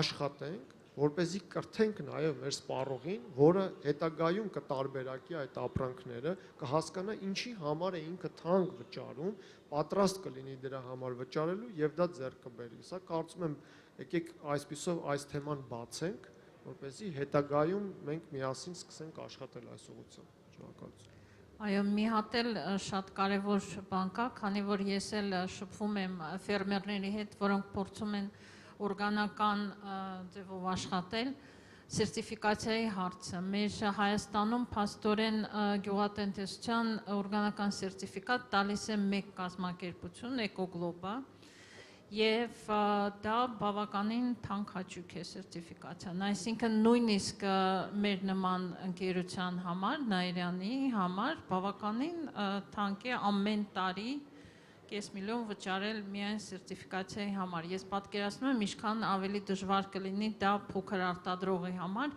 հատկապես որ մենք տեսանք մեր արտադրողները հաճախ շատ փոքր են, աշխատում են մի քանի հեկտար հողի վրա։ Ես կառաջարկեի ինչ որ լուծում, գուցե զուգահեռ ինչ որ պետական մարմին ստեղծվի սերտիֆիկացիա, որ մի քիչ այդտեղ էլ գները գնեն, ինչ որ կոնկուրենցիա ստեղծվի, որպիսի մեր արտադրողները կարողանան օրգանիկ արտադրել, որտեղ ես շատ եմ հանդիպել ֆերմերների, որոնք սկսել են, այսինքն ավստրիական կամ գերմանական գրանտ ստանալով իրանք սկսում են օրգանականը, հետո որ այդ գրանտը չկա, արդեն չեն կարողանում շարունակել։ Եվ այդպես ուրեմն այսպիսի վերջերս մի հատ թիվ լսեցի, որ հիմա մեր մոտ ավելի քիչ են արտադրում օրգանական, քան թե 7 տարի առաջ։ Այսինքն սա խնդիր է եւ պետք է օգնել մեր գյուղացիներին, որ իրենք կարողանան սերտիֆիկացնել եւ այդ process-ները հեշտ անցնեն։